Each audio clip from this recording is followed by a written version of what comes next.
Well, good morning, everyone, and a very warm welcome to our 2013 Global Investment Conference. This is the third time that UK Trade and Investment have organised such an event.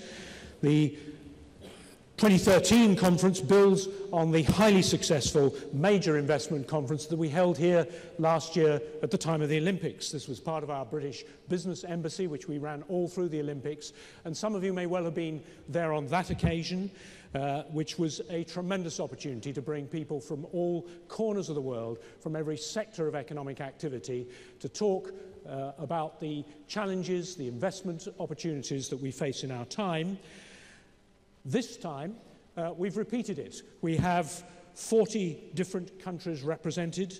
We have 300 delegates from all over the world, an exceptional guest list of speakers and panelists, including the Managing Director of the International Monetary Fund, Christine Lagarde, the German Finance Minister, Wolfgang Schäuble, the Canadian Finance Minister, Jim Flaherty, the Mayor of London, Boris Johnson, and a distinguished series of panelists and speakers from the private sector, from many parts of economic activity as well.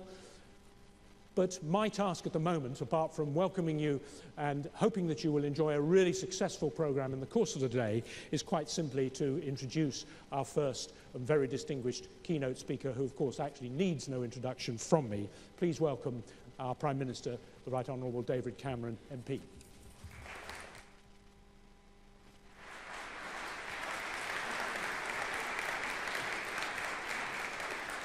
Thank you very much, Stephen, and good morning and welcome everybody. Absolutely great to have you back in London for this investment conference. Of course, last year we had the Olympics. I'm afraid we haven't been able to put that on for you all over again, but it's great to have you back. Since that investment conference last year, there have been around 1,500 major inward investments into the UK, and we want to keep up that pace of work.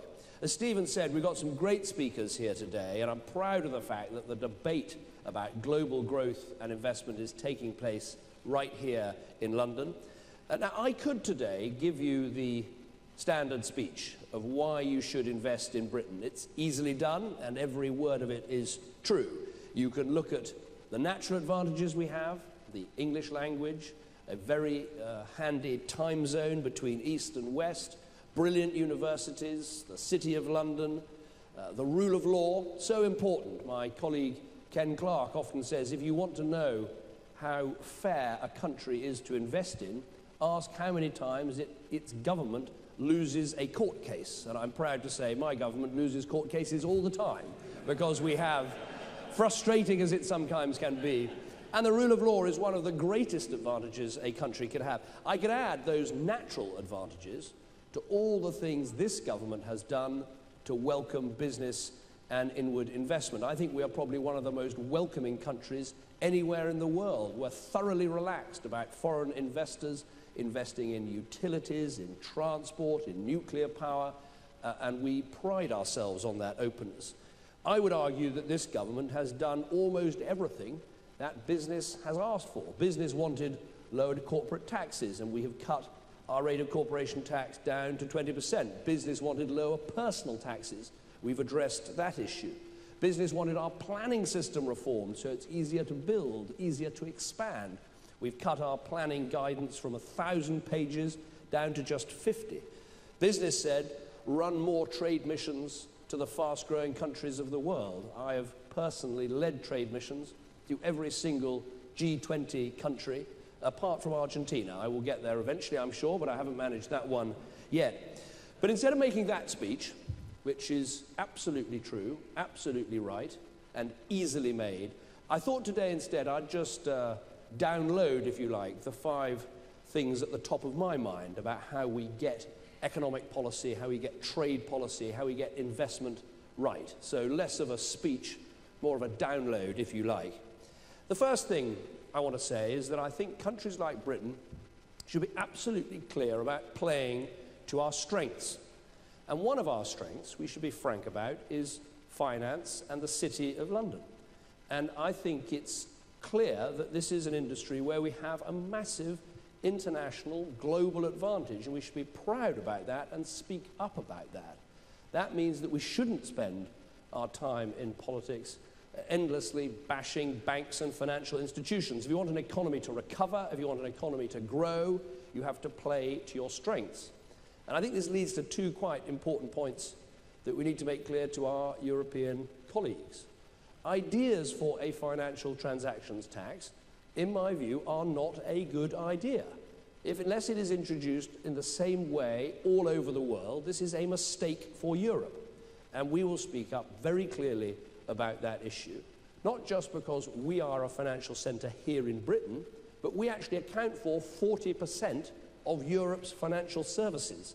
This is an industry that serves not just Britain, but serves Europe.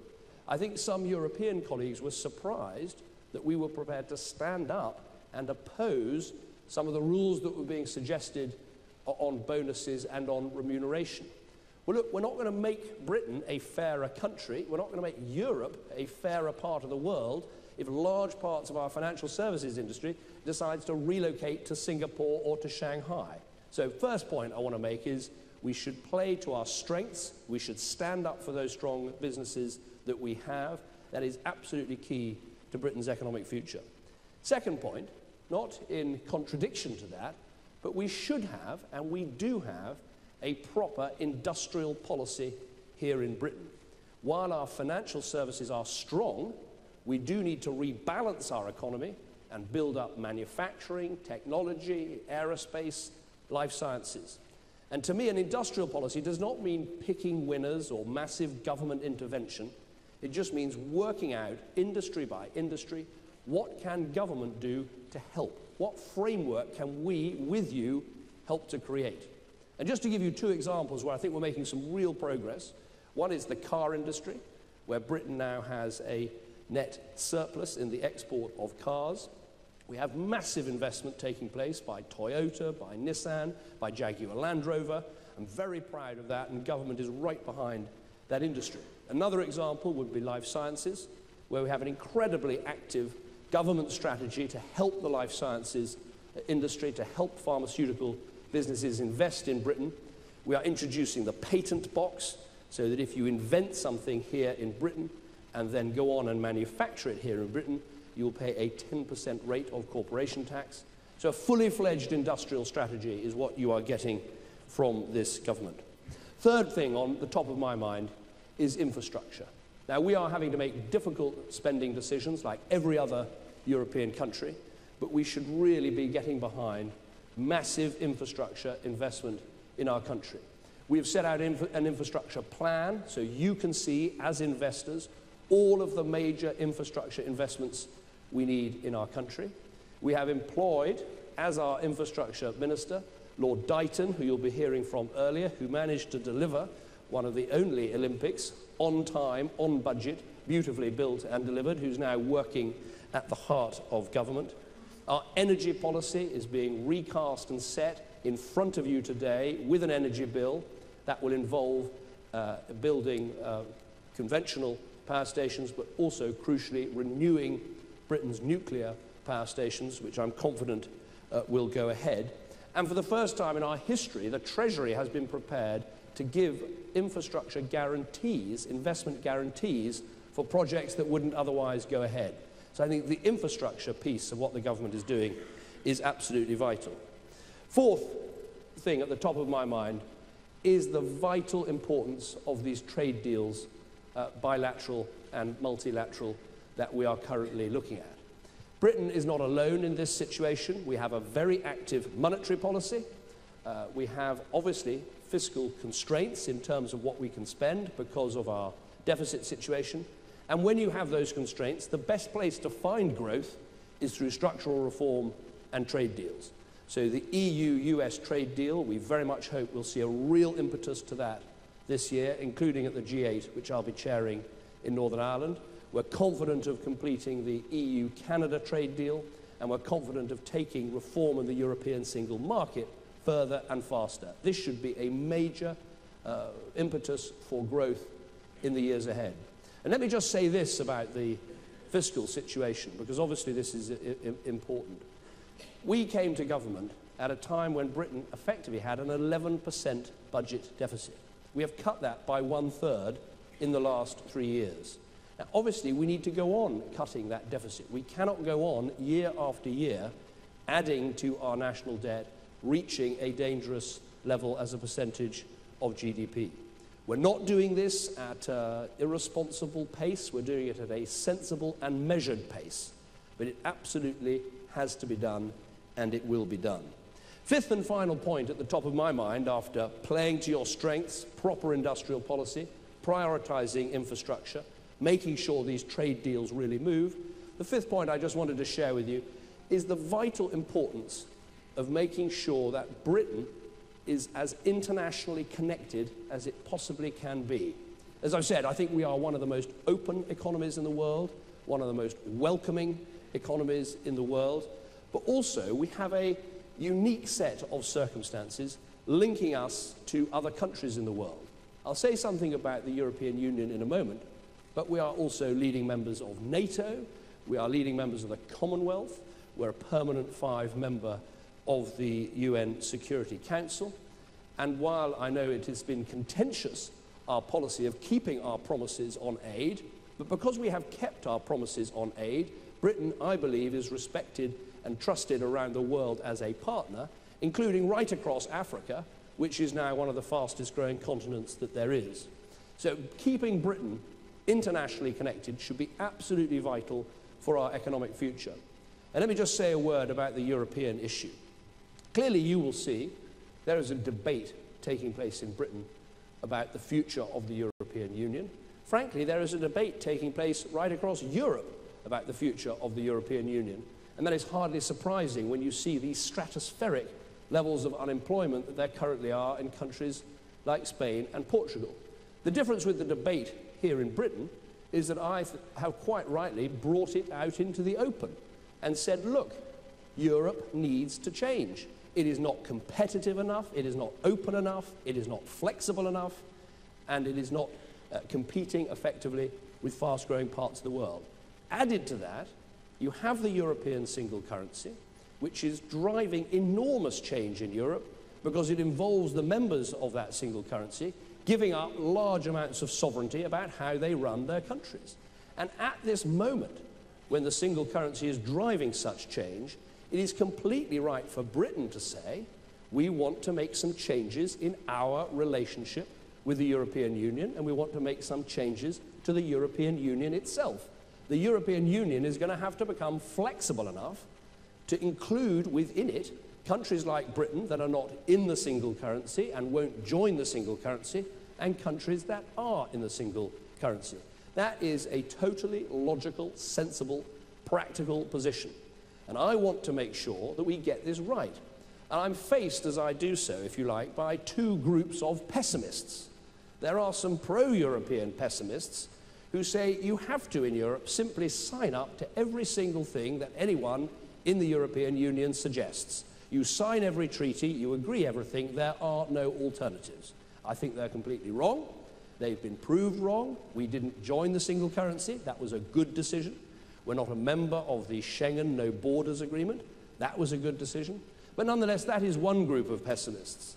The second group of pessimists are people who say there is no prospect of reforming the European Union. You simply have to leave. I think they are wrong too. I think it is possible to change and reform this organisation and change and reform Britain's relationship with it. But as I said, it is in Britain's interest to remain a country that is uniquely well connected around the world.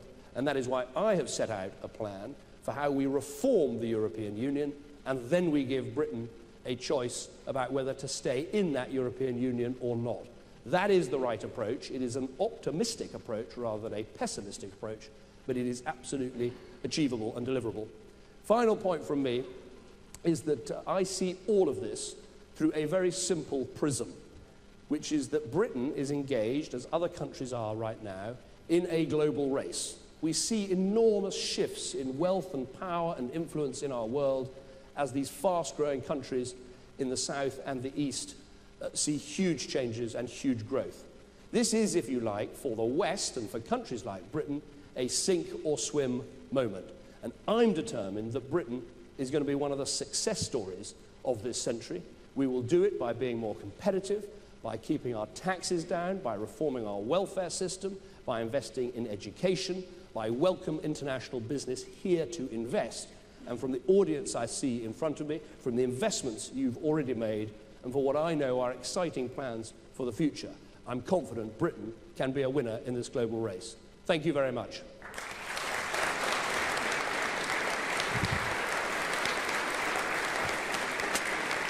Right.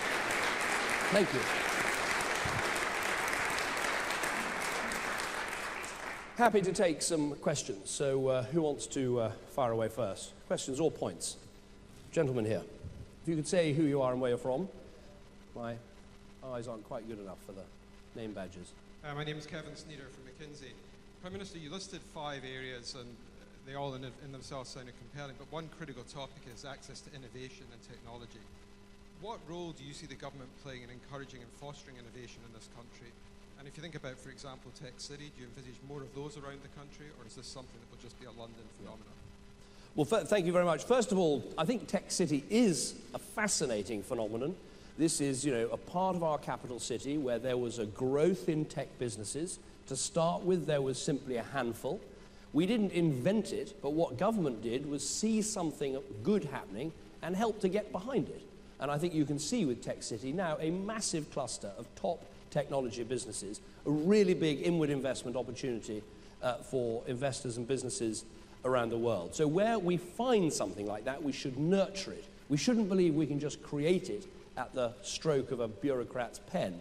What government, I think, can do is build on a really big strength we got in this country, which is our universities. I think we've got absolutely some of the world-class universities, not just in Europe, but the whole of the world. What we've done to help that is make sure they're properly funded.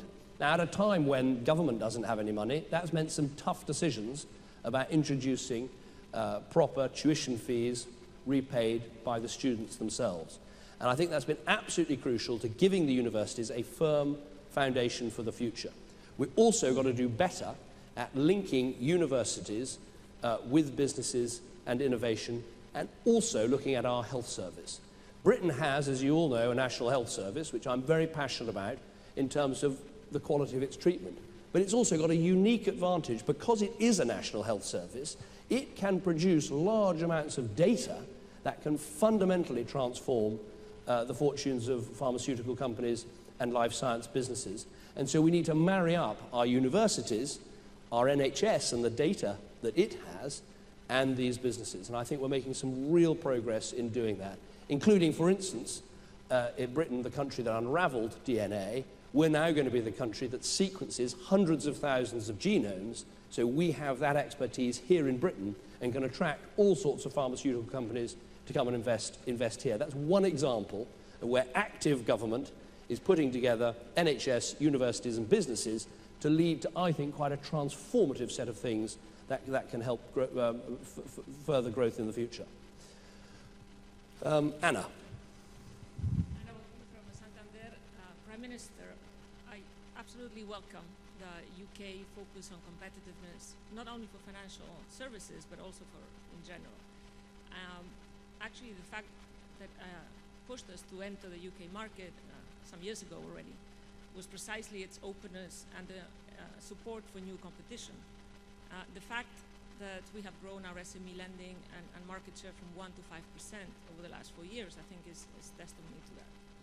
However, over the last 3 years, we have seen the UK also sometimes proposing to move faster than the rest of Europe in setting new capital and actually prudential requirements. Some have called that we should move faster than the rest of Europe, for example, on leverage. Given the potential impact that this could have, is likely to have on lending, and more importantly on SME lending, would you agree that we should be cautious about this approach?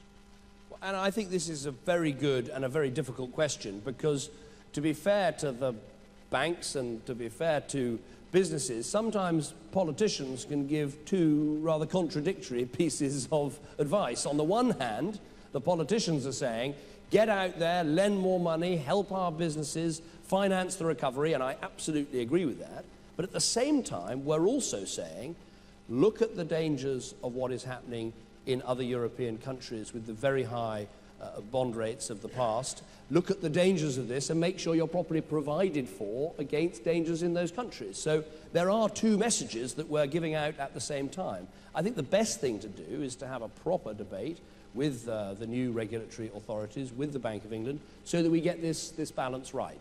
And what I would say is I would commend the Bank of England for their funding for lending scheme, because I think that has been an effective scheme of actually saying, right, let's get the money out of the Bank of England, into the banks and into the hands of people who want to take out a first-time mortgage or finance themselves to build a house. That is, I think, being effective. But we've got to get the balance right between these two things, and I think we should have an ongoing debate about it. Oh, there's a microphone coming for you. Yeah, nice to see you. I'm GP Hinduja, co-chairman of the Hinduja group. The group is involved in all activities except meat, alcohol, and gambling. So we have a diversity of experiences. We have been in UK for last 40 years, have been investing now in UK since last 2 years. Prime Minister, you mentioned about car manufacturing. One of the sector we have is truck manufacturing and commercial vehicles, buses. We are the fourth largest in the world. We are still happy with the Leyland brand, which we have been able to make it survive. But one of the problems what we are facing is how should we keep the wages competitive? Because the cost of production in UK is high. Recently we acquired a company called Opter to synergize it with India so that we can export to third countries with low cost. So something has to be done to create some special economic zones where some concessions should be available if we really want the manufacturing to go up. Well, thank you very much, and thank you for the investment you make in Britain.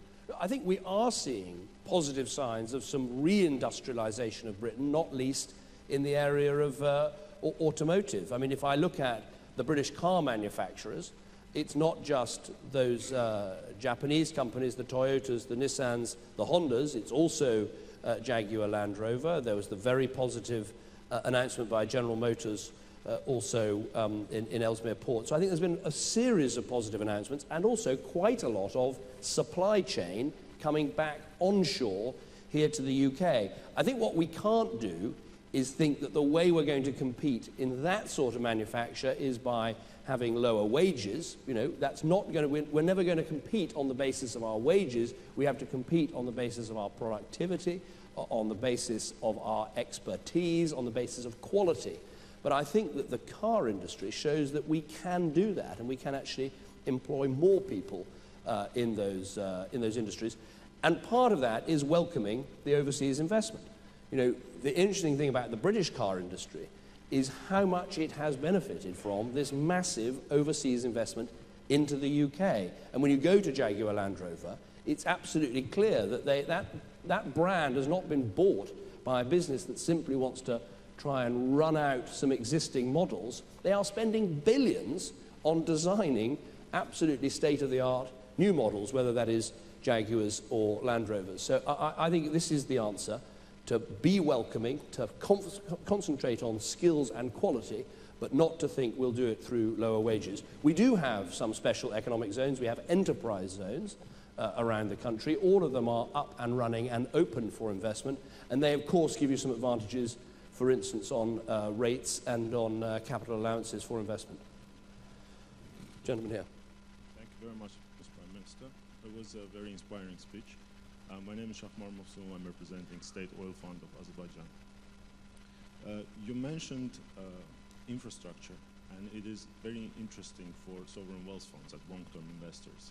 There's a scheme which is called Pension Infrastructure Platform, which has been launched last year, but it's moving quite slow. Do you think about similar vehicles for sovereign wealth funds that could be investing in infrastructure in Britain on the same?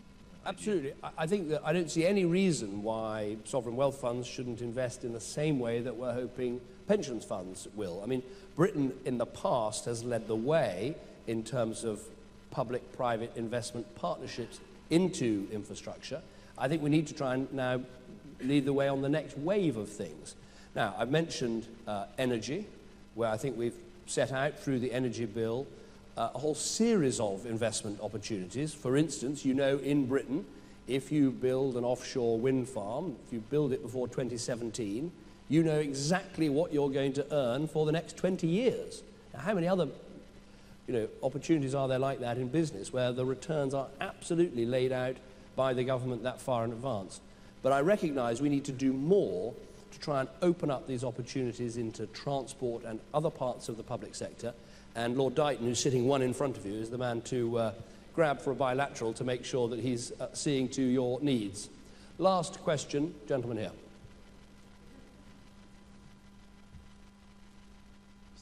Vincent Warner from Chepstow Capital. I agree with you when you talk about the attractiveness of inward-bound investment into the UK, but I'd be interested in your thoughts on UK companies, particularly mid-market companies, expanding their businesses overseas, because this is the other part of UKTI's mandate. And I'm based in China. I think there are huge opportunities for mid-market companies to actually expand their businesses in China. No, I think absolutely right. I think this is our weakness, if you think about it. Almost every country I go to leading these trade missions, you find that Britain is the number 1 or 2 inward investor in terms of actual investment going in. You find that we've got some superb large-scale companies, whether it's banks or construction businesses or BAE Systems or others, or our oil and gas majors, who've got long-standing relationships and huge investments going in. I think the weakness for Britain has been we haven't done enough to encourage small, medium-sized and sort of mid-cap companies to carry out this investment. It's a figure I'm fond of using, that if we went from 1 in 5 of our small companies exporting to 1 in 4, we would wipe out our trade deficit in one go. So I think this is a big area where we need to do more.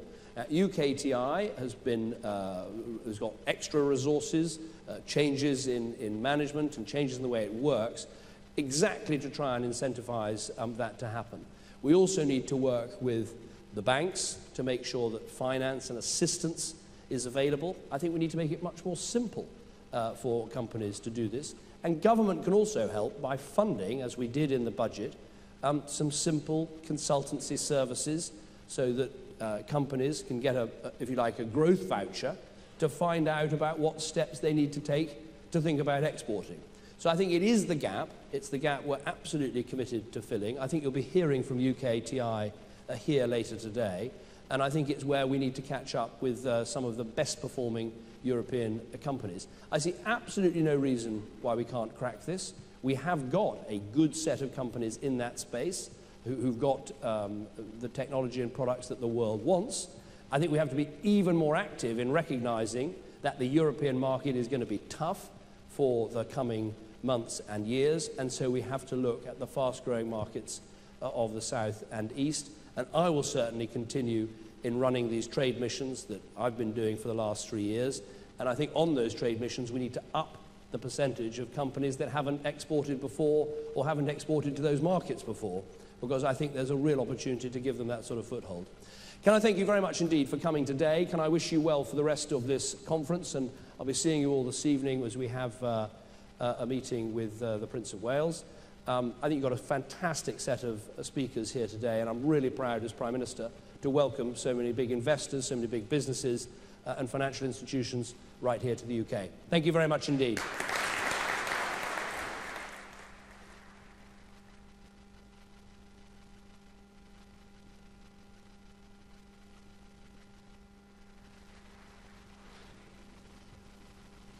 Prime Minister, thank you very much indeed.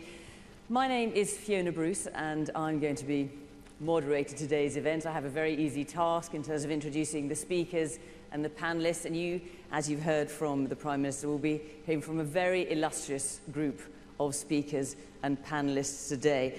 One of those speakers, Lord Dighton, who's getting a bit of a name for himself already, challenged me to make as many jokes as I could. And the first one that came to mind was involved a couple of boiled eggs on honeymoon. And I thought that was deeply inappropriate. So I shall be working on that. And any suggestions, please do come and find me later on. You are in for a very stimulating and informative day here today. Before we get started on the business, it is my thankless task, I'm afraid, to just go through a few safety points. You heard the Prime Minister talking about how we are thrusting, modern, fast, leading nation. But when it comes to the fire alarm procedure, we're terribly, terribly British. If the fire alarm goes off, don't panic. If it sounds once, remain seated and calm. All it's telling us is that it's being investigated. If clearly you feel like legging it to the door at that moment, I'm not going to stop you. But if it goes off again, so if it goes off twice, there is a fire. So we definitely need to get going. The staff here will show you to the nearest exit, and they will guide you to the assembly point, which is outside in front of Nigeria House. How Nigeria feels about that, I don't know, but that's where it is. You've all been given event iPads. Now, on those is information about today's agenda, biographies of the speakers. There's also information about some of the wonderful exhibits you may have seen lent very kindly today by the Crafts Council, by individual artists, and on loan from the government art collection. They are amazing. So in amongst all the networking I'm sure you're going to be doing today, do take a moment to go and have a look at those. There is also that marvellous thing, the evaluation form. You're all far too important and busy to fill it in, I know, but actually the people here really do want you to fill it in, because they want to know if what we're doing here today is useful, not just to UK PLC, but useful to you as well. So please, if you can, do take the time to fill it in. Now, it is time for the first session, certainly that I'm going to be introducing today. It's my great pleasure to welcome on the platform Steve Varley, Chairman of Ernst & Young, one of Britain's fastest growing global accountancy firms, which has played a leading role in seeking to attract overseas investment here into the UK, which of course is what we're going to be talking about today. And Steve is going to talk to us about the UK's position in attracting global investment. Steve Varley.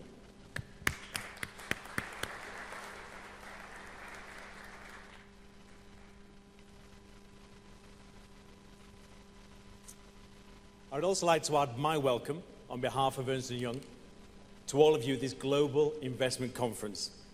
Over the next few hours, you're going to hear a lot of statistics about investment, trade flows, competitiveness indicators, and regulatory frameworks. And as chairman of the fastest growing accounting and finance firm in the UK, I will also be sharing some key data at some stage in this speech, but not straight away. Let me first talk about Annie. Big, bold, and beautiful. The length of a football pitch, and as tall as 5 men. She's been tunnelling underneath the streets of London, creating a new route for cross-channel trains, further opening up channels between the UK and Europe. She'll halve the time it takes to get from London to the Channel Tunnel. At the end of last year, she's joined by 8 other giant boring machines, including Ada and Phyllis in the west, Elizabeth and Victoria in the east, and Sophia in the south. As these machines tunnel their way underneath London, they are carving out essential new infrastructure that so many investors around the world cite as key to capital confidence and investing in the UK. Annie is a useful starter for what we're talking about here today at this Global Investment Conference, in at least 3 respects. First, she's made right here in Britain, up in the northeast of England, by the engineers DCECC. She represents the best of British. Second, she's a great metaphor for all of the work which goes on often out of sight, out of mind, and often very late at night to make Britain a better place to do business. Third, Annie and her sisters are a mark of confidence in Britain. Annie and her sisters are a great backdrop for this conference. They are tangible evidence of the investments being made by UK government and by business to make the UK an even better place to invest. Now let's talk about the data. The reality is that the UK has made exceptional progress in the past few years and improving its standing as a destination for foreign direct investment.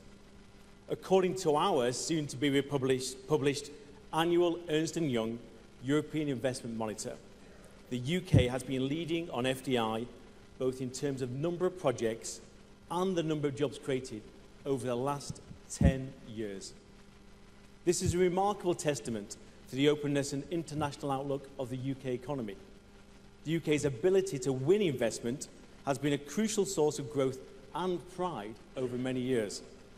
But the UK does have a real fight on its hands if it wishes to retain its coveted decade-long lead as the #1 European destination for FDI. In 2011, the number of projects into the UK actually fell by 4%, with the total projects in Europe rising 7%. But in 2012, we saw a slight increase of 2.6%. The UK is still in the lead. However, the gap between the UK and its peers, especially with Germany, has been narrowing year on year. But I think the UK can remain confident that it will retain its leading position in Europe. There are numerous reasons for this, including real progress on the UK's ambition to become one of the most competitive corporate tax regimes in the G20. Let me share with you that at EY, we've already helped several multinationals relocate their global or regional headquarters into the UK. And as of today, we are working with over 40 more. These 40 multinationals have the potential to bring £1 billion of additional tax revenues and over 2,000 jobs to the country. Now, let me touch briefly on the business end of the relationship between the EU and Great Britain. In an EY survey of 300 investors from around the world, to be released in June, we asked their reaction to the UK moving to a renegotiated and looser relationship with the EU. The difference in investor attitudes across the world was really quite surprising. Let me share with you a few of the interesting views in advance of publication of the survey. Only 36% of investors from Western Europe said reduced integration into the EU would make the UK more attractive as an FDI location. But both North American and Asian investors were much more positive about the potential for reduced integration.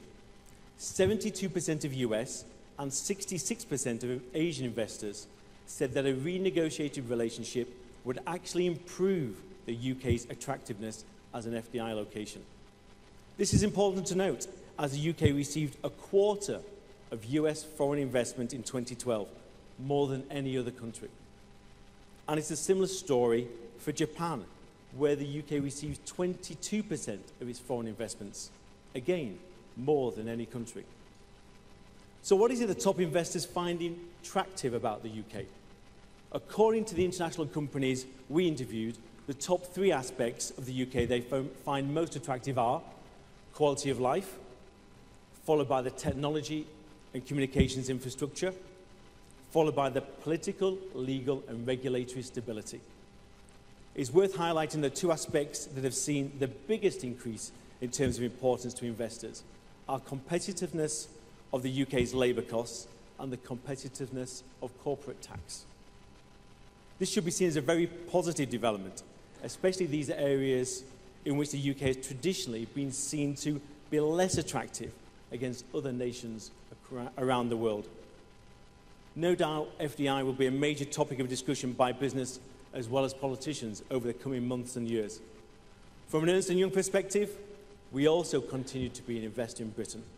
And this year, we will create over 1,000 new jobs, and we have a workforce of 12,000 in the UK already. I'm sure there are many more points to debate over the rest of the day and beyond. And I'm looking forward to learning from others on their view of the UK and the opportunity we all have to create superior returns from our investments in Great Britain. Thank you, and have a great conference.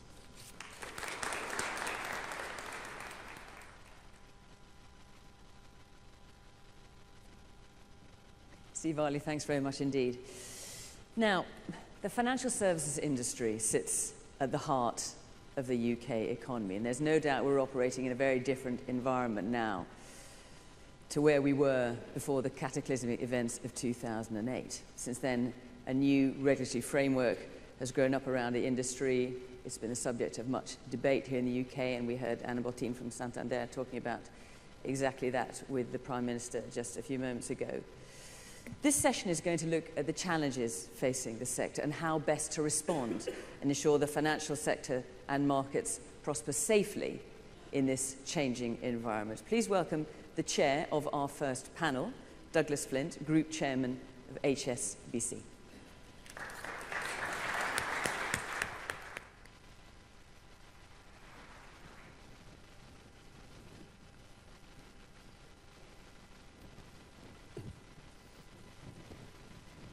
Thanks very much and good morning. I'm joined by an absolutely outstanding panel. The Right Honourable Greg Clark, Financial Secretary to the Treasury, Andrew Bailey, the Chief Executive of the Prudential Regulation Authority, John Griffiths-Jones, the Chairman of the Financial Conduct Authority, and Mark Garvin, the Chairman of JP Morgan Europe. It's a great pleasure to have the opportunity of chairing this panel on what is a fascinating topic, finance fit for the 21st century. Because as the world continues to focus on what is sustainable growth, key elements of the debate remain: how best do we harness the capabilities that exist within the financial sector towards supporting that growth? How do we build confidence that the sector has the commitment and the capacity to undertake the role we want of it? And how do we reassure broader society that the system is resolutely aligned with its own interests and the interests of its customers, and in the event of unforeseen adverse events, is structured in a way that it can be resolved safely with the least impact to the rest of the economy? So there are two aspects to our discussion this morning. The first touches on how the UK's own regulatory response fits in with the global response, how the lessons learned from the recent financial crisis are creating a stronger, a more stable, and a more effective financial system for the long term. And the second concerns the capacity of that more stable financial system to operate as a transmission mechanism for the supply of credit, risk management, payment services, all of the things that underpin economic activity and growth.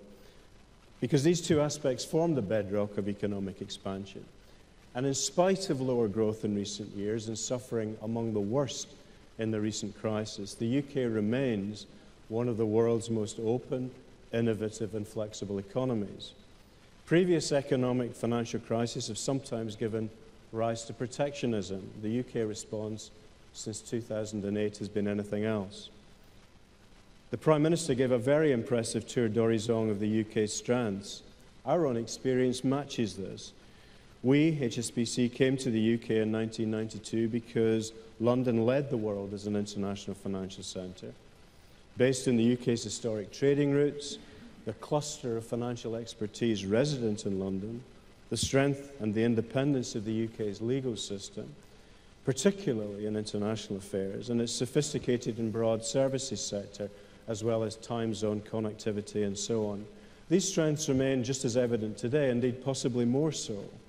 And the UK's commitment to supporting inward and outward investment flows is a key element of reconfirming the UK as one of the most important financial centres in the world. We are increasingly seeing our UK-based customers looking beyond the UK's traditional trade partners to the new emerging markets of China, Brazil, India and the Middle East, and we're helping overseas investors increasingly to invest in the UK. The centrality of the City of London to the global financial system continues to rise to meet the challenges of a new economic world order. This order will bring fresh opportunities, and a very good example would be the progression of China towards its internationalization objective and as it pursues its going out policies.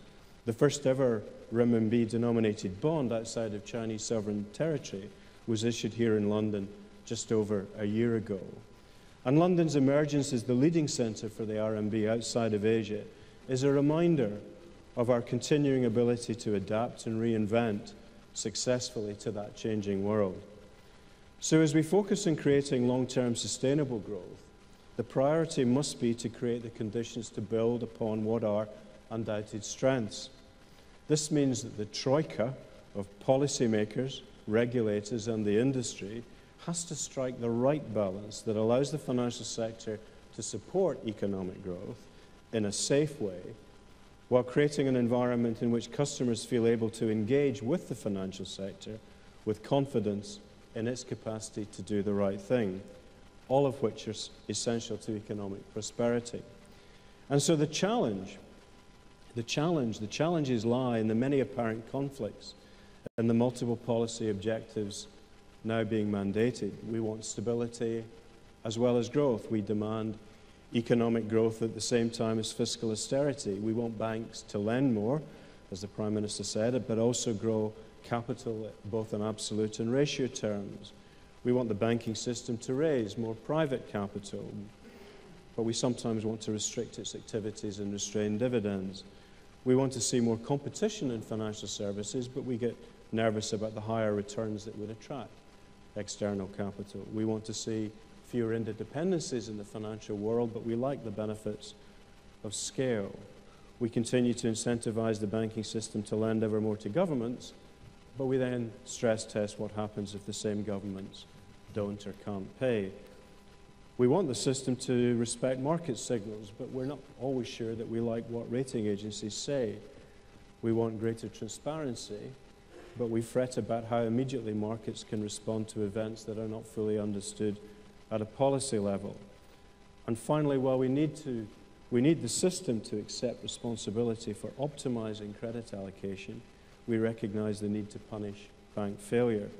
So balancing all these competing priorities of all the various constituencies to deliver a workable solution without unintended consequences remains one of the greatest challenges the industry, its regulators and policymakers have ever faced. It's an enormously complicated task. But happily, it's no longer a debate about whether something should be done, but how and when. It's about managing transition, timescales for implementation, and avoiding unintended consequences. So there's a great deal to discuss, and we're privileged to have on the panel those who have all the answers. So given that the pinnacle of the debate rests with the mix of economic policy and regulation, I think it's appropriate to start with the Financial Secretary. Greg. Thank you very much indeed, Douglas. Well, let me just make a few brief points, then we'll obviously have a discussion. First of all, just to emphasise what the Prime Minister said, there should be no doubt at all that the financial services industry in this country is of huge importance to our nation, especially in difficult times, difficult fiscal times.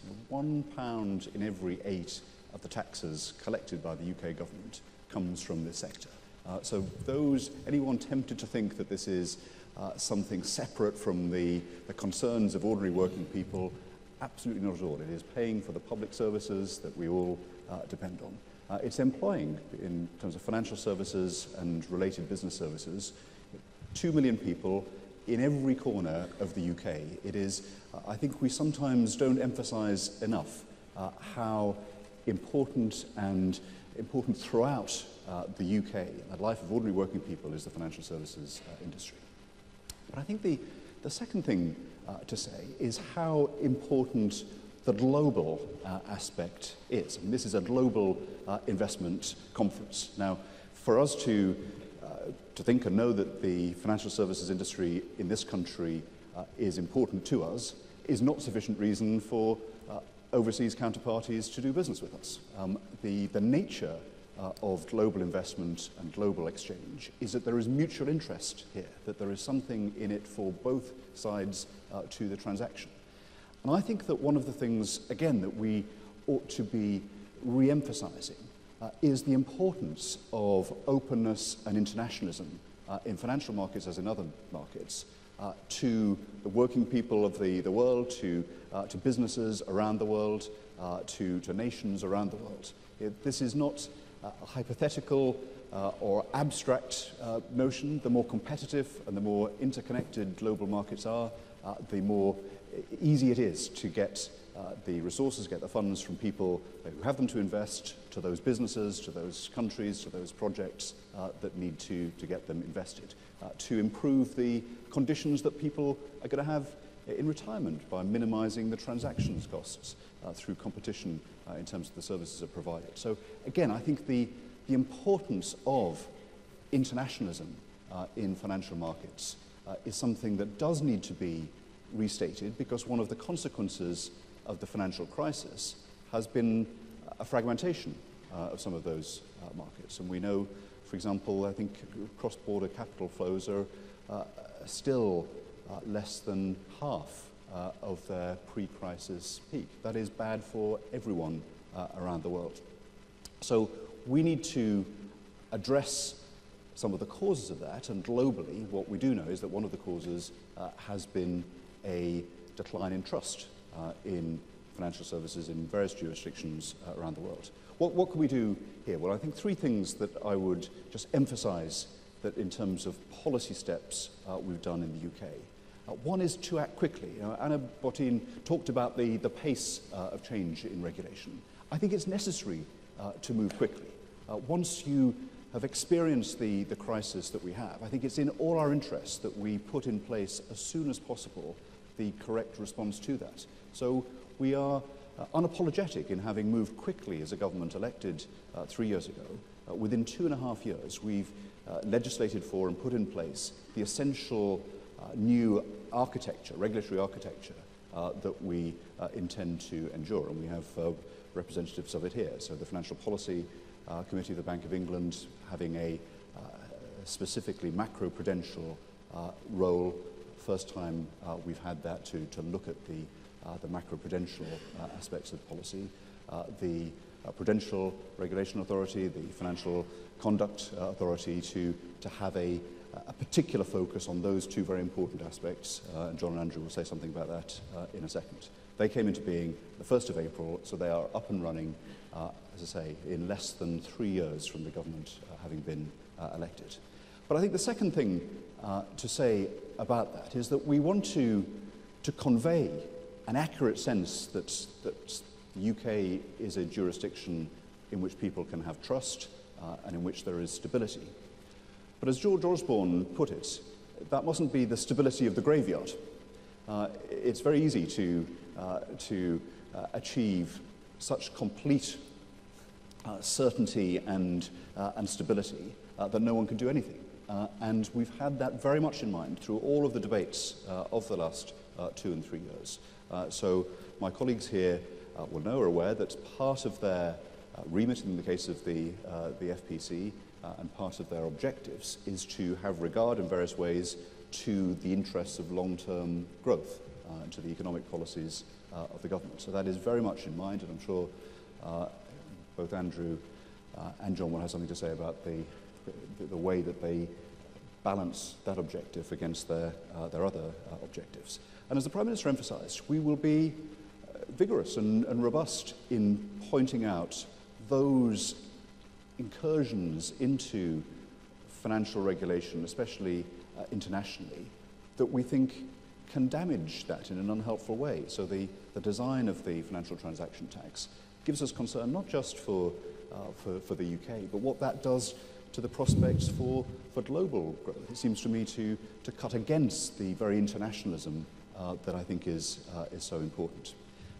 Domestically, where we've identified particular problems, such as in corporate lending and lending to home buyers, through the Bank of England Treasury Funding for Lending scheme, we've acted on that to solve a problem that presented itself. So we will, within the framework that we've established, always and everywhere, have in mind our responsibility to help the UK grow, but also play our part in helping the world economy grow. And the final point I'd just say is banks have been the source of much discussion in recent years, but we need to be very conscious, I think especially in the United Kingdom, that the financial services sector is more than banks. Asset management, for example, I think you've got a session on later in the day, a hugely important area of UK strength, and that strength is available to help savers and people who want to get good returns on their investment in every jurisdiction in the world. Insurance, you've got a session on insurance later in the world. The London market absolutely crucial to what we can offer here. And the interconnectedness of the sector, I think, is very important. And although we meet not quite in the City of London, but just down the road, I think, again, we must also bear in mind that this is not just a London phenomenon, the financial services cluster that we have here. One of my responsibilities is for the cities of England outside London. And in every one of those big cities, there is a flourishing financial services and professional services sector that is in very many ways complementary to the work that's done in the square mile. And I think it's important that we all, and in talking about what we have available to those here that are investors, also have in mind and show you what is available all around our country. So I think, as David Cameron says, we are very determined that we should move quickly to make our contribution to re-establishing one of the conditions for the re-emergence of global financial markets in the vigour that they had in the past, and that is to have trust and confidence in jurisdictions. We've been determined to do that in this country, and my colleagues will no doubt say how they're discharging that. Greg, thank you very much indeed. So, Andrew Bailey, we don't want the stability of the graveyard. We want a financial system that will be a transmission mechanism for growth, which of course are the two objectives of the Financial Policy Committee that you sit on.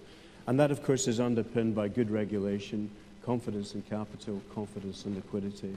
The PRA has been in place for about 6 weeks now, but it's still an evolution of a long journey. So where do you think we are? Well, thank you, Douglas. I agree with what has been said on this point already. I mean, I think the crisis has demonstrated to us, if we needed reminding, that the performance of the economy is crucially dependent on having a well-functioning financial system. And of course, much of the focus is on the banking system, quite rightly, although I should say that one of the things that is enjoyable about my role is that it gives me a lot more reason and time to spend time with the insurance industry in this country, which is my other major occupation, and that is something that is a real pleasure to see another big industry in this country, which is a success. But it does emphasize the crisis, the dependence of the public on the supply of critical financial services, on the ability to invest and manage savings, on credit creation, on payments facilities. And one of the key things that stands behind the regulatory reform that we have undertaken and that Greg and his colleagues have led is that a resilient system, which is safe and sound, will better support the real economy. And the debate, and I'm going to come to the point that Anna Botan made to the Prime Minister, the debate, of course, is really then around what does that amount to, how quickly do we do it, and what is the appropriate mix of measures to achieve that. Now, there's no question that in the context of the Financial Policy Committee, in the context of the new Prudential Regulation Authority, we have put capital in the banking system at the heart of that. That is because it is about loss absorbency. And it is also, and it's the point I want to draw out particularly, about creating a distinction between dealing with what I would call legacy issues that the crisis has thrown up, and taking an approach towards encouraging future credit creation, now and in the future. There are a set of legacy issues that we believe remain to be finally dealt with. Some of those are around valuation of assets. Some of those are really on John Griffith Jones's side to do with legacy issues to do with conduct of business. But we think that the stability and ability of the system to support the real economy will be better served by getting those issues, in a sense, dealt with more rapidly.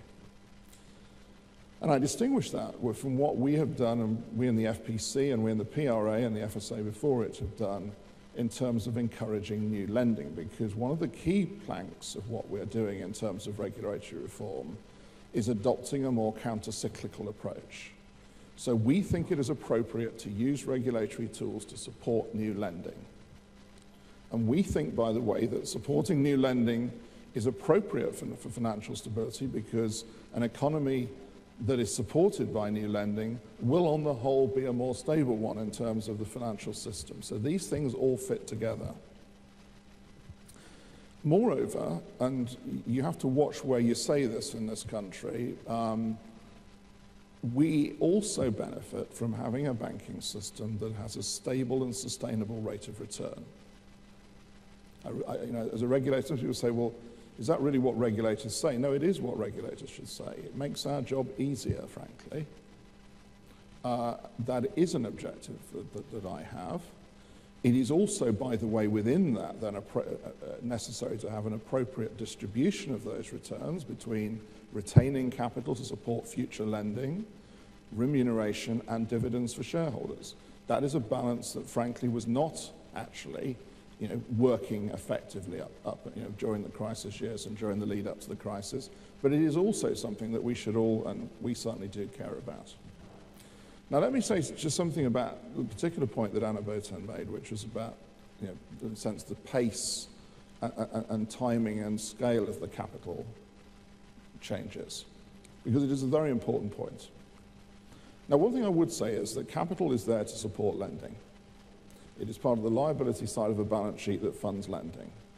What actually happened in the crisis was that in response to quite real, not only perceptions, but real evidence that there was a capital shortfall in the system, that as well as doing everything we could to boost that, there also had to be an increase in the liquidity buffers of the system. Now, liquidity buffers are tying up assets. They are tying up assets in high-quality liquid assets to counter the risk that there will be a loss of deposits and a loss of funding.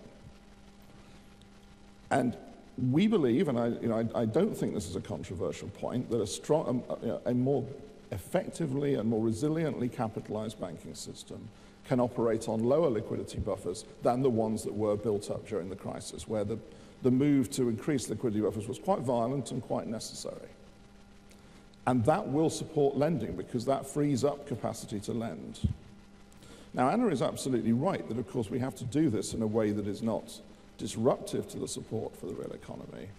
But I would make the argument quite clearly that that is what lies behind our view, that we do have to tackle these legacy capital issues and put these things behind us. Now, let me also briefly say something about the funding for lending scheme, because that's obviously another important leg of what we're doing, shared with, as Greg said, with the Treasury and the government. A year ago, when the funding for lending scheme was designed, I think it's fair to say that we faced a situation where the situation in the euro area was more febrile than it is today. And we were looking at projections for lending from the UK banks in the UK that were, frankly, substantially negative. And that's the background that, together with the Treasury and the government, we took the action that we did in terms of the FLS. Over the last year, the effects that we have seen have been to quite substantially change the cost of funding for banks, and that is coming through to the cost of lending. We are seeing changes, particularly in terms of mortgage lending, but we want to see more evidence that this is coming through in lending to small and medium-sized companies. And that is why, again, a couple of weeks ago, together with Greg and the government, the Bank of England announced changes, it announced an extension to the funding for lending scheme, and it announced changes to it to provide more incentive for small and medium firm lending. Now, none of us can tell you what the effect of that will be, but what we can tell you is that we have done a lot to create the right conditions to stimulate it, and we think that's appropriate. So let me finish with just one point, which is what are we trying to do in all of this in terms of the regulatory system? Well, I was around in 1997 when the system was reformed. I think the reforms of 1997 achieved one big thing and didn't achieve another thing. They put monetary policy into a stable institutional structure that has lasted, stood the test of time. You can debate what the MPC does every month, but you can do that within an institutional structure that has stood the test of time. It's resilient. Same was not done with regulation. That is what we have to do now. I'm coming up to 28 years in the Bank of England at the end of this month. I'm on the 4th system of financial regulation. My dearest wish is that we establish something that lasts. And the test of that is if we solve the issues that I mentioned earlier and others have done already this morning. Thanks. Andrew, thank you very much. I think there's many of us who share your wish that we'll find something that will last for a very long time. One of the advantages, of course, the Prudential Regulation Authority has is many of its measures, capital, liquidity, and so on, are measurable. But on the Conduct Authority, where there's much more focus on culture, on behavior, on conduct, we kind of know what it looks like when we see it, when we don't like it, but it's much more difficult to measure, which, John, makes your task ever more challenging. And as the first chairman of the Financial Conduct Authority, which is just as young as the PRA, an enormous task. Douglas, thanks very much indeed. I think it is a big task indeed. Greg and his colleagues set us the not small objective of, quote, ensuring that markets work well. A few words, but quite a major undertaking. And we have three objectives under that, on which I am obsessively focused. The first one is to protect the consumer, and I think there's plenty of evidence that there is a role to play in doing just that. The second one, which is new, is to promote competition, which as a regulator we will have to grow into and are growing into very rapidly. And the third one, which is probably completely crucial to today's conference, is maintaining the integrity of the markets themselves. I have to say, as a relative newcomer to the business, that the separation between Andrew and ourselves makes eminent good sense. We obviously need to work reliably together so that things don't go down between the cracks. But it does enable us both, and certainly in my case, the FCA, to concentrate obsessively on its new duties. So I am regularly asked, given what happened over the last 5 years, what will we do that is new and what will we do that is better and or different? Let me just mention three things very briefly. The first thing that I think is of paramount importance is that we become more forward-looking and outward-facing. And that way we can hopefully either prevent entirely or at least intervene on a more timely basis to prevent bad things getting out of control. We have learned from the crisis on the prudential side and from PPI classically on the conduct side that regulation by mopping up the mess is in fact an extremely expensive way of doing the business and gives rise to a great deal of unhappiness.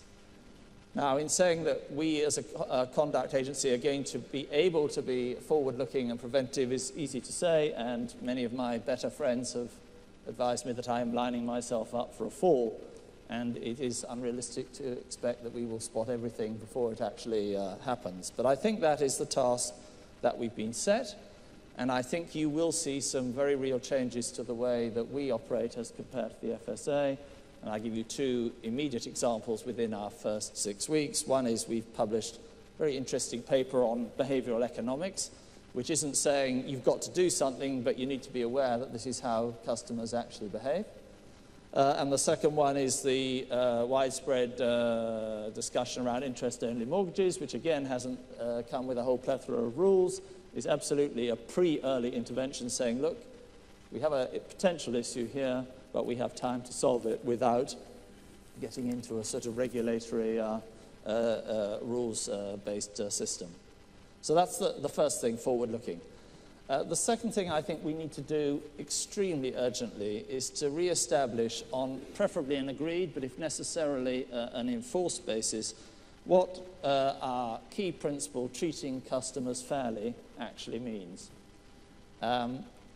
Many firms, in the light of things that have gone wrong, have already or are now redesigning the way that the products are manufactured, certainly redesigning the advice chain through which they're delivered, and in some cases redesigning the reward structures within their organization so that they don't incent any longer inappropriate behavior. But I think that unless there is a closer agreement on what, as it were, caveat emptor means in various situations, there is always the danger of misunderstandings after the event. And one of the things that the industry in particular continually asks me to be is predictable in our decision making so that they can anticipate and indeed design things to avoid problems in the first place. And it is greatly easier to be predictable if there is an agreed set of rules in the first place by which we are playing. And I think it will have two major side effects which would be very, very important to achieve as well. One is it will restore the trust of consumers. If they know the goalposts at which we're aiming and we meet them, then they will have trust that the goalposts aren't going to move. And it will enable us to rebuild a sense of mutual respect with the firms that we regulate, because there won't be this sort of continual guerrilla warfare around what treating customers fairly did or did not mean 3 years ago when the product was first launched, never mind 15. The third item, which I think is particularly relevant for this morning, is the integrity of the UK capital markets. I think it goes without saying that our role here is to ensure that everybody's money, whether it's domestic money or international money, and whether it's sent to London or the UK for 1 hour, 1 week, or 1 decade, is looked after properly and returned in good order whenever it is required to be done so. And we have been damaged, or at least bruised, by the LIBOR trading scandal. There is no doubt about that. It's absolutely not a UK-only issue, but LIBOR unfortunately starts with the letter L and has attracted a lot of controversy. And we are absolutely determined to play our part on the insider trading front to stamp out inappropriate practices. Actually, the FSA has already made very considerable steps in this area by investment in technology and, frankly, being determined to take some what are difficult cases to court to actually get a few guilty verdicts, to send the deterrent message out to the world that London does not tolerate inappropriate behaviour in the capital markets of any sort. So I think there are many more things we're being asked to do, Douglas. There are 3 for this morning. I would say, just to close this, that I don't consider the FCA as itself a business. So that's for you two gentlemen here to actually make money. But I would agree entirely with my colleague Martin Wheatley, who said the other day that good regulation absolutely is not a zero-sum game. There are considerable benefits both to the consumer and to the firms and to the UK GDP of having good conduct regulation. I think it's the job of the new agency to produce just that, and it's the job of everybody else to share the benefits that arise. Well said. I think we all endorse that. You mentioned the role of markets, and I think not only just in terms of integrity, but in terms of a broader role perhaps in Europe than they have historically, as policymakers look at how long-term assets can be financed, whether there are diversified sources of finance available to broader sectors of the corporate world than have been historically, are all areas of exploration and opportunity. And it's my opportunity now to turn to Mark Garvin, who leads JP Morgan in Europe, to say a few words around that and to speak from the industry's perspective on the challenges facing. Mark. Thank you, Douglas. It's slightly daunting to be speaking after the Minister and my regulators, but it's nevertheless a pleasure to be here and speak on this important topic. This is a very timely and apposite topic for discussion. In a way, the troika to which you referred to at the outset, policymakers, regulators, and the industry have been endeavoring since the crisis to strike the right balance and develop a sound and stable financial system that is well behaved, that protects investors as well as taxpayers, but that at the same time is conducive to growth and investment in the UK, which is the topic for today, and supportive of entrepreneurs and large businesses as well. So much of what we're doing, and certainly led by the regulators and the policymakers, is trying to strike the balance amongst those many competing priorities that Douglas illustrated at the beginning, that the industry is being asked to do. The crisis was global, but now approaching the 5th anniversary of it, the manifestations of that are varied across the globe. And Christine Lagarde has referred to a global, three-speed global economy, whereby some economies, mostly the emerging markets, are moving at considerable speed, others are on the mend, whilst others, and many of those in Europe, are actually operating at very low to negative growth. There are reasons for that, for that in Europe, which have to do with rectifying fiscal imbalances, healing banking systems, as Andrew mentioned earlier, and also some of the structural rigidities on the continent. But that's not the topic for today. I'd like to just draw attention to one significant topic which was the case before the crisis and remains the case, and that is the way intermediation is done in Europe and how that compares with the United States, and suggest that perhaps one of the many reasons why the US is moving at a different speed since the crisis has to do with the nature of the intermediation. And that is that basically, before the crisis and still today, approximately 80% of financial intermediation in Europe is conducted through the banking system. That means that only about $1 trillion euros of intermediation are occurring through the banking, outside the banking system.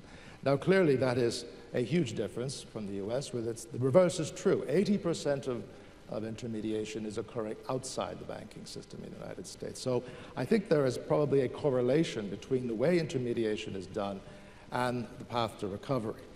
And at the same time, those facts, as I said, haven't changed. But we're now asking, quite rightly, for those entities that are conducting 80% of the intermediation in Europe to go through a very considerable healing process, which Andrew explained as well, having to do with capital, restoring liquidity, etc. Clearly, that is not a recipe that is terribly conducive to growth. I think balance has to be found. Ways must be found, finally. And this is something that policymakers and practitioners have discussed for many years, how to shift away from the dependency on banks to have capital markets do more of the contributing to growth. And I think now clearly is the time, more than ever before, to focus on that. And there are many things that can be done to do that. We can explore those as part of the questions and answers. And they have to do with ensuring that we have healthy banks, that we have resilient, active equity markets, and bond markets, and securitization markets, which I'm happy to discuss as part of the questions and answers. I think that those are all prerequisites to ensuring that more of this intermediation can occur outside the banking system. And there are lessons to be learned also from the funding for lending that have been introduced in this country that perhaps are also relevant on the continent. And opportunities to explore more creative ways in concert with public sector of galvanizing the securities markets in Europe to do their part to stimulate recovery.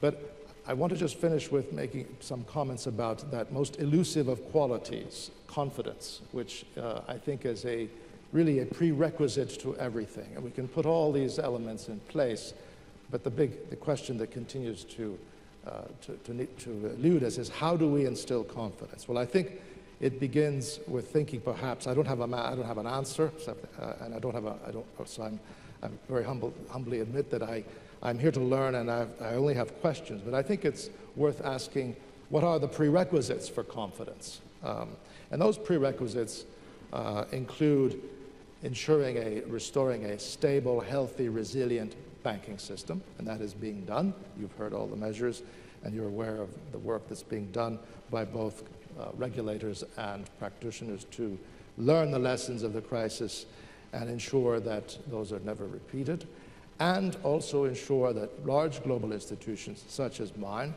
are able to be resolved on a global basis. And there's probably the most important initiative we have going is working with our regulators in the UK and in the US, indeed in other jurisdictions around the world, to ensure that we can be resolved safely without creating negative externalities. So healthy, stable, resilient banking systems.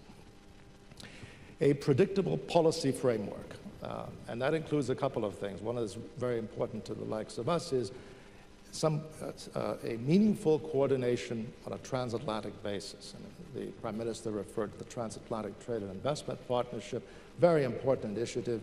I think those differences that remain between the US and Europe, really the time has come to try and resolve those so that we all can operate on a level playing field. but it also includes beginning to think about bringing the great process of global regulatory financial reform to a conclusion, and to think carefully about the remaining work that needs to be done so that policymakers and the regulators, new regulators in the UK, can actually begin to implement, do the work they've been tasked to do, supervise the institutions that need to supervise, and the practitioners like us know the rules that we must operate under. So some stability, predictability in terms of policy framework, I think, are fundamental to restoring confidence. And then finally, I think avoiding further policy errors. And I'm very happy that the Prime Minister and the Minister both referred to the financial transaction tax as an example of a flawed initiative as it's currently drafted. And I think we have to be very, very alert to the risk of policy errors. At the same time, we have to consider the collective implications of all the initiatives that have taken place and how they will ultimately play out in the remainder of the decade and going forward, so that we don't have to have another regulatory reform process, as Andrew wishes and none of us wants to see, and relearn some of the lessons that we learned in the past. Mark, thank you very much. In the interest of time, I'm going to ask a few questions, but if I can ask my fellow panelists to keep the answers concise as we're coming to the end of this session. If I can turn first to the Minister. A successful economy does depend on a sustainable supply of finance and an effective transmission mechanism. Quickly, what more would you like to see our industry do to support government growth objectives? Well, let me give you the example of corporate lending to small businesses. I think we've recognised that there's been a problem with this.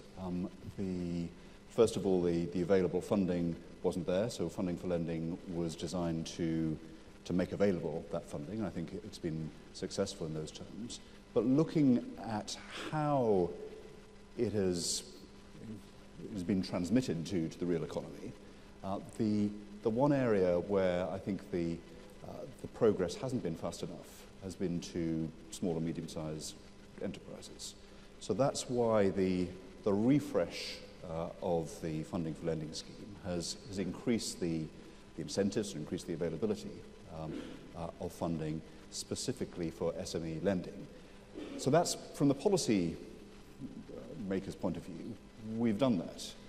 But it does require, and I know this is the forefront of the minds of banks on the panel and in the hall, that needs to be transmitted to small businesses.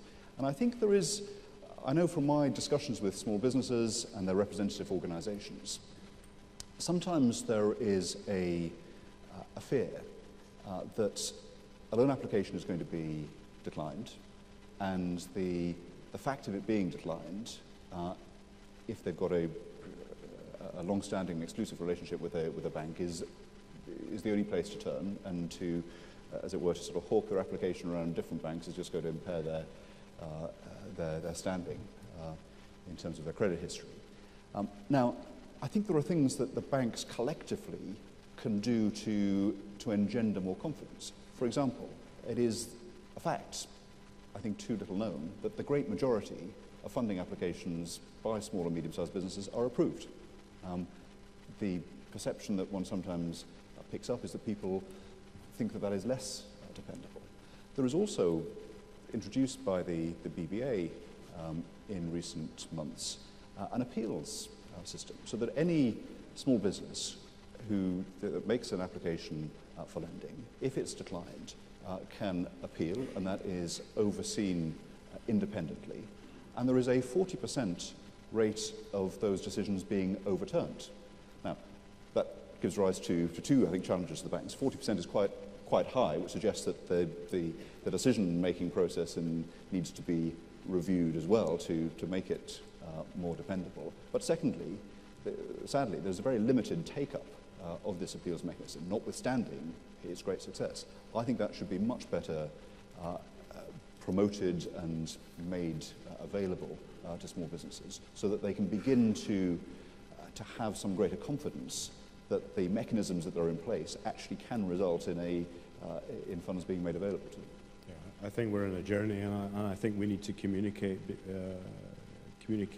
much more actively with government on this, because I'm sure there are challenges and barriers to be overcome, and also myths to be challenged. But we're all in the same space. Andrew, two very, very quick ones for you, if I may. Picking up comments that Mark made, I made, and Anna made. I mean, how much more is going to be put on the table in terms of regulatory? How close are we to the end of at least seeing the menu from which we're going to frame the final regulatory rules? And secondly, we hear a lot about regulatory fragmentation. Do you worry about the UK's reputation in terms of commanding respect and trust from overseas peers? Because I think that is crucial to an integrated global regulatory architecture. Well, very quickly, I think that I share the view that we have to give clarity to the industry and those who use the industry of what is to come. And I therefore share the view that we have to, in a sense, give a clear message that we're drawing to a close the sensible response to the crisis. I think one of the big things that remains to be done is something that Mark referred to, which is the whole question of nailing resolution and recovery for the biggest banks. This, of course, if you like, is the solving the too big to fail problem. We've made a lot of progress, I think, over the last 5 years, but I don't think any of us involved in it underestimate what is still to be done. And if one thing unlocks, I think, progress across broader fronts, it's that, which is really the answer to the second question. The pressure for fragmentation, in my view, which is very real, by the way, comes from not being able to trust what I might call sort of robust cross-border solutions to these problems, because it then defaults to national solutions, because when things go wrong, they hit at the national level. So it is absolutely crucial for that reason that we solve this problem of too big to fail and trust, because to do that, I think, will allow us robustly to counter this pressure for fragmentation. It will bring more trust onto the table. By the way, including, and I hate to say this because it's embarrassing, trust between the authorities, but that is very real as well. So for me, that is the big outstanding thing that we have here, which Mark also referred to. And finally, since I'm recognising I'm going to get into trouble in a minute, John, in terms of getting buy-in to the culture, conduct and behaviour agenda that you've got, again, do you see buy-in from the industry? Do you see a shared agenda? I do, but I think I'd close with Greg's statistic. I think you said there are 2 million people, I think it is, in the financial sector and related industries. There are 3,000 in the FCA. Now, who has the greater chance of making this a success, the 3,000 or the 2,003,000 working together? And I think if we can crack the code of mutual respect between the firms and us, and of confidence from the consumer to the institutions, we have a far better chance of success than us within the regulator acting in isolation. It falls to me now, I think, to draw this simply to a conclusion by thanking my fellow panelists, thanking you all for listening, and to say that I hope that this has demonstrated that between the policymakers, the regulators on the two sides of regulation today, and from industry, we all have the same objectives. We've got very different roles to play, but we're aligned on where we're trying to get to. And I think the sooner we can demonstrate that to society and globally, it really will demonstrate that the UK is a wonderful place to invest in and through. Thank you very much for your attention.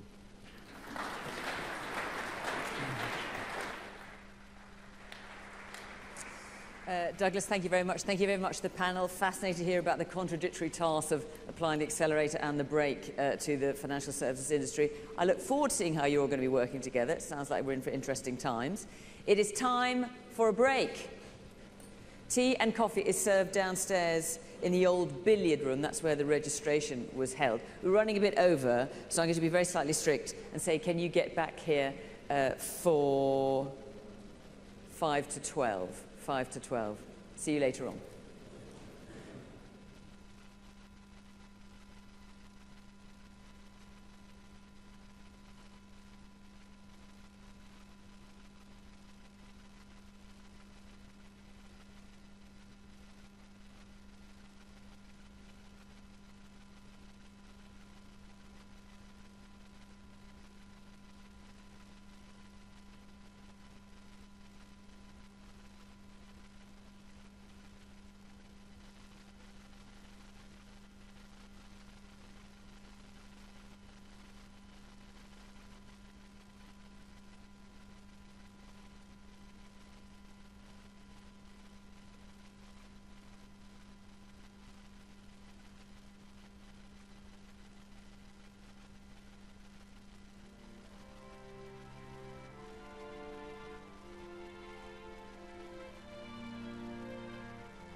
Hello, welcome back. Do you want to take your seats? Because we're anxious to crack on with the next session. I know I'm rushing you a bit, so apologies for that. A large part of today is obviously having the chance to talk to each other, which you don't always get the chance to do, but I'm keen to crack on. So I hope you enjoyed your tea and coffee, and the best of our hospitality.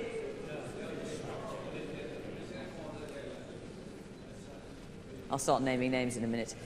Particularly, gentleman at the front there, marvellous.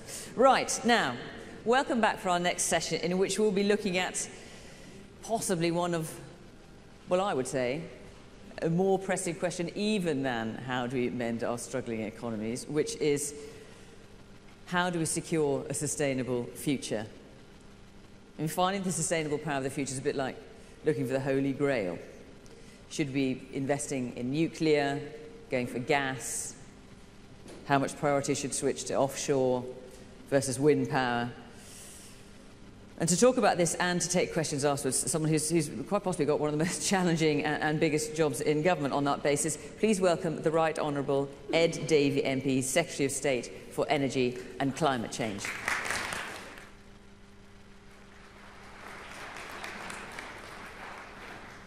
Well, thank you, Fiona, and thank you all of you for coming here to London. As the Prime Minister will have talked about, we have a challenge in the coalition government to make sure our economy is growing, but also growing sustainably. And I want to talk about that, and particularly the infrastructure challenge and the energy infrastructure challenge. But I first, in case you don't know, want to tell you that I'm a Liberal Democrat. We've got a coalition here between Liberal Democrats and Conservatives. And I think that's one of the strengths of this government, because our policies on infrastructure, on energy and elsewhere are shared across two parties. And actually it's more significant than that when you listen to debates in the House of Commons on this area, because the Labour opposition agrees with what we're doing. And that political consensus has been worked at, and I think that's really important for people coming from abroad to understand those political connections, because I think that's important. Of course, there are debates about how we turn around our macro position, debates about deficit reduction, austerity, and what's the right thing to do there. But one of the areas where there's real consensus is on the supply side, and the Prime Minister will have talked about our tax reforms, which we think are making the UK attractive, our employment law reforms. We have a very, very flexible labour market, the support we're giving to exporters, to R&D research, to education skills agenda. And I think that's why, if you look at the recent Ernst & Young survey of multinationals, they found that 40 multinationals are thinking about relocating their headquarters to the United Kingdom because of the supply side reforms that this government has been making. And I think that's real evidence that we are making the UK an attractive place to come to. But in that supply side story, in that long-term economic sustainable growth story, infrastructure is critical. And we have a tradition in this country of building lots of infrastructure. Unfortunately, most of that tradition is from the Victorians.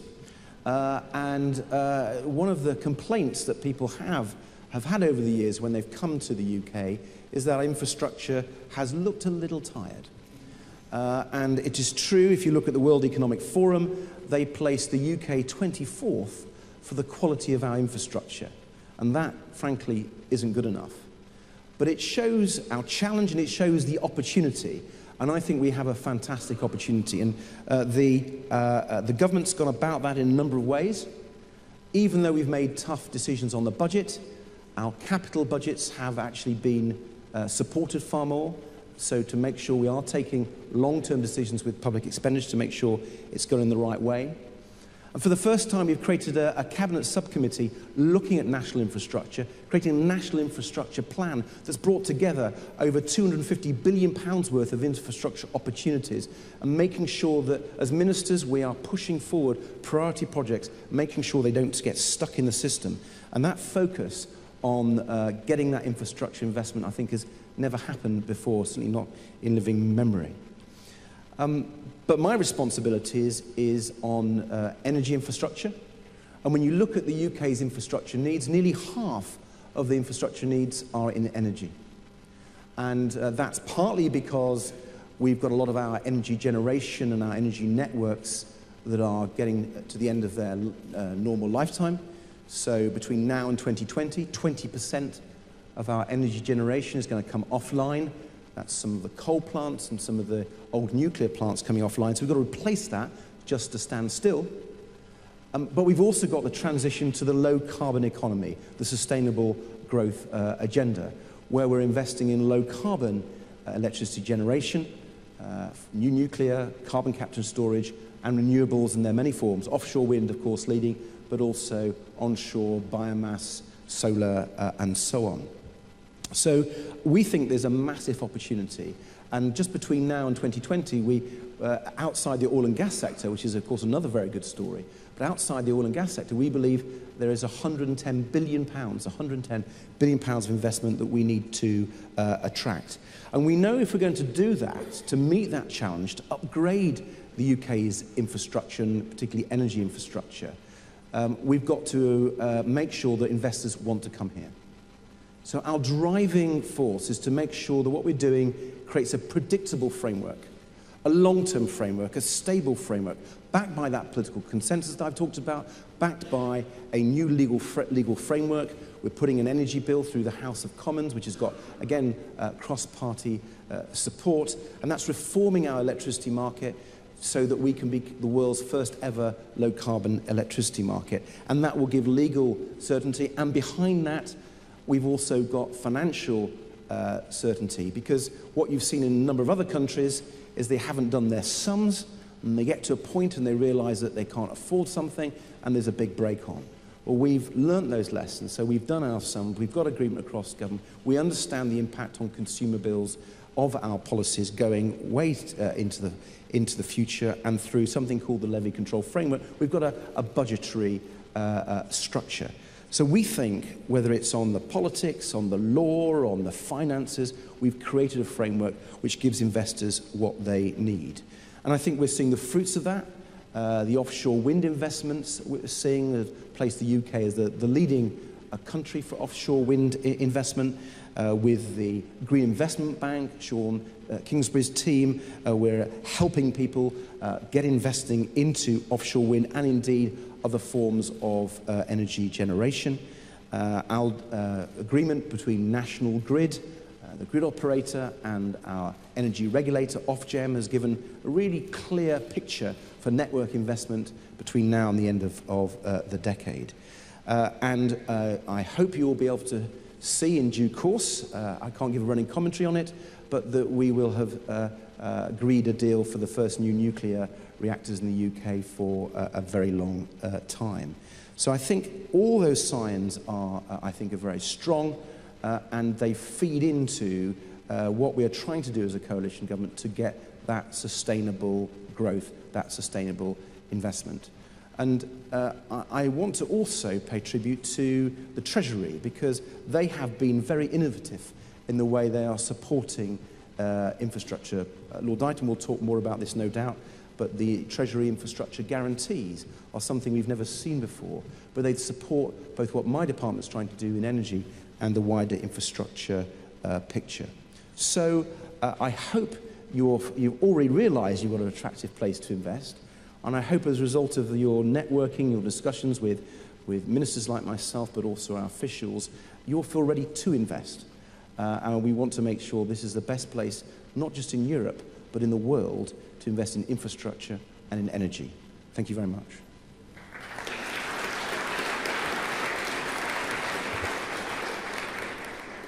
I'm now taking questions, so someone's going to tell me who to ask.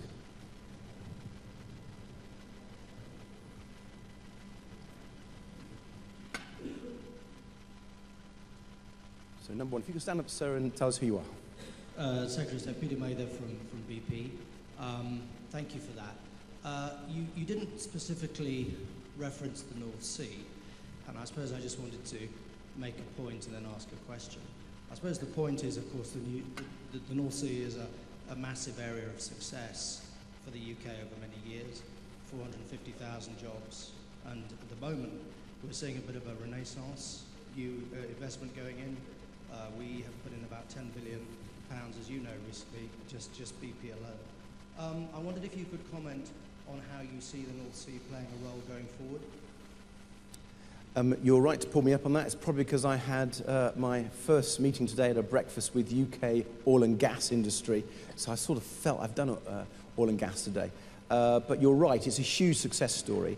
It's an industry that's been one of the leading success stories of the British economy for decades. It's the biggest industrial investor. And we've seen UK companies cut their teeth in the North Sea and go and export around the world. So we're very proud of that industry. And you're right, because of the things I think this government has done with tax allowances, with our industrial strategy for the oil and gas sector, we are seeing a big increase in investment as you describe. What do we see it as a future within the energy mix? A massive future. Yes, of course we are making this transition to low carbon, but that is not something that happens overnight. It happens over decades. And the whole thing about energy infrastructure investment is it's 20, 30, 40, 50 years long. And actually, in terms of a nuclear power station, when you add in 40 years of decommissioning, it's 100 years long. You know, these are long timescales. And so we believe that oil and gas will play a major part in the UK energy mix and the UK economy for decades to come.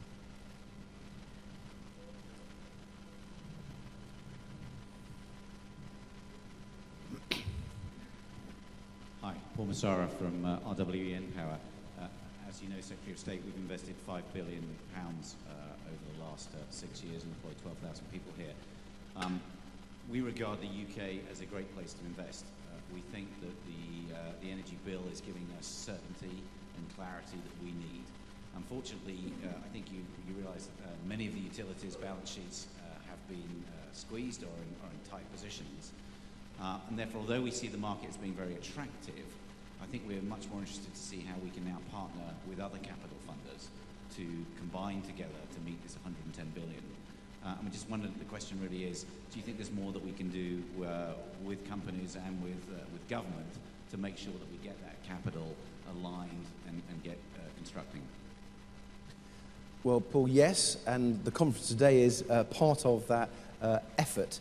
But we are keen in DEC to work with individual consortia who want to put together the packages, and we want to get out this message, the one you've just described. We know we're competing for capital across the world. You know that. And it is true that some of the utility companies in Europe and the UK have had in the past healthier balance sheets than they've got now. So we're going to see different models for investment. We'll see refinancing after construction. We'll see a whole range of different approaches. And we're absolutely committed, both in DEC, the Treasury, the Green Investment Bank, and elsewhere, to try to make that happen.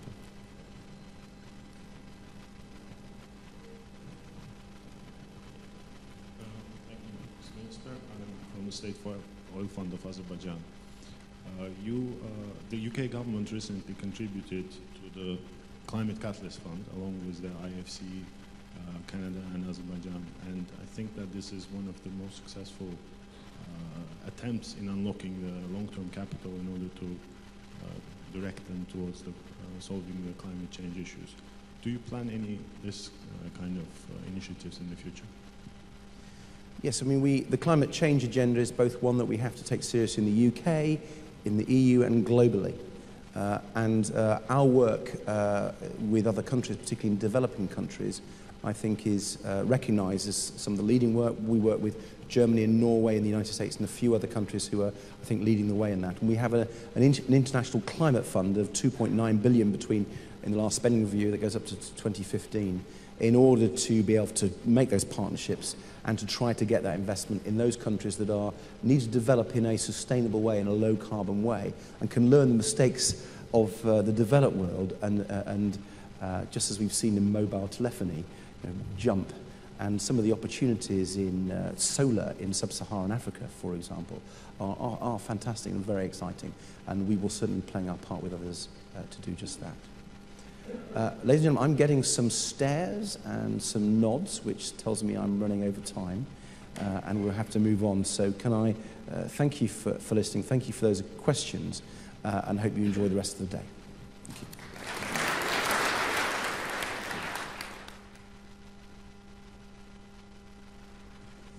Secretary of State, thank you very much indeed. Well, We're hearing from the Secretary of State there about investing in energy infrastructure. What we're going to be talking about now is, and something that's exercising some of the best minds in politics and economics, is how much to invest in infrastructure in order to stimulate the economy. Obviously, the right national projects can provide sustainable long-term investments that benefit shareholders, society and the economy as a whole. I'm thinking, and we think about it a lot here, about the events of last summer, for example, in terms of a long-term investment. The long-term economic benefits of the Olympics last year, it's too early to say what they're going to be. But without a doubt, the Olympics last year were a stunning success, despite the fact that, let's face it, most of us in Britain thought they were just going to be a little bit crap. But actually, they turned out to be utterly tremendous, and we were as surprised as anybody. I was watching it as a news presenter from not the glamour of the Olympic Park, sadly. I occasionally made a foray into there, but from the top 2 floors of a condemned tower block in East London, which the BBC bought on a few days after we won the bid, and the BBC bought the top 2 floors of that tower block for 15p, I'm reliably informed, and I kind of think that's probably about what it was worth. But we had a great view of the park, and that's where I was kind of sequestered for that period, and very fascinating it was too. To sprinkle a little bit of the Olympic fairy dust over all of you this morning, and to talk more about the lessons we learnt there and investment in infrastructure, please welcome the Olympic man himself, Lord Dighton, who was, of course, head of LOCOC and is now Commercial Secretary to the Treasury. Lord Dighton.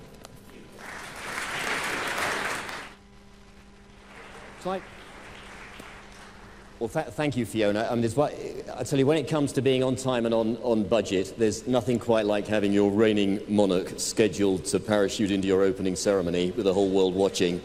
So if anybody needs any incentive to get their projects finished on time, that'll do it. We've got half an hour to discuss infrastructure with you and infrastructure finance. I hope you've got the message so far that it's one of the most important things we're focused on here in the UK. So infrastructure is not boring other than with the relentless long-term reliability of the returns on your investment in it. That's the only boring part of it. I've got a star-studded panel. Let me introduce them to you. Nearest to me, we've got Andy Hunter, who's an executive director in Hong Kong, one of probably the biggest inward investor in the UK, specifically in the regulated utility sector. So he's got a lot of experience here. We've got Neil Petrov, who's the Chief Investment Officer from Teachers, one of the biggest and most influential pension funds in the world, about $130 billion. So are we getting our fair share is the question to him. And on the far left there, we have Hiroshi Watanabe, who is the Chief Executive of JTIB. The Japanese Overseas Investment Bank. And they, for example, have been big supporters of the UK, recently financing our rolling stock into the Intercity Express train line. So all with very valid experience here in the UK, but also with a very broad understanding of what the widespread opportunities are in the infrastructure marketplace around the world, the one in which we in the UK are effectively competing for funds. I mean, let me set the scene before I ask each of these guys to give 3 or 4 minutes, and then we'll open the floor up to questions. There is clearly a massive requirement around the world for infrastructure, whether it's ports, roads, airports, railroads, power generation or networks, water systems, waste systems, the digital infrastructure, upon which all our communications are based. And we're all focused on delivering those effectively. They're important because they are the foundation upon which our competitive businesses have to be plugged into play. They're also, of course, the key industries to provide vital services to our people. And last but not least, particularly in this economic environment, during their construction phase, they're an incredible stimulus to jobs and growth.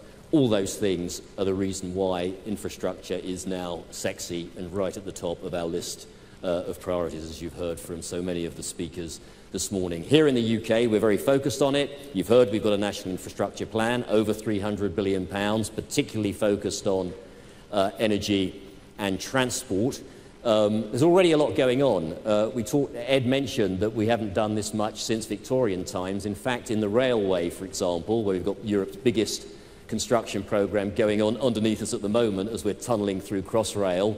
We've also got HS2 getting underway in terms of the planning process, but the biggest investment in our railways since the 19th century. So there's already a lot going on, but a focus going forward. And of that £300 billion, we expect something like 3/4 of it to be financed from the public sector.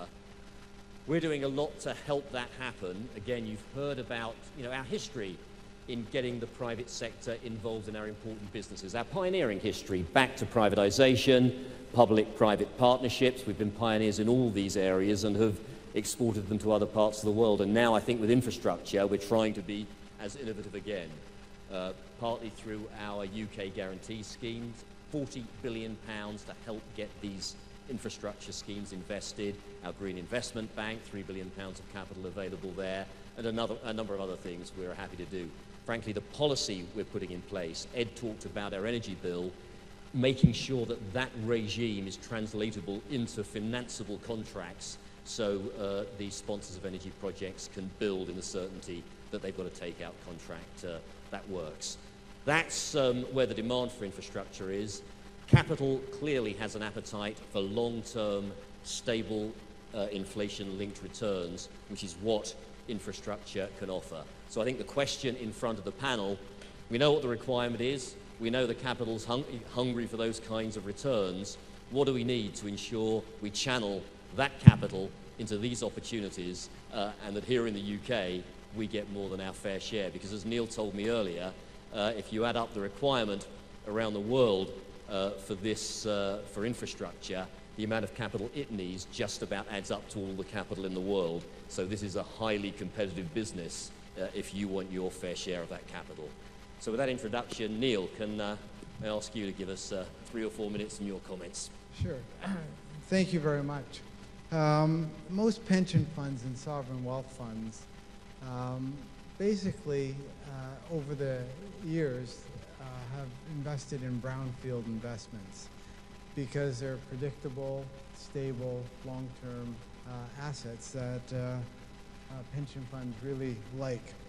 But why do we invest in brownfield? Because most of the investment staff and analysts around the world don't have an operating background. They really have a financial background, which means that they look at historical results, 10 years or 15 years, they extrapolate it, they put in a lot of assumptions, discount those cash flows, and at the end of the day, they come up with a judgment on the expected return for those cash flows. On the other side of the spectrum are the needs of the government. And the governments really are looking at greenfield investments, which are which are new to the pension funds and sovereign wealth funds investment toolbox.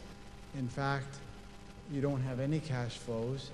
Everything is a projection or a speculation on what the earnings, what the costs will be. And they're long-term big assets that really a pension fund as an investor doesn't really have a construction leg or someone that they can depend on to build these massive infrastructures. So I think there's a huge gap between what pension funds and sovereign wealth funds have invested in the past and what the government requirements are. So first thing is, I think everyone knows this in the conference, and there's been all the talks about it. But I'm trying to figure out what's a possible solution to this impasse between brownfield and greenfield. And I think the government has done the first step to develop an operating model to deal with the greenfield risk. Debt financing, I think, is very important, guaranteed by the government. Take-or-pay contracts, the ability to syndicate some of these very large assets to find like-minded investors. So at the end of the day, all of that is really saying, how can the government move halfway towards brownfield, and investors in brownfield move halfway towards greenfield. And that is, I think, the challenge of the government and the investors coming together. And I thought about, you know, how would I go about doing this? And it's really to develop a long-term life cycle of investments. So I can envision where you find an infrastructure project that has some guarantees from the government, that have take-or-pay contracts. So now the returns become a little bit more predictable. Therefore, you can model some of those more predictable cash flows. And then the pension fund would earn what's very important for us, the required rate of return on the risk we're taking, which is clearly more risk than a brownfield. And then after the government and the investor get together and actually make the investment, the investor holds it for 15 years or maybe longer. And at the end of the day, what happens is after 15 years, it goes back to the government. The government puts now a brownfield asset up for auction, and the returns by most of the investors around the world are lower than greenfield, and therefore the valuation would be higher, so the government would actually earn a return on that investment, eliminate their government guarantees because the brownfield will have financing available to it, and then ship this investment back to the private sector. So in short, it's really develop, operate, sell, and reinvest. And the only caveat I would say is you don't do that with 200 projects. You don't do that with 40 projects. You start with one, and in 10 years' time, you'll be able to recycle that. So it's an ongoing recycling of the capital that you're acquiring in the UK. And that's basically my 3 or 4 minutes presentation of what my thoughts are. Neil's raised, you know, the issue that we all come up against, which is, we certainly find that here, that when we're in the business of selling an existing operating asset, the competition amongst the providers of capital is intense because these are attractive assets. When we're trying to build a new piece of infrastructure, we have to be highly creative, and the government has to take a much bigger risk share to get it off the ground. And is there a way of bringing the two together so we can create a whole life cycle? I mean, the question I'd have for you, Neil, if we shift to other assets you've invested in, let's say real estate, my sense is that the institutional market over time has been comfortable with taking development, construction risk in the case of the real estate market. Can you see the institutional market beginning to get comfortable with some of the development and construction risk in some of the infrastructure assets, and how are you going to get there, and which ones are likely to be at the front of the queue that you could get some comfort with? Well, I would say that as a pension fund, we're opportunistic. So we will look for infrastructure globally, which we have done, and we always think of the risk for 300,000 teachers. And what I would say I would describe ourselves are risk managers, where the byproduct is returns. But we've invested in the UK. We have a UK office here that looks for private investments, and they also look for infrastructure. We own 2 airports, Birmingham Airport and Bristol. We own Scotia Gas with Borealis. We own High Speed 1. We've got another one coming along soon. Yeah, High Speed 2, but that's we'll wait for to see what the costs are when it's sold for the second time.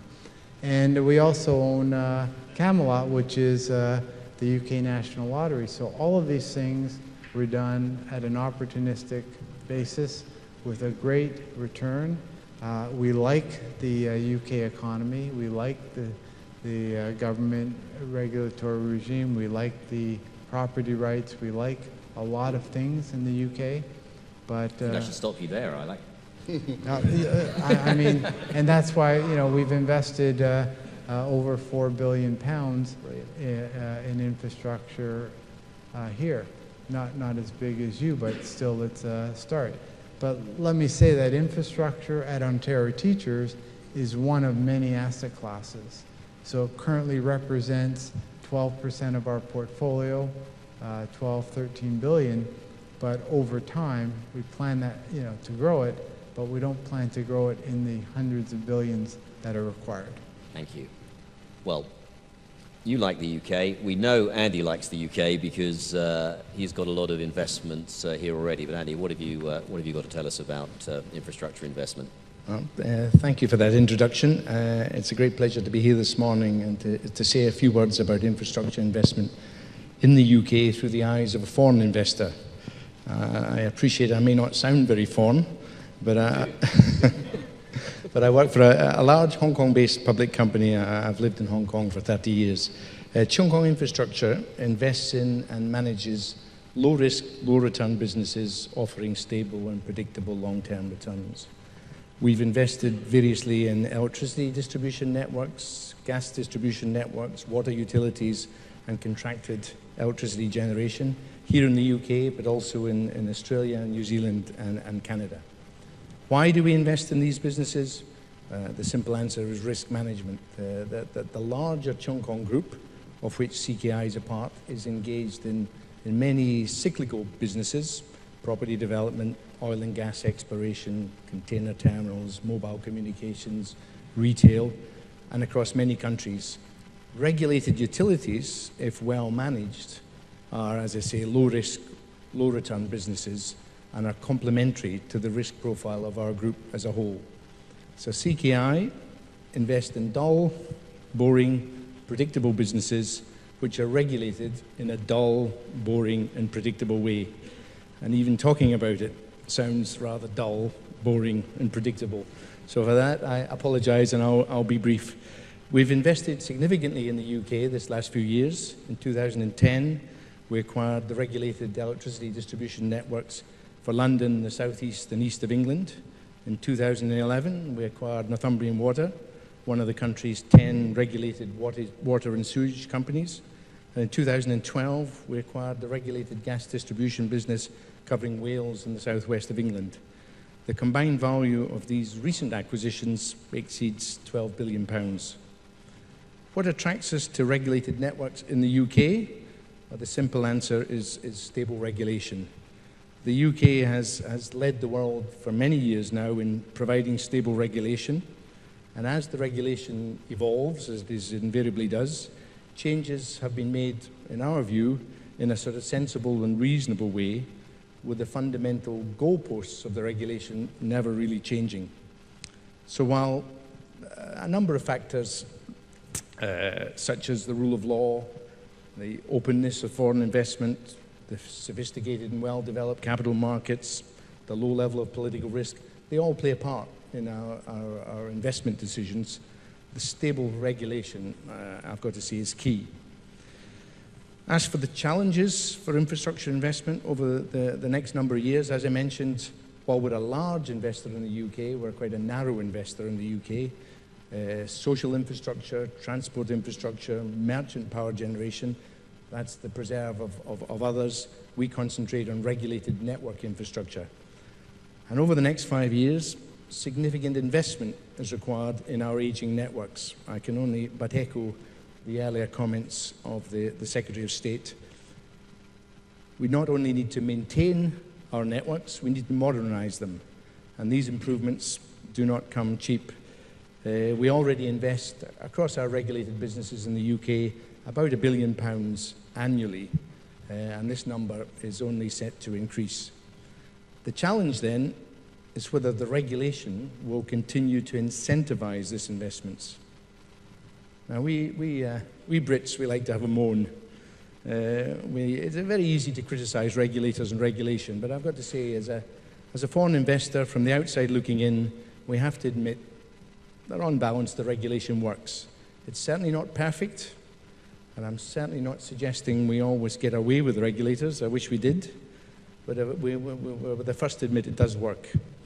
For example, our gas distribution businesses have just been through their regulatory review, which fixes their operating environment for the next 8 years. Now, while the regulator has set us very challenging operational and financial targets, we as owners of these businesses know that if our management teams achieve these targets, then we know the returns we'll make.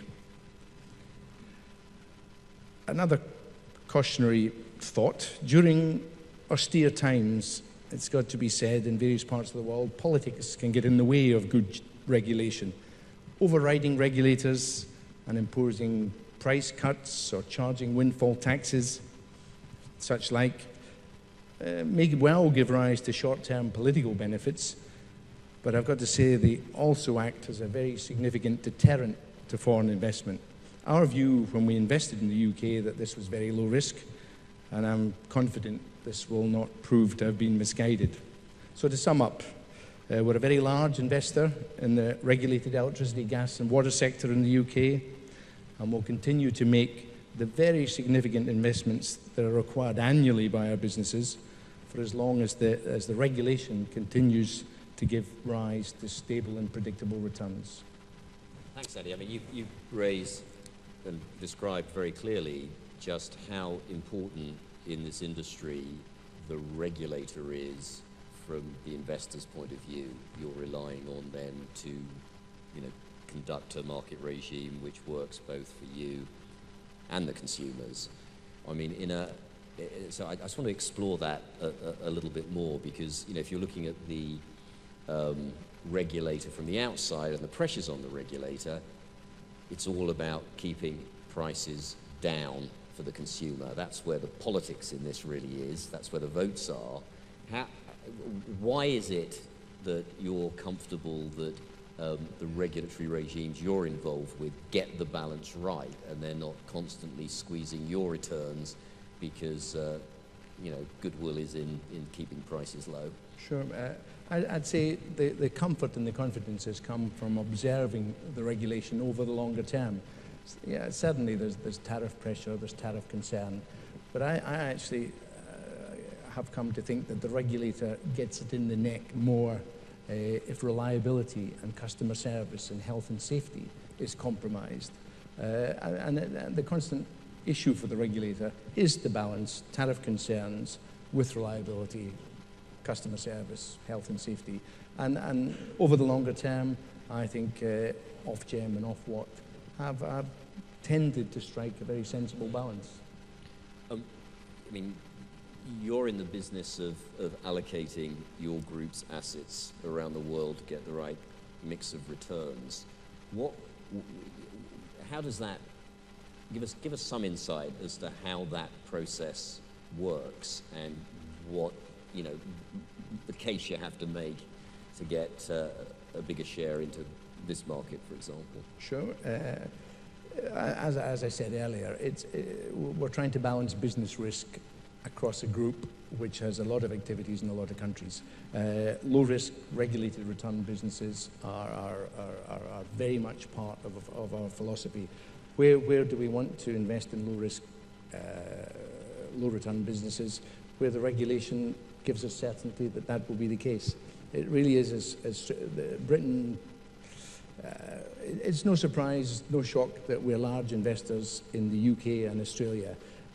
I don't think the Australians would feel offended if I was to say all they've done is copy British regulation, because in essence, with regards to electricity, gas businesses, that's exactly what we've done. So we treasure the regulation. It plays a large part in our capital allocation process sitting back in Hong Kong. The fact that it's for the long term.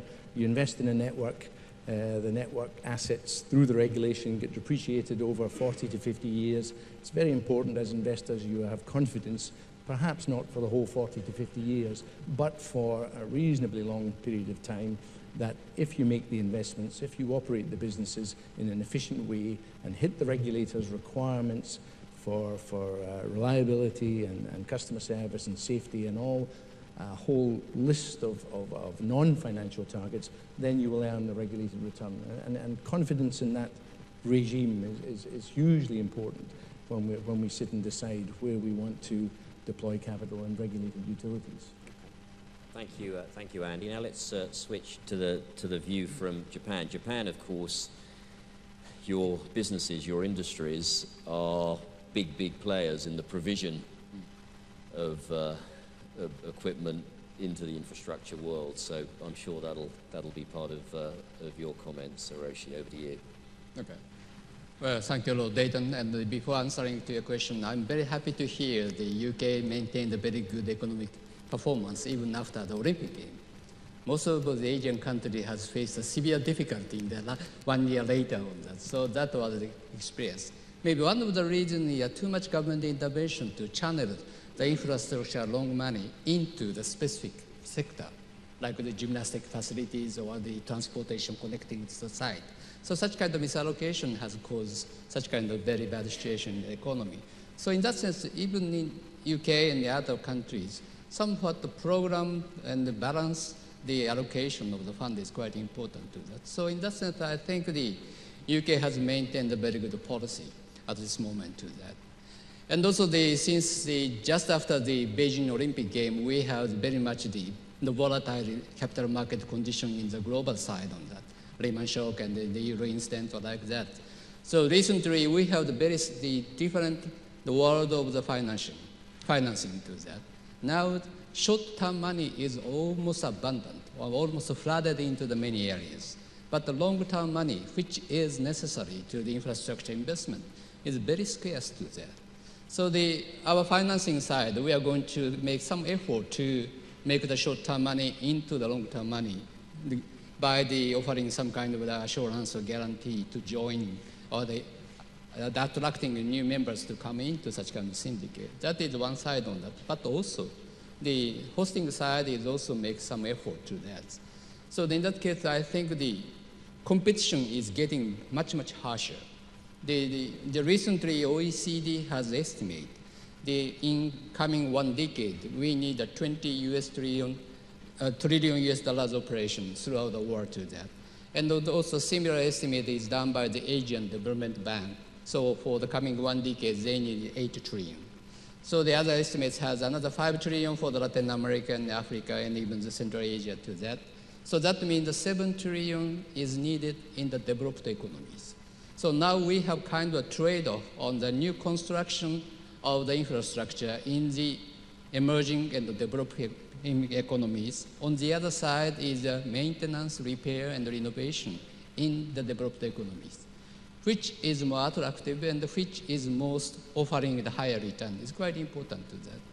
So of course, not only the nominal return is working, somewhat the stability and the predictability and the reliability is important. So in that case, I think the developed economy has some kind of advantage to that. But if the government makes a very big size of the intervention, even the brownfield doesn't give such kind of assurances. If the government makes the big size of the subsidy, for example, in the case of energy sector, of the phased-in tariff for the renewables, if the government is going to face the austerity, they have to cut down such kind of expenditure. That has a big change on the future calculation to that. And also, if the government is going to make some kind of the intervention, but as you mentioned about the pricing. So in that case, even the brownfield is not much so reliable to that. So in that case, the new investment is just floating around which way they are going to that. That is very much a different situation there. But as far as our bank, the Japan Bank for International Cooperation, has very long discussion with our sponsors and also the constructors and also the manager and operator of the infrastructure. So they found the UK current investment environment is quite attractive to that. So in that sense, as I said, the reliable and also the predictable. And also there is no big populistic movement for the dumping the pricing. And also the foreign exchange, the situation is not so bad. Some years ago it was so bad to that, but now we count on the inflation rate and also the foreign exchange market, still they can have some kind of good assurance to that. And also different from the emerging economies. In the case of UK, we can use a local currency, starting pound to use to that. Most of the Asian economy or even Latin American economy, they have to bring in the dollar and the euro to be converted into local currency. The revenue is in the local currency. So if there is such kind of the good adjustment of the pricing or the foreign exchange market, it has big negative impact for the operation. But in the case of UK, as far as sterling pound is somewhat healthy, so in that case, they can have some good operation. So in that case, recently we have the finance of the Japanese company's operation here in the transportation, the renovation of the new the railway, and also now they're going to have some purchases of the energy company to that. So I think that is a reflection of the sponsors and operators' confidence in your country. Then we highly appreciate such kind of operation to that. This is the current the observation for the JBIC to the UK economy to that. And I mean, really to follow up on Neil's point, the brownfield, greenfield, how critical is the role of the equipment suppliers, which effectively can be the sponsors to these projects, in absorbing those risks which the pure financial investors are reluctant to absorb? Is that the key to progress here? Yeah, I think, of course, the reality is somewhat different, but hypothetically, the big size of the sponsor or investor can have taken some risk on that. So they can have some of the mobilization money into the greenfield. But if most of the small and medium size of the investor is going to have somewhat cautious operation, in that case, they are going to have even though the lower rate of return, but the more the predictability and also the reliance. So in that case, they prefer to have the brownfield. So hypothetically, the rate of return of the greenfield is higher than the brownfield on that. So such kind of allocation or the division of the labor should work to that. But in some countries, sometimes the government intervention is too huge, or the repercussion of the political party is going to have some kind of the skewed situation. It causes some kind of the not good working of such kind of good cycle to that. So in that case, the money is just floating. So in that case, there is no good operation on the infrastructure. Thank you. Well, look, we've got about 10 minutes left. I'd like to throw the floor open to questions. We've got one over there. Thank you. Thank you, Lord Dighton. Mark Fallon with CH2M Hill. We, along with our consortium partners, were part of the ODA's delivery partner on the London 2012 Olympics. And among the many sort of factors that contributed to that success were the accountabilities and authorities of the delivery partner were quite clear to us. We've discussed some of the complexities your panel has related to greenfield financing. I'd be curious to know what the panel thinks of the appropriate role for project and program delivery firms and contractors to make those programs and projects successful. Okay. And is that one? I think that's probably one for you, isn't it? Not really, I've got to say. We've got very limited experience of greenfield investment because we're a regulated network business. The one experience we have of greenfield investment reasonably recently, we were part of a consortium that built a power station, 1,400 megawatt power station in Thailand. As I'd outlined earlier, we're rather dull, boring, predictable people, and the only way to make a greenfield power plant construction hit our risk hurdles was, first of all, to sign up an EPC contract with a very well-respected equipment manufacturer, and for the Thai government to sign a 25-year offtake agreement for the entire 1,400 megawatts of the power plant. So that combination of laying off the risk with a manufacturer and having the comfort of a rock-solid off-taker over the estimated useful life of the asset was a combination that got us investing in greenfield sites. But that's a rarity for Cheung Kong infrastructure. I mean, let me answer on behalf of sort of the UK government, the ultimate client. I think, we did a lot of work on our comparable performance in terms of delivering projects in this country versus other countries. It's absolutely clear that the critical time in any project where you can save money, get it all sorted out, is before you start.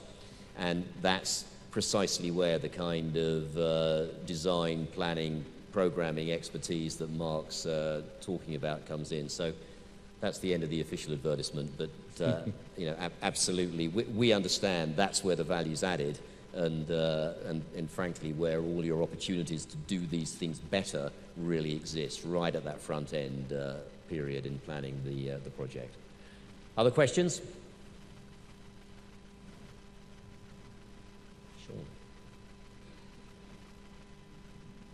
Hi, Sean Kingsbury from the Green Investment Bank. We heard earlier about the scale of the capital required to move the UK towards a more sustainable economy, about £110 billion. What can the UK do to secure more of that foreign investment?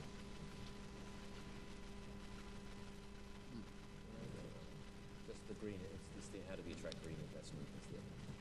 Well, I mean, from us, from teachers' point of view, we're looking at all opportunities, whether it's green or brown or whatever, and some of the green investments in Canada, for example, are highly supported by the government to make them attractive.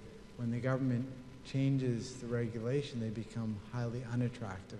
So it goes back to you know, Andy's statement that you need long-term predictable regulation and to make it work, because those green investments are forever and the governments are not. And you got to make sure that as the governments turn over, different politics come in, maybe a tax regime comes in, maybe a regulator comes in. So to attract that, we need something more predictable, whether it's green or brown. I think that's what I mean. And when we heard from Ed Davey, the Secretary of State for Energy, that's precisely the intent of the energy bill, is to provide that kind of comfort, whether it's through contracts for differences to commit long-term prices, or by the way in which we will grandfather in historical commitments into future agreements to provide precisely that kind of support to allow us to transform our energy mix into one which is hits our renewable targets. And of course, Sean, who asked the question, is from our Green Investment Bank, and he's there to invest alongside industry to help them into some of those projects which may be at the margin of happening, and he'll come along with some capital and get them over the line. May I? Yes. Please, so yes. Not directly the answer to your question to that, but I think even for the greenfield, I think no one can take too much risk on that. Especially in the case of the infrastructure, most of the business in the network or the grid throughout the nations. So I think the public contribution or government contribution is quite important. So if they set a very proper, the long-term the arrangement or the design for the making the infrastructure, in that case, even the greenfield investor can have some kind of the confidence to come to that. So in that sense, I think the UK is doing fine on that. Some good coordination between the central government and the local government. In some emerging economies, the decentralization is politically good sense of that. But sometimes making the nationwide grid or network, it doesn't work to that. It makes some kind of confusion and chaos to that. So recently, JBIC is going to ask most of the Asian economies to have such kind of making grand design in collaboration between central government and local government. As such kind of the good showing on the idea is very much the sustaining the effort for the foreign investors to come to that. That's my feeling of that. Yeah. Thank you. I think we had another question here. You okay? Here's the microphone. I'm Prakash Hinduja from the Hinduja Group of Companies. I'm the chairman of the Hinduja Group of Companies in Europe. I'm very impressed with the panel which they mentioned about the infrastructure plan. But we'd like to question a panel that the survey, if you can plan, how did China infrastructure went through? That's one. Second thing is India today needs $1 trillion for infrastructure. If you see the success of UAE and Abu Dhabi, the infrastructure took place over there. Who were behind them? They were British, were the key people, according to my analysis, who played a very important role with the European together. Now, if you want the British to have a foreign investments from Indian people who are well-to-do and staying in United Kingdom for so many years, they can come in a big way, provided we can get an Indian skill power, which can bring down the cost. Take, for example, recently they had a US, Britain, and India. They signed a tri-party plan for infrastructure. Only yesterday there was a meeting in India where Japan is today supporting India in a big way in a long-term financing for corridor and infrastructure programs in a big way. Similarly, in UK, if you want to bring more foreign investments, we should have a consortium of all the major infrastructure companies. And a government, as we mentioned, the joint pension funds will be more attractive. Ontario teachers are only one company, but there are so many other pension funds like State Street Bank of, and so many other pension funds can come in UK in a big way. And I'm positive UK played a very important role 200 years ago, built the infrastructure in India, which we are still continuing the same way.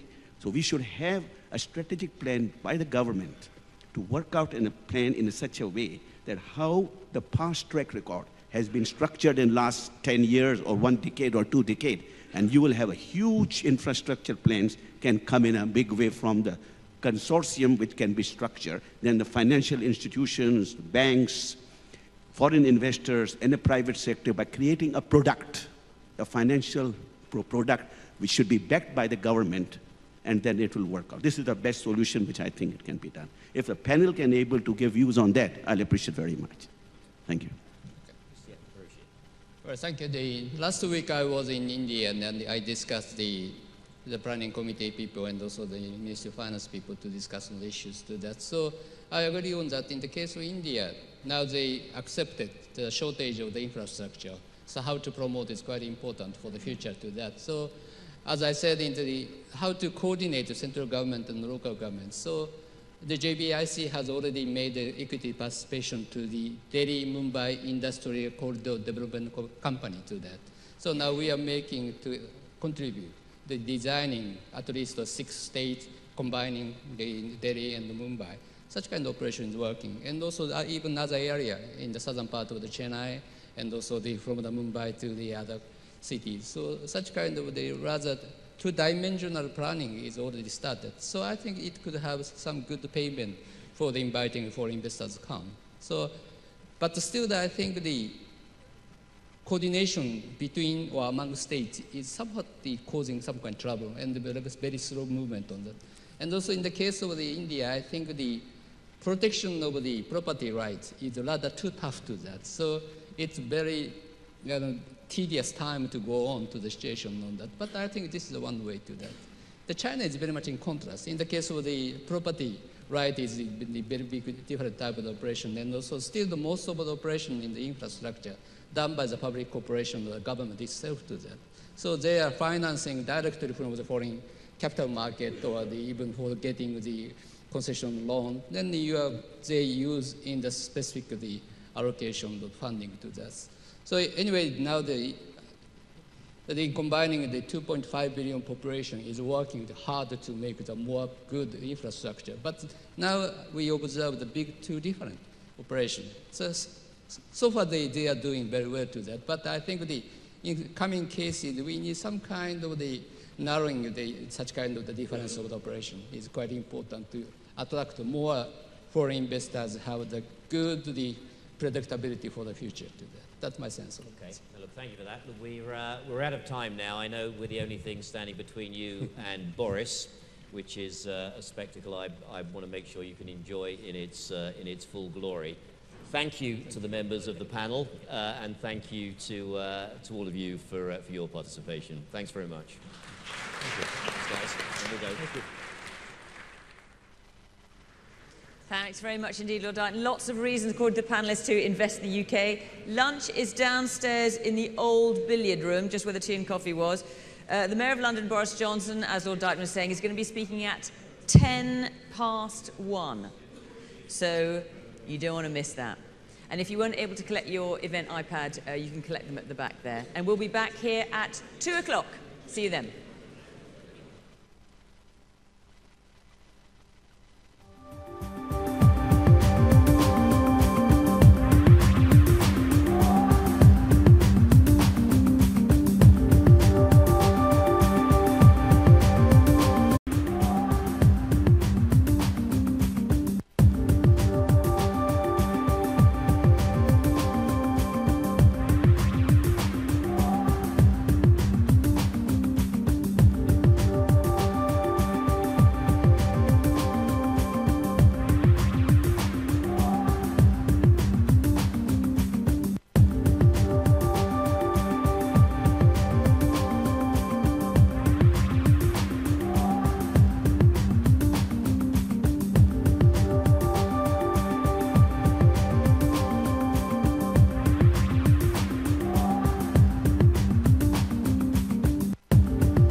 always will under any circumstances. He imported the likes of Eric Cantona and Cristiano Ronaldo, but he recognised very early on that football is global today, and if you look at the Man United squad, you will find players from as far afield as Japan and Mexico and where else?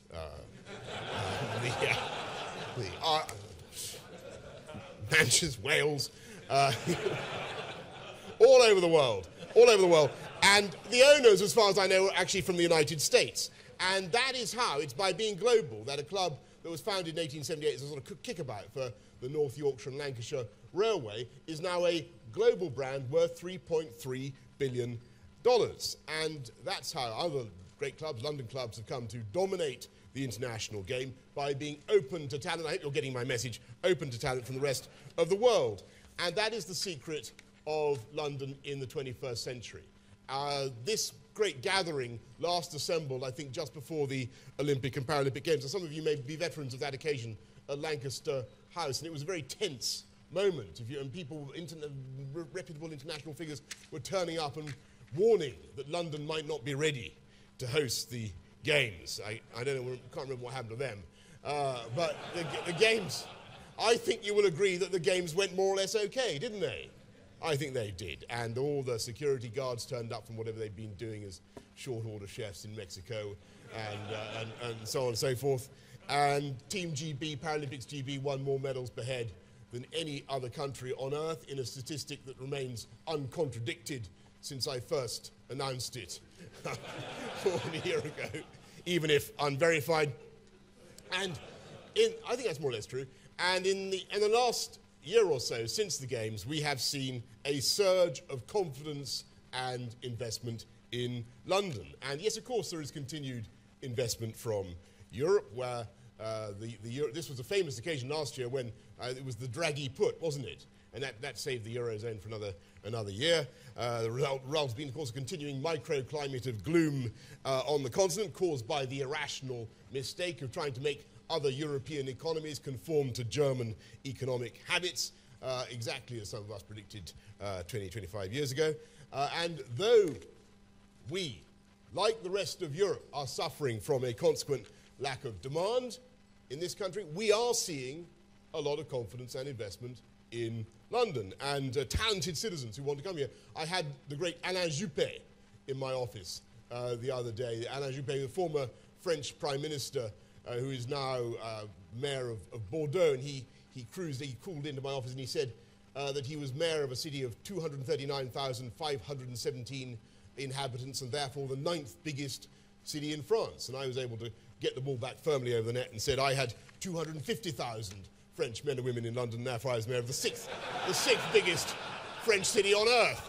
And like Sir Alex Ferguson, we in London are lifting our eyes beyond Europe and welcoming major players from around the world. From Australia coming into Croydon, £1.2 billion investment. Malaysians coming into Battersea. There it is, look at the absolutely fantastic investment there, £1.6 billion investment there. Qatari DR, about £1 billion going into the Olympic Park. We've just been having some fascinating conversations only this morning with China's ABP about some very interesting proposals they have for the Royal Docks, about which I cannot say anything further without fettering my discretion in the planning thereof. We are seeing growth in London in sectors that barely existed 10 years ago: fintech, biotech, nanotech, green tech, sectors are now employing 40,000 people. We have a film and TV production sector that is predicted in the next 10 years to overtake Los Angeles and New York in size. We have one of the biggest clusters of academic health science sectors in the whole of the world. The £700 million Francis Crick gigantic glorified rat abattoir about to open on the Euston Road. And in spite of all the economic difficulties that we face, we are seeing employment running at record levels in London, with another 275,000 private sector jobs created in the last year alone. To build on this success, we've obviously got to get some things right. We've got to address our productivity issues, and that means beginning with education. We've got to get our kids studying the STEM subjects, languages, getting them the skills they need for high-value jobs. We need to boost our apprenticeships program. We've done 100,000. I look to many of the people in this room to keep us going on that fantastic project. We need to get up to 250,000 over the next 4 years. But I don't believe that we will be helping our young people in this city if we close London markets to talented foreigners. Any more, by the way, than we would help British football, if you continue this analogy, if we excluded the role of Nani or Van Persie and so on and so forth. And frankly, we must sort out a visa system that is still holding back too many sectors in our economy, not least higher education. We must be tax competitive, we must have stable and low taxation in London, and we must not continually bash sectors in which we are naturally and historically strong, not least banking and financial services, which contribute £63 billion in tax to the rest of the UK economy. And then we in the public sector have got to go on and produce the infrastructure that makes a city work and that enables business to flourish. And let me tell you, if you take away one statistic from this lunchtime, no thanks to me, but over the last 4 or 5 years since I've been mayor, the population of London has risen by 600,000 people. Thanks, and we are going to have 1 million more by 2021. We're going to reach 10 million people by 2030. And we need to make, London is the fastest growing city in the whole of Europe, and we need therefore to get the basics right. We have space on our brownfield sites for 80% of the 400,000 homes that we need. We're going through a colossal, a neo-Victorian surge of investment in transport infrastructure. We're upgrading the tube, 30% increase in capacity of the tube. Crossrail alone. Have anybody seen the Crossrail excavations? Have you been stuck in some of the roadworks caused by the Crossrail project? It's a wonderful thing. It will add 10% to the rail capacity of London, but we need to do more, and we need to do it fast. We need to put in more river crossings east of Tower Bridge. We need to get in Crossrail 2 to deal with what happens when HS2 arrives at Euston, to relieve the huge pressure on our southwestern commuter lines. We need to make sure that we properly integrate the underground and the overground with a real turn-up-and-go metro-style service for London commuters. And we will do that. We will do all these things. And believe me, we need to sort out our aviation capacity problems in this city. And since I have a captive audience, let me tell you, I do not believe for one moment that the answer to that problem can be to expand Heathrow. The trouble is, my friends, that around Heathrow there are already 766,000 people who suffer excess aviation noise pollution, above 57 decibels. That is a third of all the victims of aircraft noise pollution in the whole of Europe. And we therefore need a new solution, a better solution than a third runway at Heathrow. That is what we are proposing to Sir Howard Davies and his commission. And I think if you look at what can be achieved at the estuary site, and there are a couple of estuary sites, but if you imagine the combination of that new aviation capacity, a 4-runway, 24-hour new hub airport for this city, combine it with the maritime port, the new deep water port that we are going to be opening, that is being opened in October, the DP World port, giving back to this city a deep water port for the first time in decades, linked by the new Lower Thames crossing, which is absolutely indispensable, then you can easily envisage the creation of a new logistics hub to the east of London, competing with Rotterdam, in fact taking business back from Rotterdam, and entrenching London's position as the natural, commercial and trading capital of Europe. And in a few weeks' time we'll be setting out more detail of this in a vision for London through 2020 and beyond, combined with new work by Tony Travers and the London Finance Commission on how to provide stable and continuous finance for our city. And it's absolutely vital that we get this right, because the story of the global economy over the next 50 years is going to be about cooperation and competition between the great cities of the planet. And I hope you'll agree with me, in conclusion, that when you look at London, you could argue, with all our advantages, that we are the greatest city of them all. Is there anybody here who's seriously going to dissent from that view? And I hope international visitors will not think it is mere chauvinism when I say jingoism. In the adjudication between great urban centres, many visitors will make their decision on sheer quality of life. So it is not irrelevant, mes amis, that we have a crime rate that has been consistently falling, down 13% over the last 4 or 5 years, to pick a period entirely at random. We have a murder rate now a fifth of that of New York. We have more green space than any other European city, a fantastic banker-funded bicycle hire scheme, the cleanest, greenest new bus in the whole of Europe, which we are shortly to export around the world. We are planting tens of thousands of trees. We're upgrading our parks with the help of Team London volunteers, who I hope very much you will join. We have more museums than Paris, and free museums at that. We have twice as many bookshops in London as they do in New York. No wonder we have a fifth of the murder rate. We have less rainfall than Rome. I can't believe that statistic, but we certainly have more theatres. We certainly have more theatres than either New York or Paris, and in a statistic I'm prepared personally to verify, I'm told we have more Michelin-starred restaurants than Paris. We have the right time zone, the right language. We are so faithful to the rule of law in this city that we lock up our MPs for trying to pass their speeding points to their wives.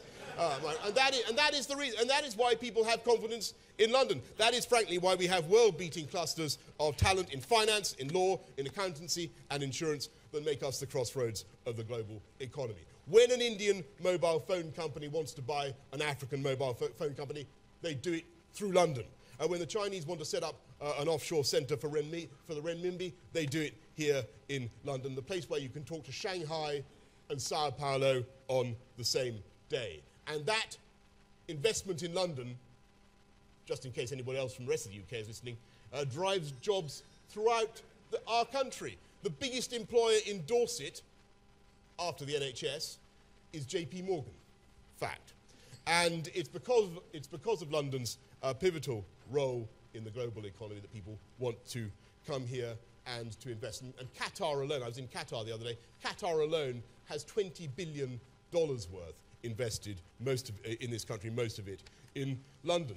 That's the role and the future for our city. We export the crossroads, the intersecting set of the Venn diagram of world trade. We export, as I never tire of saying, in a semi-liturgical fashion. I remind you that we export tea from the London borough of Sutton to China, Mr. Shute. We do. We export bicycles made in Chiswick to Holland, cake to France, sand, I discovered, in the Gulf to Saudi Arabia. We've exported the British Museum to Abu Dhabi, Gordon Ramsay to Doha, David Beckham. We've exported David Beckham. We don't just import footballers. We've exported David Beckham to Paris Saint-Germain, where I understand he's doing very well. And we have sent Piers Morgan to America. Ladies and gentlemen,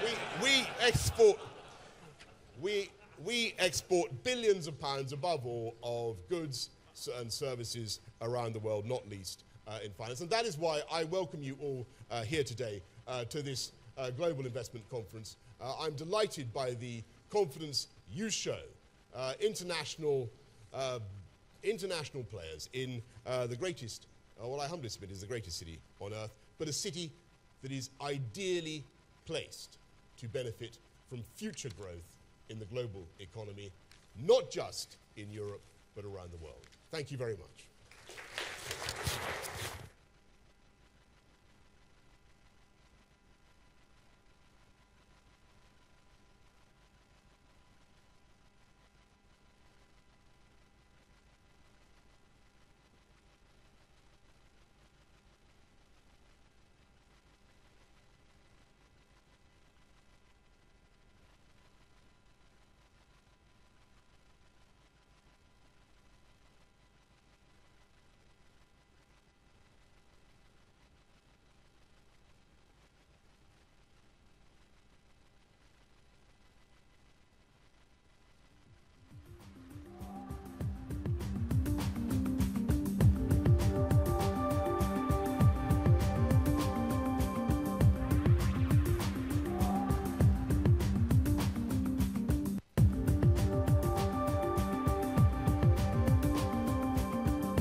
Welcome back from lunch. How many of you were listening to what Boris Johnson had to say downstairs? Yes. Now, someone mentioned to me they'd heard that speech in various guises a number of times, which I think is a vile calumny, as Boris would say, but certainly had a use of some very interesting statistics. I think about it raining more in Rome than it does here. I don't know. What I say is, I lived through the summer that never was, because it rained all the time, and the winter that never ended, and the spring that vanished. So I don't know where he got that statistic from. Now, our first session after lunch, we are going to be looking at attracting long-term investment. Now, the UK is acknowledged as a leading centre in the global asset management industry. It's an important part of the UK economy, representing 1% of GDP, and under management, £4.9 trillion. So it's certainly not insignificant. We're going to be looking at why the UK should be a good choice for long-term asset management and how to keep the UK competitive. To chair our next panel, please welcome, at last, another woman on stage. First one we've seen in a while, apart from me. I'm sure there'll be more this time next year, won't there? Yes. Please welcome Catherine Garrett-Cox, CEO of Alliance Trust. Catherine.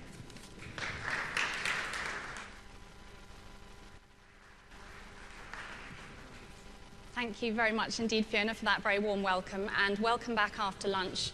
I think it's always a bit of a tough gig to follow the Mayor of London, but we'll do our very best, and we have assembled a very lively and global panel to discuss how the UK maintains its competitiveness on the asset management stage.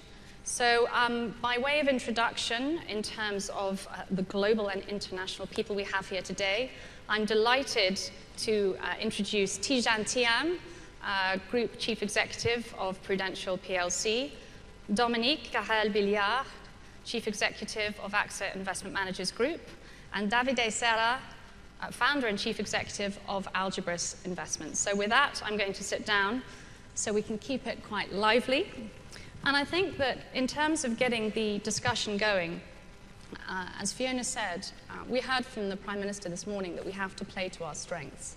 And I think we have fantastic strengths here within the UK, both in terms of a place to invest in and as a place to invest from. So I'd really like to turn to each of you in turn for a few brief remarks as to how you think the UK can maintain its competitive edge. So Tidjane. All right, thank you, Catherine, and good afternoon. You asked us to be lively, so we will do our best for the courageous souls who turned up after lunch. So let's start.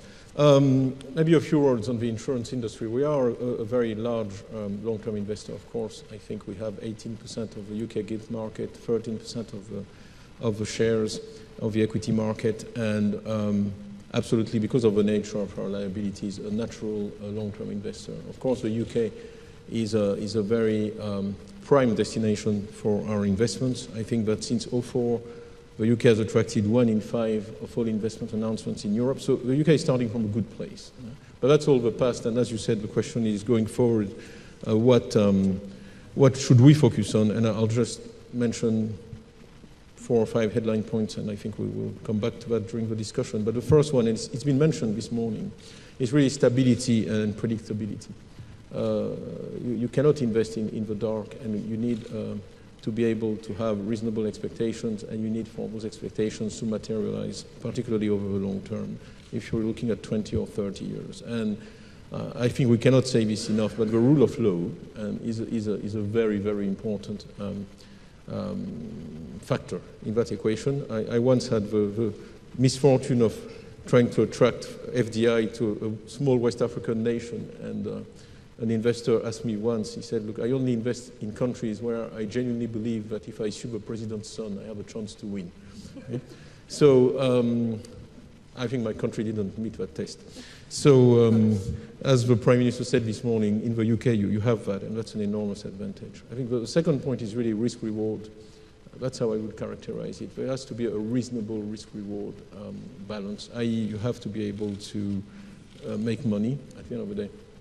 You invest for a profit, and I think that there should be no stigma attached to remuneration and profit when it provides the incentives that drive positive long-term returns, which are a very good thing for the economy. On the downside, there is risk, and that's probably where government has a big role to play, because you invest for the long term. You don't want, you understand that the world is random and bad things will happen.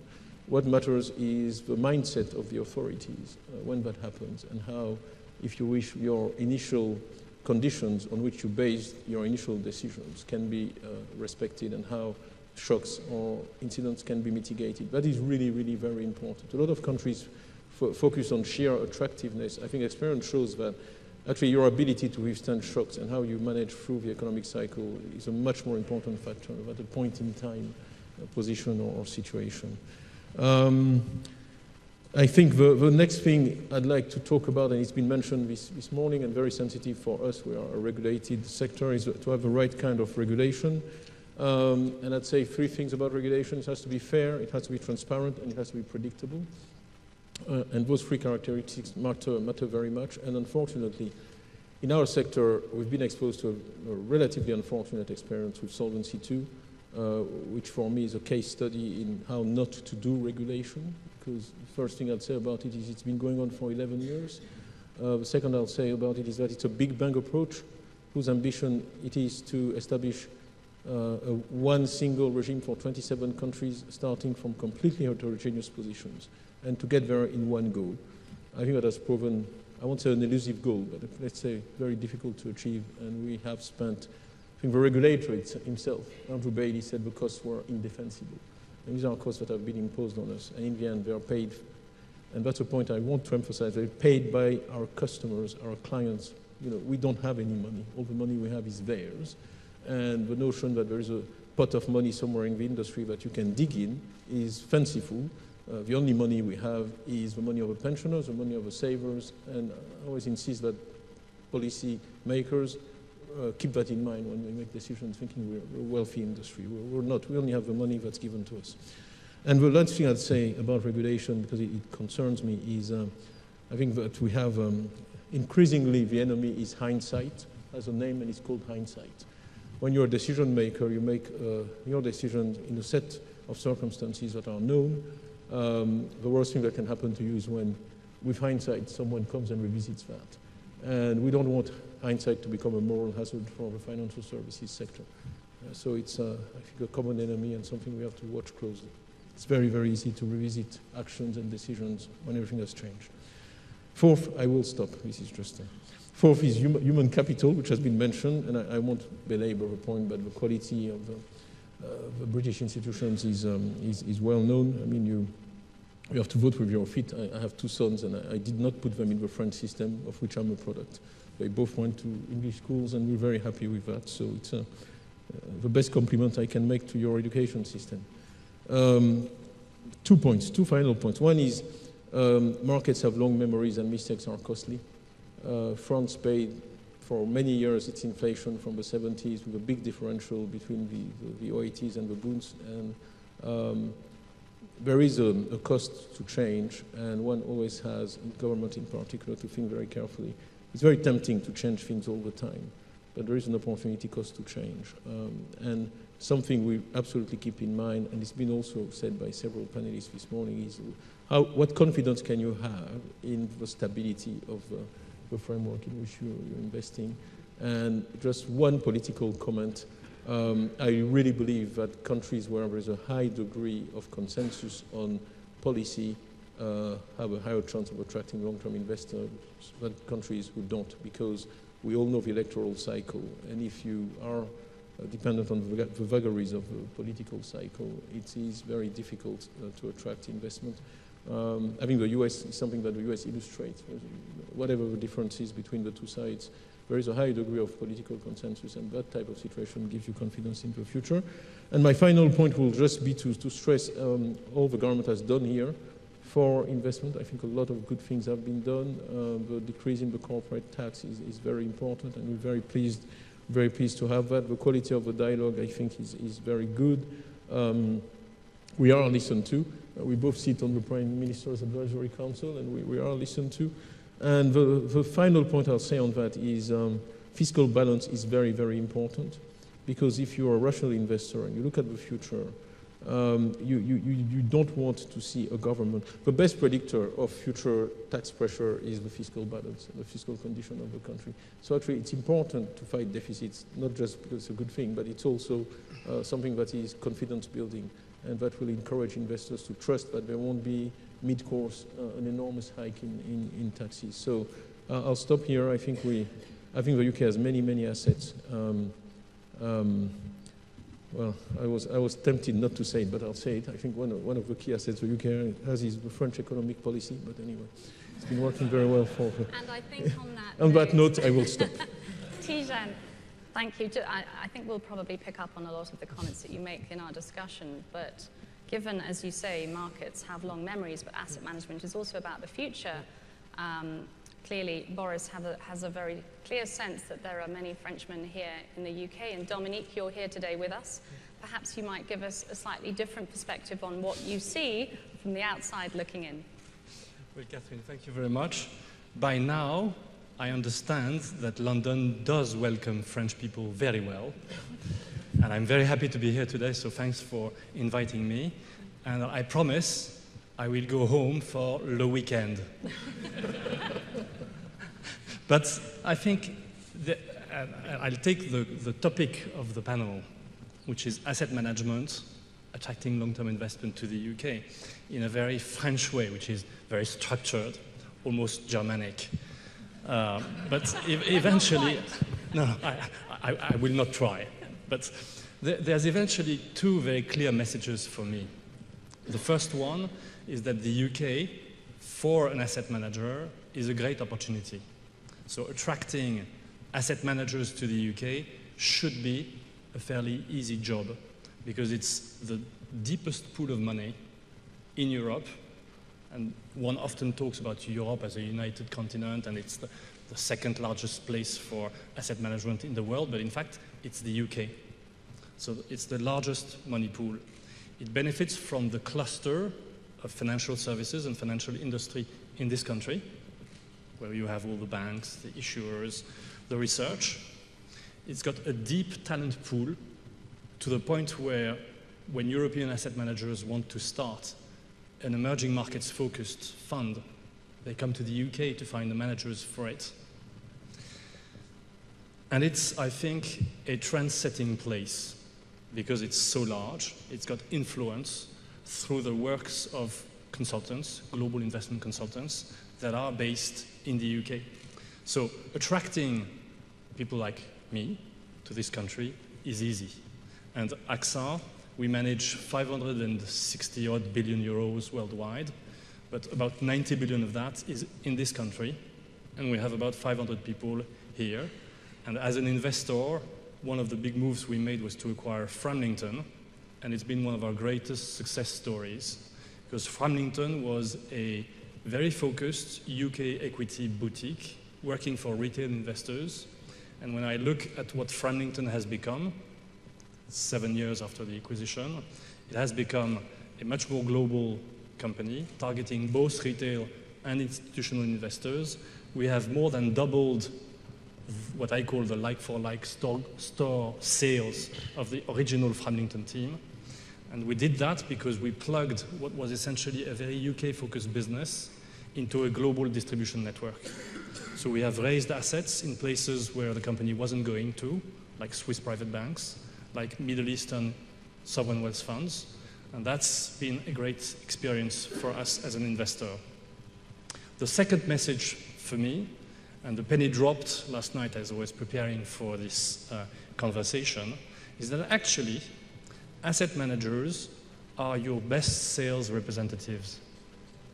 Because when I travel the world to discuss with long-term investors in the Middle East, in Asia, what they want to hear from me is what's the view on Europe? What's the view on the UK? Why should we invest in the UK? We have lots of opportunities in Asia, in Africa, in Latin America, where the growth prospects are much higher. Why should we invest in the UK?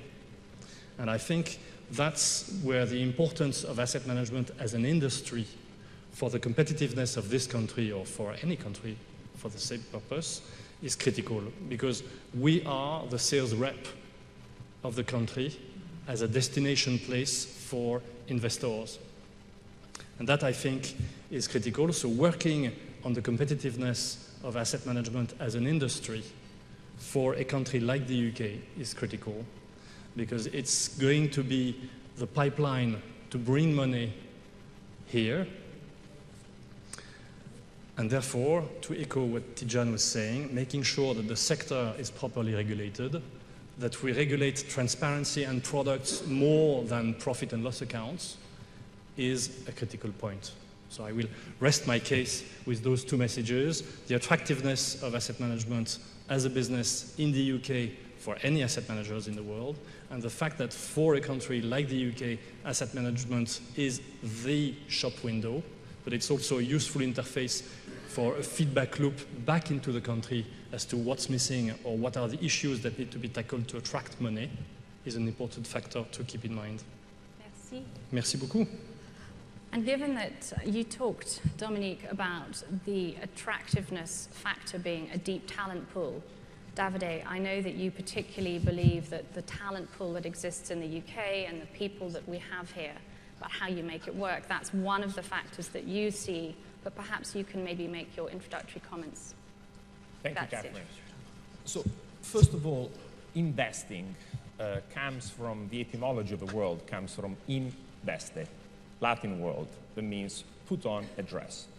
So what matters is to have as many colorful dress as you can. And that's very important. So if you think why I think UK is so successful, you have one of the most important insurance company in the world expanding, an asset manager, and then you have company like mine, which are boutiques. Basically, a talent pool that gets sucked in by the major institution, and after 10, 15 years of training, decides to step out of the major institution and set up their own SME. So basically, we're nothing but part of the cluster. Eventually, there are entrepreneurs within this large organization that came here for studying, they came here because there's an open society, and they help and basically make the system more reliable and, in my view, more vibrant. Secondly, why UK? Why should you put money in the UK? Why should you invest from the UK in the rest of the world? I've been here for 18 years. I love this city and this country. And most importantly, I tell you why, because it's not just about money, it's about the brain behind the money. And here I'll just make for example, ask yourself this question: in which of your own country you'll have the central banker that is a Canadian, the largest bank run by a Portuguese, the largest insurance company run by a Frenchman born in Africa, the stock exchange run by another Frenchman here on the first row, and the largest telecom company in the world run by an Italian. My own country has an unfortunate disadvantage that the best people we have, we tend to send them away, like Mario Draghi of ECB or Vittorio Colau to Vodafone. Now, this is unique to this country because basically allows capital to connect with people and people generate ideas. And that's all what investing is about. The second point I'd like to make is do not underestimate the ideas get generated by people brainstorming. In London, thanks to what we've heard on infrastructure, and I think Boris, which is probably one of the most fabulous mayor you can have, what helps any global company to come through London. So if you sit here as an asset manager, people come to see you. You can spend more time thinking, connecting, debating, asking yourself is the right question, rather than be on a plane yourself. And you can be in here, you can invest and see, typically we see about 1,000 companies a year, and every day I see 3, 4. They come from all over the world. In the morning you have an Asian company, you can have someone from Brazil, an American. It's excellent. Basically, it's the point where people meet, and thanks to its location, to its history, everything has already been said. The last point I make, I think it's open and fair. Think about what the Prime Minister has done, David Cameron. Has been the first one to say that companies like Google, Amazon, Facebook are a joke today as a global citizen. They pay less than 10% tax rate on a global basis, when global tax rate is 30%. In the UK, the three combined have paid less than £100 million over the last 7 years. And so they're the first one to say there's something that doesn't work today in global capitalism. You cannot have companies that don't pay taxes. That's not, they might hire as many lawyers and accountants they want, In reality, there's something wrong. So what I think, and this is my suggestion in how you keep London and UK competitive, at the end of the day, what an asset manager wants is to manage the money they run on behalf of pensioners, on behalf of savers, in a fair way. In a fair way means people should only pay taxes where they're resident. That's the OECD mandate. And hence, London should actually become the largest offshoring center, legal, globalized, transparent, where people pay taxes no matter where they come from. De facto, they're already doing it, because it's the most open city. In any cafe you can sit down, you'll see how many languages they're spoken. Most of them are actually resident. So there's nothing wrong with just being open and transparent about it. I think this is something the UK could work on, so that you basically close the loopholes that countries like Luxembourg, Ireland, Cayman, BVI have created. They're nothing else but legitimate way, most of the time, of investors avoiding double taxation when they want to invest globally. Because today, given the connectiveness of the world, everyone is investing globally and not locally any longer. The last point I will make, it's on balance. So openness is the first competitive advantage, of which I've already spoken about. The second is balance. Why you need balance? I think you need balance because this is a country that has realized has got it wrong. Andrew Bailey said we had 4 different banking supervision regimes. Just to give you a couple of points, the FSA has about 3,000 employees. In 2006, they had less than 81 people paid more than £100,000. So let's call it $150,000. And today, they have more than 241. So they realized they were lacking talent. Secondly, in my view, they realized that as the FSA alone has less people than the people working for the stress test in JP Morgan, just one bank alone. And as they said, it's a question of finding a balance between rule-based, principle, and here is the first country that has issued, in my view, what is the most innovative way of solving a crisis, is to align interest of managers and all stakeholders, managers, depositors, taxpayers, bondholders, and equity holders, which is called contingent convertible. That is nothing else but a part of the capital structure senior to equity that basically says, in case we were wrong as regulators or you as managers, we have already a pre-funded rights issue. So there is no panic, nobody has to catch a plane and look for capital around the world at a stress time, which clearly wouldn't be helpful, but we can just convert you from bondholder into an equity holder. And as a result, in my view, will provide further stability to the financial system because basically we're creating a buffer. It's what I call the second line of defense. Just in case we were wrong on the first line of defense, suddenly we build the second one. And I think it takes a lot from the public to understand, go through what you got wrong and rectify.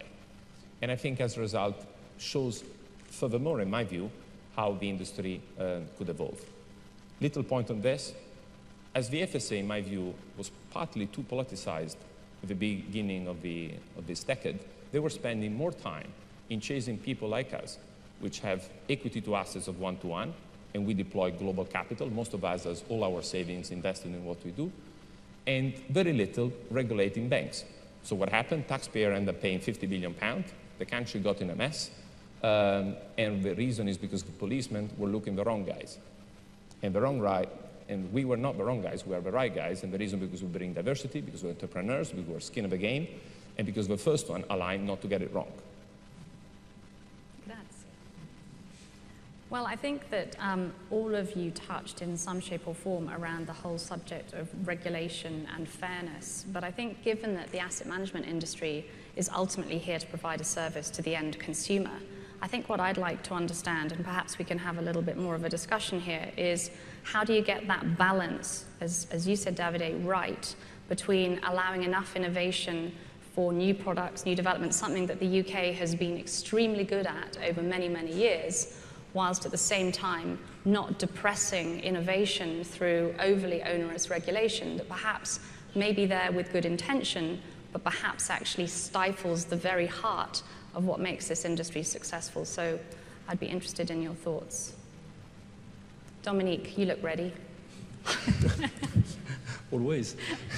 No, I think the industry tends to get mired, and when I say the industry, I involve all the stakeholders to the industry, which is the operators, the regulators, governments, and potentially the consumers as well. We get mired in technical details, in so-called innovation, when what people should care about is outcome. I think as an industry, we have a very, very noble purpose and a very clear mission in life, which is that navigating financial markets is a job for professionals.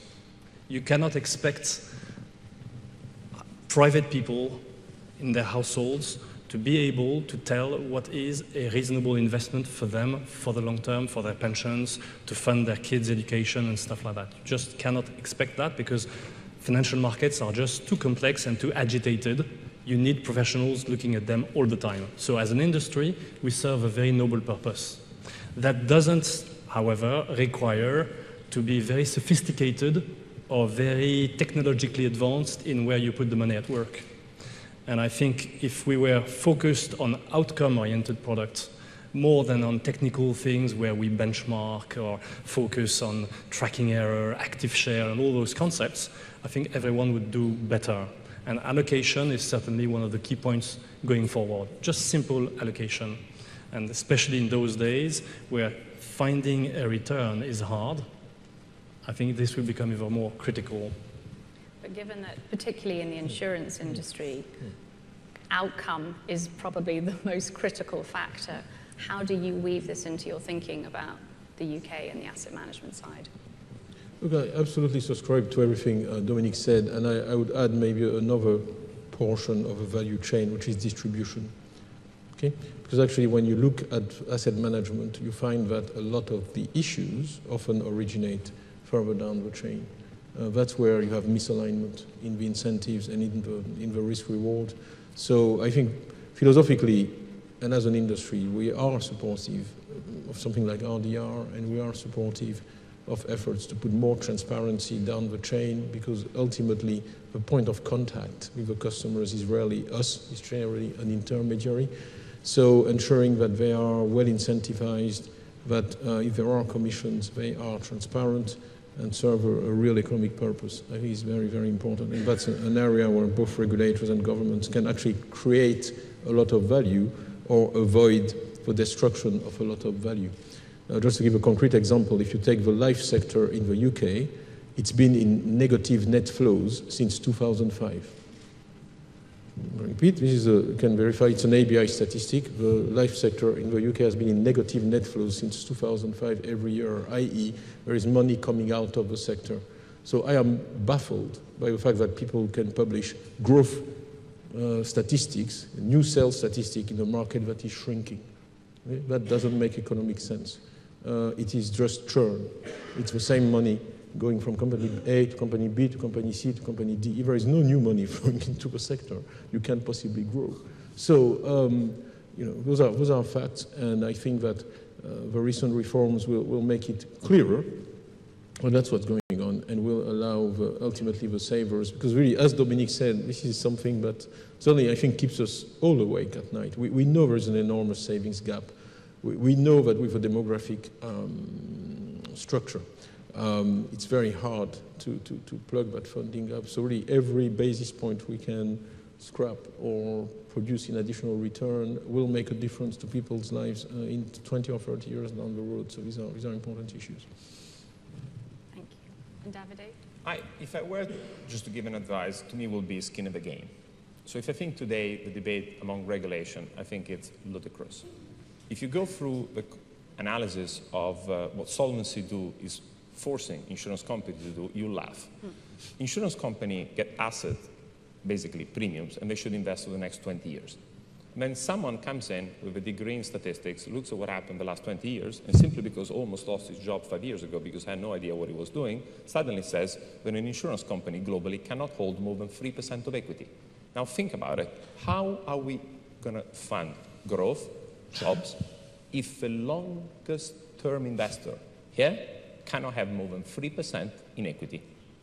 Just ask yourself this question. And on top, are they forcing them now to hold 50% of their assets in public debt, which yields 1%, which is basically nothing else but, you know, financial repression. Central banks buying all the debt, like Bank of England is doing, the Fed, and now Bank of Japan. And I think the key reason is because people don't have enough skin in the game. Who doesn't have enough skin in the game? All of us, to be honest. So first, I start with the shareholders, so people that have the money. How many of us show up in AGM and vote what they think? We ask to make public your vote unless you don't get a dividend. So if you don't say what you think, you're not entitled to the dividend. Passive shareholders are creating a problem. Secondly, who should have skin in the game are regulators. If I were the government, I'll appoint someone of a public body here in the UK and says, your objectives, I want to have the GDP plus 2% unless you don't get a bonus next year. And I'll cut your stuff. I tell you, they'll start thinking about how to get the right objective rather than keep on writing paper.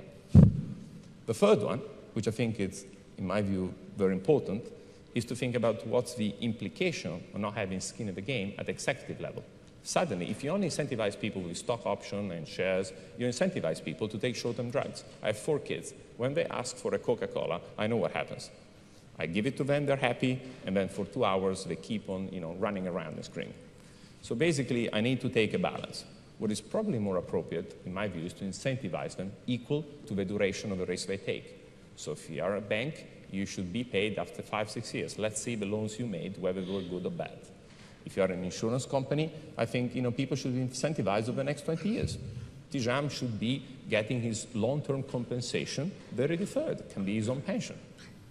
But you cannot incentivize managers that take medium long-term risk on a 1-yearly paycheck. And the same should happen to asset managers. So if you invest long-term, you should have all your money invested in what you invest. In a company like ours, which I think one of the reasons why London is the most prolific, let's say, center for startups together with New York, is that people love to put their own money where their mouth is. So you run your money in the way you think. And that suddenly, I tell you, keeps you incentivized and balanced. Well, I think that's probably a good lesson for us all, but you're not going to get paid for about 50 years. So that's okay. He's a shareholder. He's a shareholder. He's a shareholder. So I wonder whether or not it might be good to take some questions from the floor. So I'm looking around to see whether or not there are any questions. We have some microphones ready. Oh, I can see a blue sleeve about halfway down. Would you be kind and stand up? Thank you. Good afternoon. Stephen Welton from the Business Growth Fund. I'm interested in terms of the asset allocation, how you think you can get more capital into small companies. And clearly the capital markets are incredibly efficient.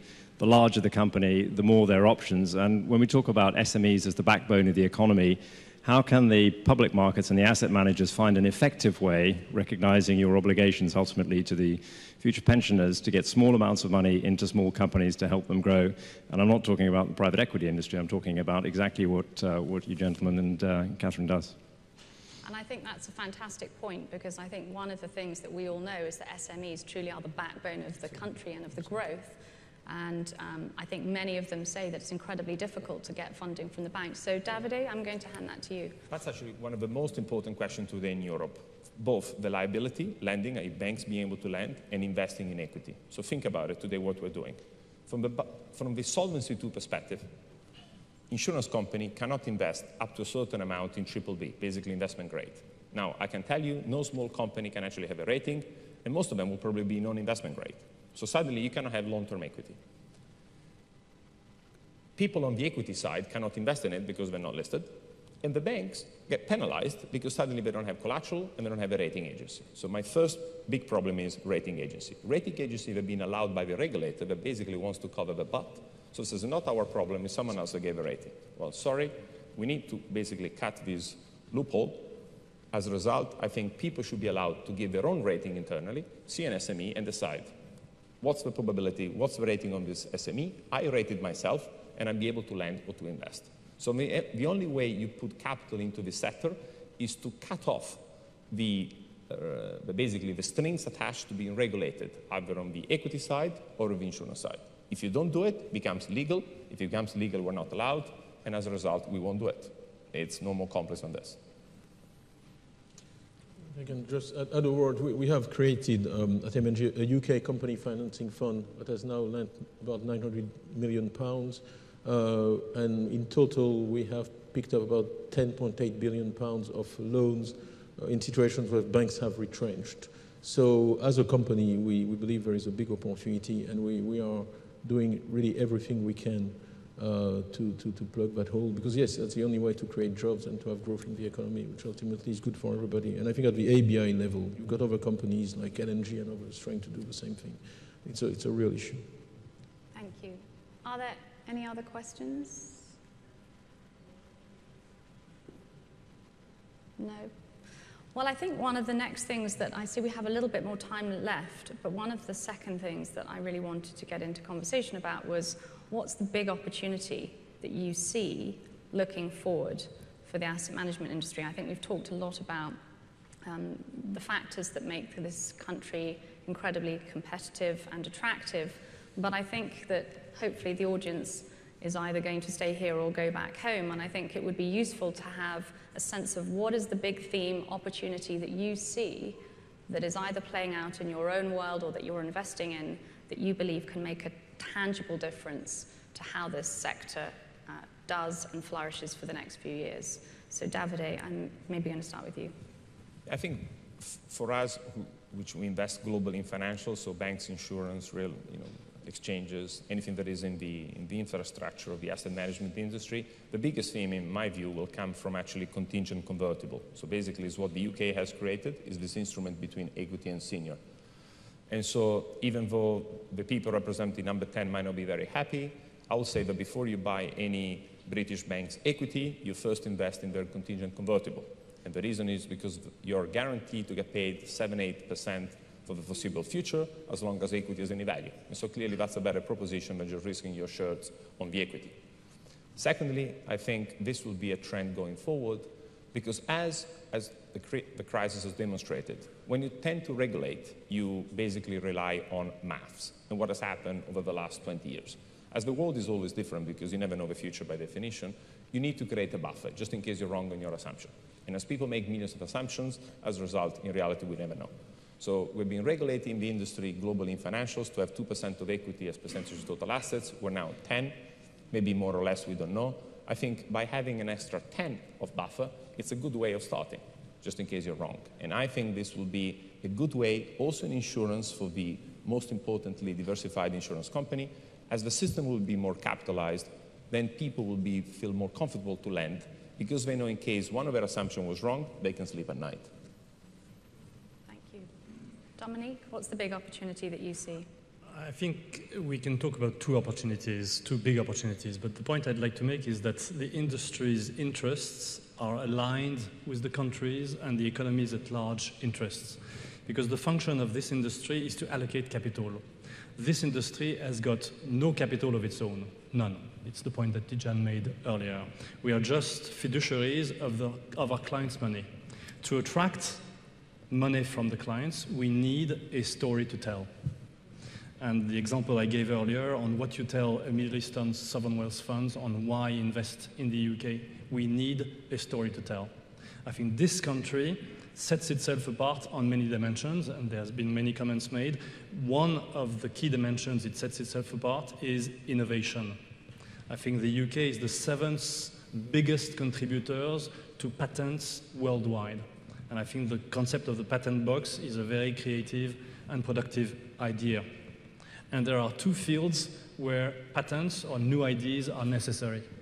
There's what I call green technologies, which is how do we become, as a world, more efficient in how we consume our resources. That's a key one. The second one is that we are all going to live much longer than what we expect. Maybe much longer than what we hope, but we're all going to live much longer than what we expect, which means that there is something about the silver economy that needs to be worked out. How do we make use of the new resource that we have, which is in fact the fact that people live much longer and have effectively third and fourth lives once they have retired? How do we put those resources to work, and what do we deliver to those people to effectively enhance their quality of lives? And I think if we innovate on green technologies, on the silver economy, then as an industry, we have a story to tell to fuel the pipeline between investors and issuers or companies that need money. Because as you say, that's the critical link that we've got to get right. And that's our function.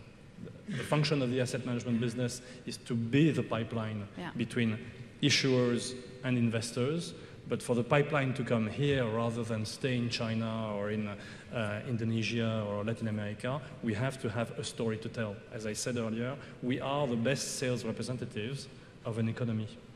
And in terms of the innovation side, I think we've heard throughout today that we have a fantastic resource here in the UK in terms of the universities, the colleges, the schools, and it attracts people from all over the world. So I think we have a, we have a secret ingredient. We now just need to bake it into a wonderful cake. So Tidjane, I know you can cook. So tell us about your opportunity. You probably know my answer because I talk about it all the time. So it's infrastructure, and it won't be a surprise because I really think if there is a silver bullet, that's it. For that aging, that saving gap that we have, unless you create actual, real economic value, we're not going to make it. The only answer to that is growth. And the best and the most effective way to kickstart growth is to invest in infrastructure. Infrastructure is the foundation that allows economic activity to flourish. You need roads, you need energy, you need telecommunications. Someone was telling me recently, Nigeria had 300,000 mobile phones a few years ago. They now have 100 million.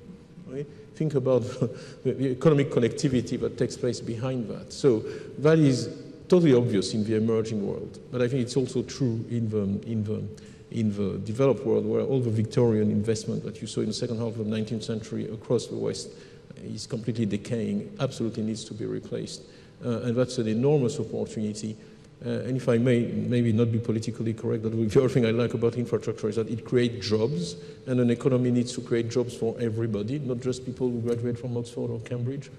It's good to be able to pick up a shovel and get a job and be paid and go do something that is also productive for the economy.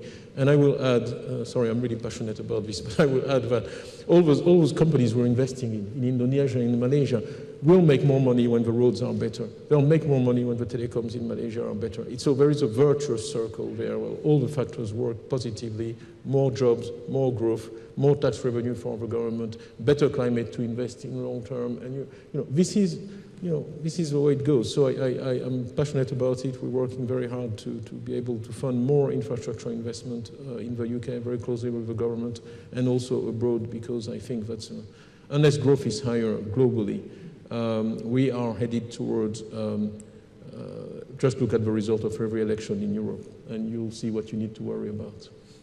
But I think then that begs the question, is it happening fast enough? Because, we have somewhat of an economic malaise on a global basis. There are pockets of growth, but I think, we need to have a bit of a sort of foot flat on the floor. So it's vital. It's vital. For the economy, for the democracy, for the world we live in, I think it's vital. So I think that, there are huge opportunities out there in the asset management industry. And I think, from my point of view, I think one of the big opportunities that I see is that it would be a fantastic legacy for our generation of chief executives if we were able to do the best that we can for our industry, such that we can rebuild trust that has been so badly lost. We heard a lot in some of the panels earlier on about this desperate need to fix a broken system. And I think that given that asset management is all about looking after someone else's money on a long-term basis, if we can do that, then I think that will be a fantastic legacy. And I think if we can turn words into actions, then I think we and the generation that follow us will have done a good job. So I think with that, I'm going to thank my wonderful panel, and thank you all very much indeed.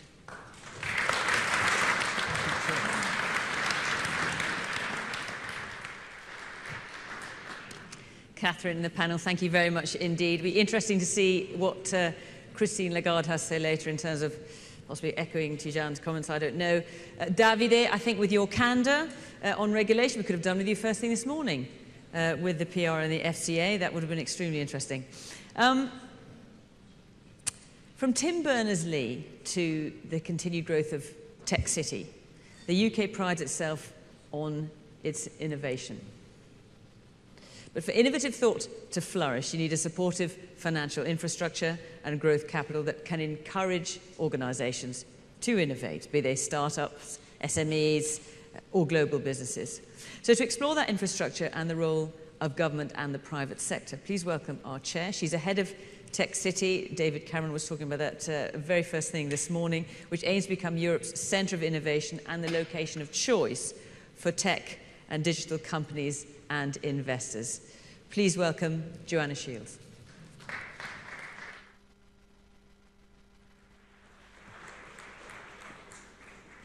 Thank you, Fiona.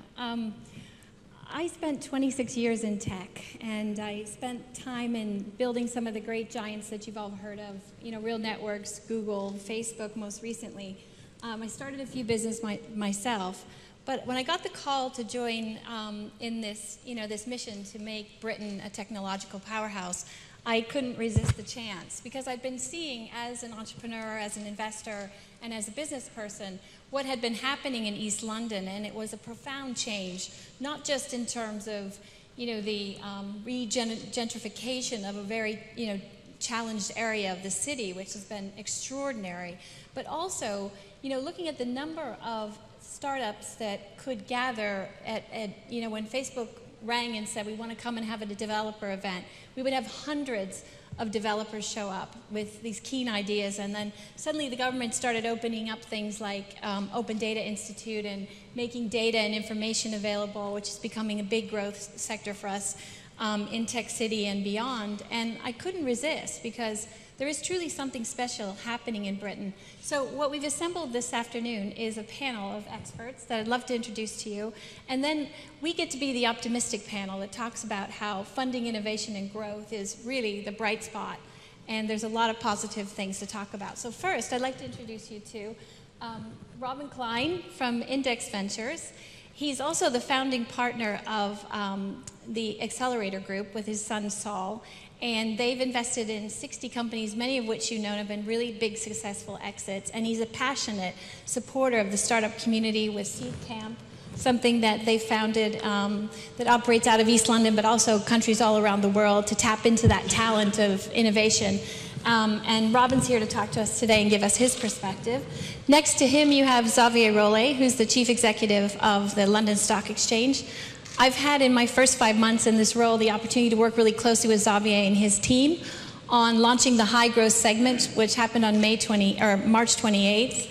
And it's this new on-ramp or route to market for high growth companies. So his team have been instrumental in creating this, and we're working really closely with him.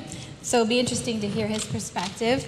Simon Patterson is a he is a managing partner at Silver Lake Investments, and Silver Lake, what you may not realize, is the largest technology investment fund in the world. They have 23 billion under management. They've just raised a new fund of 10 billion. So that's going to be an interesting perspective from Simon. And then finally, we have Nick Bayton, who is the CFO of ASOS, which is one of our big success stories in the UK. It's the #1 or the largest trading company on AIM, is that correct? And also just an incredibly innovative retailer. So, he's going to be able to give us perspectives on how innovation drives the development of his business. So really looking forward to that. I guess I have to do my job as a business ambassador first, though, and give you a few stats and figures. As the Prime Minister said, a download on what's happening here in the UK, and I'll be really brief. First, technology stands out as a bright spot in our economy. The internet economy grew 11% last year, and it's predicted to grow at 11% until 2016. That's significant because of all the G20 countries, it's the highest of any. So the UK is leading on that front. The number of tech jobs in 2012 grew 22%. So 34% of those open positions are in London, 27% in Cambridge, and Brighton has 11%, and the rest are distributed around the country. So it's a very strong story. The government's been recognizing the potential and has developed innovative policies to support entrepreneurs and founders. In fact, I think as a business person, I have to say that our package of measures for entrepreneurs and startups is the best in the world. From startup loans to entrepreneur visas, reduced capital gains on equity, zero tax on profits up to 10 million. If you develop your intellectual property here, just fantastic setup for a business and something that the world just has to know. 18,500 companies have benefited from our enterprise investment scheme, raising $8.6 billion in funds, which is extraordinary. And last April, we launched the Seed Enterprise Investment Scheme to help early-stage companies, and that gives investors 50% tax relief up to £100,000. So we have a record number of entrepreneurs in the UK, half a million last year alone, up 9% year on year. So in general, we have a fantastic story. But the one thing that is still eluding us is that big winner, you know, the Facebook or the Google. And Nesta came out with some research that says just 6% of our companies represent 54% of the growth in the high-skilled jobs. So our focus, you know, today is going to be a lot about how we get those high-growth companies to list on our markets, to make their home here for tax purposes, to become long-term contributors to the economy. So with that, I'm going to ask the first question of Xavier. And this is his chance to set the record straight and correct a myth that many people have about listing on the London Stock Exchange. So there's this prevailing attitude that listing on NASDAQ results in higher multiples in the long term and higher listings than the London Stock Exchange. So I'm going to ask Xavier to dispel this myth once and for all. Well, thank you, Joanna. I couldn't have done better even if I had been prompted, or I'd prompted myself. But there are two simple statistics in that respect, and I know a lot of commentators keep harping on the fact that you get a better multiple if you list in the United States, if you're a technology company. In the last 8 years, if you look at the relative performance of the FTSE 350 tech index right here in the UK versus the NASDAQ composite, the FTSE has outperformed it. And even over the last 12 months, so closer to home, the average PE of tech companies in the NASDAQ 100 at 18 is less than the same FTSE technology index.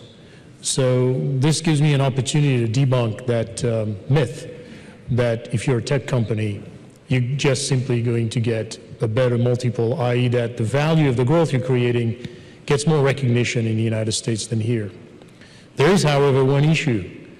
And the UK has an amazing track record in terms of fostering innovation and promoting entrepreneurship. There are 23 million SMEs in the EU. By the way, about the same number of unemployed people, so that's pretty simple math here in terms of how you're going to create growth, if you think growth is underpinned by job creation. But there's another, and the UK with 4.5 million has almost 25% of them. So it's clearly outperforming the rest of its European neighbors. And I want very briefly, and I apologize for rambling on, to commend here and bring to your attention the really strong actions that this government, the UK government, has taken in the last few months to foster and help those SMEs, whether it's fiscal measures, whether it's practical measures like EIS, CDIS, consultation towards inclusion of AIM stocks in ISAs, repeal of the stamp duty for AIM stocks that we've had since, I believe, 1694, owing to the desire of William III to finance yet another war against the French. So there's a little bit of background there, and we're hoping to make a modest contribution towards better relationship between nations. But if you look at all of this together and measures they've taken, and Tech City and the support be given to Joanna, and there are some very exciting measures and new initiatives taken in that space, as well as the support on the regulatory side to create the high growth segment. There is resolute action taken today to finance, to help reduce the obstacle to access to finance, and to help from a regulatory standpoint access to a public market. The frightening statistics is this one. And this is where Europe as a whole still has a lot of room to catch up. If you look today at the largest, on the global scene, 500 startups, the most successful 500 startups created going back to 1975. Only one company is based in the European Union. 26 alone in California. The UK and Europe, but the UK in particular, have that tremendously successful track record in promoting innovation, in using the excellence of the educational system, particularly the university system, to create this whole class of companies in innovative sectors, the three high techs, biotechs, green techs. But where we have not supported them enough is creating a financial escalator, an elevator if you want, that help grow these companies from startup to stardom, so that we can retain these companies in a very, very successful, globally competitive shape. And this is where I think the measures that have been taken recently, both of a fiscal, regulatory nature, the initiatives like Tech City, are going to make a huge difference to help convert that entrepreneurial zeal, the attractiveness of the country in terms, as we've heard in a previous panel, in terms of attracting entrepreneurs, in fact, from all over the world and promoting innovation, converting that into massive value creation that is going to then help fund all the savings gaps. And I could talk for hours about the need to recalibrate the imbalance in the fiscal system in favor of debt versus equities. We've heard from the previous panel how, surprise, surprise, investors were disincentivized, actually even ordered out of equities as an asset class. And guess what? We're ordered in government bonds, which I know is a pressing need, particularly in the Eurozone. So my explanation would be it's not just sort of bureaucratic oversight, but there is clearly a clear trend and desire and need to finance the public balance sheet in a fashion that it competes with private funding, and particularly risk funding. And all these issues in the UK are being debated. And I think the very good news, the things we're going to hear from this panel and the initiatives and the successful initiatives that Joanna has led with Tech City, is that the government is listening, they are taking action, and I think that will pay off handsomely over the years. So keeping those high growth businesses in the UK, after we invest in them and spend all this energy and effort getting them to that stage, is an absolute critical priority. So Robin, you and your partners invest in some of the category sort of defining and innovative companies in the UK landscape, but also in the European and international landscape. Based on your portfolio and the pipeline you see at Seed Camp, is Europe poised to deliver a new class of innovators and winners? Are we poised to? Yes. Absolutely, and I think you'd expect me to say that. But we fundamentally believe that there is a structural change taking place in the real economy, which I think is exemplified by the internet economy. BCG did a study a little while ago where they estimated that 8.3% of the UK economy is attributable to the internet economy. What's more, they predict by 2016 that will grow to 12%. And if we think about the number of people connected to the web and how many more have been connected to the web through smartphones over the last few years, we are talking about a population of 3 billion. So the opportunities are huge. And what we've seen is a massive shift over the last 10 years. I've lived in this country for 37 years, and I've seen a sea change in the attitude to enterprise in this country. We've seen a massive shift and a very vibrant startup scene. We've seen Europeans coming here, starting their businesses here from Eastern Europe, Western Europe, and the US. The frustration for us has been that the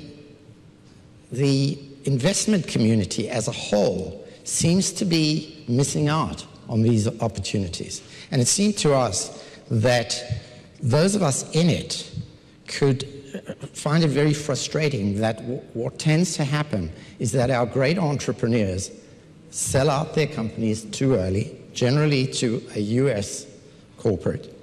And the question we've often asked, and we've, as you said, we've backed a lot of entrepreneurs, is this cultural, or is there a lack of opportunity to remain independent? Which is why we're so much in favor of what LSE and the government are doing. Because we know we've got some of the greatest investors in the world, probably in this room.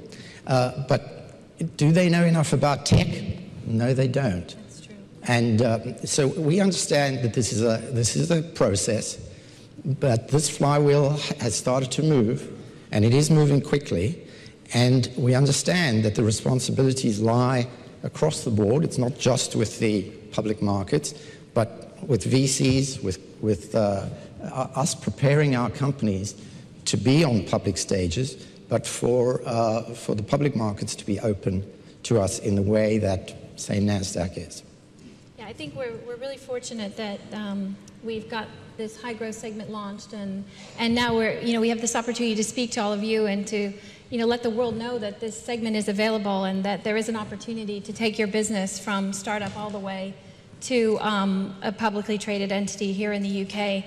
I think right now we have a lot of misinformation out there, which is why I thought it was really important to let Xavier explain that it's not true in terms of valuations, comparing the London Stock Exchange with NASDAQ. And we really have to, we rely on all of you to get that word out and to help educate the world that this is the best place to imagine, start, and grow a business. And one of the things that we're doing, we announced something called Future 50, where we're looking for the top 50 companies that are on the verge of making it big. They're scaling quickly, and they're getting to that stage where they're considering their options, whether it's an exit like an acquisition or whether it's a long-term play with an IPO. Simon, there's a lot of companies out there that you're working with that you've seen recently how quickly they're scaling and how quickly they go from startup to this point where they are a potential candidate. What impact is this, scaling quickly and this reducing the cost of innovation having on the startups that you're working with? Well, I think there's real cause for optimism looking at what's happening in Europe and particularly in London today. Because the cost of innovation has come down so much and because of all of the initiatives that have been put in place over the last few years, we're seeing a tremendous wave of company formation. We invest in later stage, larger chunks of capital as compared with Robin's firm and his partners. And so, we're a little bit further up the chain, but we can see this coming. And if you look across all of the sectors, if you look across healthcare, if you look across financial services, retail, media, you can see some really interesting, innovative companies. It's just going to take a little bit of time for those to get to the scale that we're talking about here. From our standpoint, as we're looking at investing in these companies, if I think about the next stage of growth, what's the constraint there? It's really around talent. And this is something that there's been quite a lot of talk about today and other policy initiatives focused on this. There's a lack of talent to grow these businesses up to super large scale. We don't have enough engineers. We don't have enough product people, who understand the intersection between commercial and engineering. And we don't have enough senior managers who are able to manage a company through this super fast growth phase.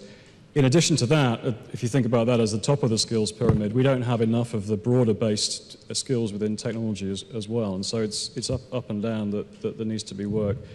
So I think in terms of where to focus next to invigorate this and to create the Facebook or the Google of Europe, I would say that would be the area that we collectively need to address. So a lot of the startups that I remember used to pitch us at Facebook, Nick, would say, we want to be the next ASOS. So you were the model for them. As one of the world's most innovative retailers, how do you maintain this innovation? Technology is obviously part of your innovation strategy from day one. How do you maintain, that innovation that keeps you ahead? Well, one of our biggest barriers to future growth is maintaining the startup spirit that the founder Nick Robertson created. And while he infuses all of us in words like restless innovation, put yourself in the customer's eyes, the management team consider our business model work in progress. We never think it's finished. And whenever you have that it's never finished approach, you're always looking to fix it. We don't necessarily consider ourselves a pure tech business either. We consider ourselves a fusion of media, editorial content, reinforcing women's choices about what they should wear, how they should look, how they should do their nails. We also have this big retail engine, and then it's all crushed together, and the intersection in the middle is the beautiful thing that has become ASOS. You know, when this started 12 years ago, I know Nick never thought it was going to be anything like this. It's now the most visited website on the planet for 34 and below for fashion, which is some things none of us on the management team expected, but hold dear and treasure. Our growth strategy didn't start out by looking at major land masses and thinking that's where we'll go and sell some dresses next. Our first international expansion was in Australia, and that was about 4 years ago. Now we have people in Australia buying something off our site every 6 seconds. And one of the beauties with the technology is you can follow demand quite nicely. So you don't have to build significant infrastructure in any far-flung places. You look at where the demand's coming by the website. You then invest through that demand and help the customers find your site better, give them a better experience. So that's one of the beauties of tech. But I just want to pick up a couple of things that Robin said earlier. The space has really changed. Social media has been an enormous benefit to ASOS. It's created the virtual fitting room experience where people can click something off the site, share it with their friends, and instantaneously get reinforcement of what's good. Mobile is absolutely enormous. We're in the mobile decade now.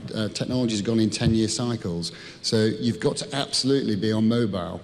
We have to be agnostic with our technology, agnostic with our channel. We know our customers will start the morning on their laptop over breakfast, looking for media, looking at the news, looking at our website. They may then carry on the mobile on the way to work. They may flick around at the laptop at work if the boss is not looking.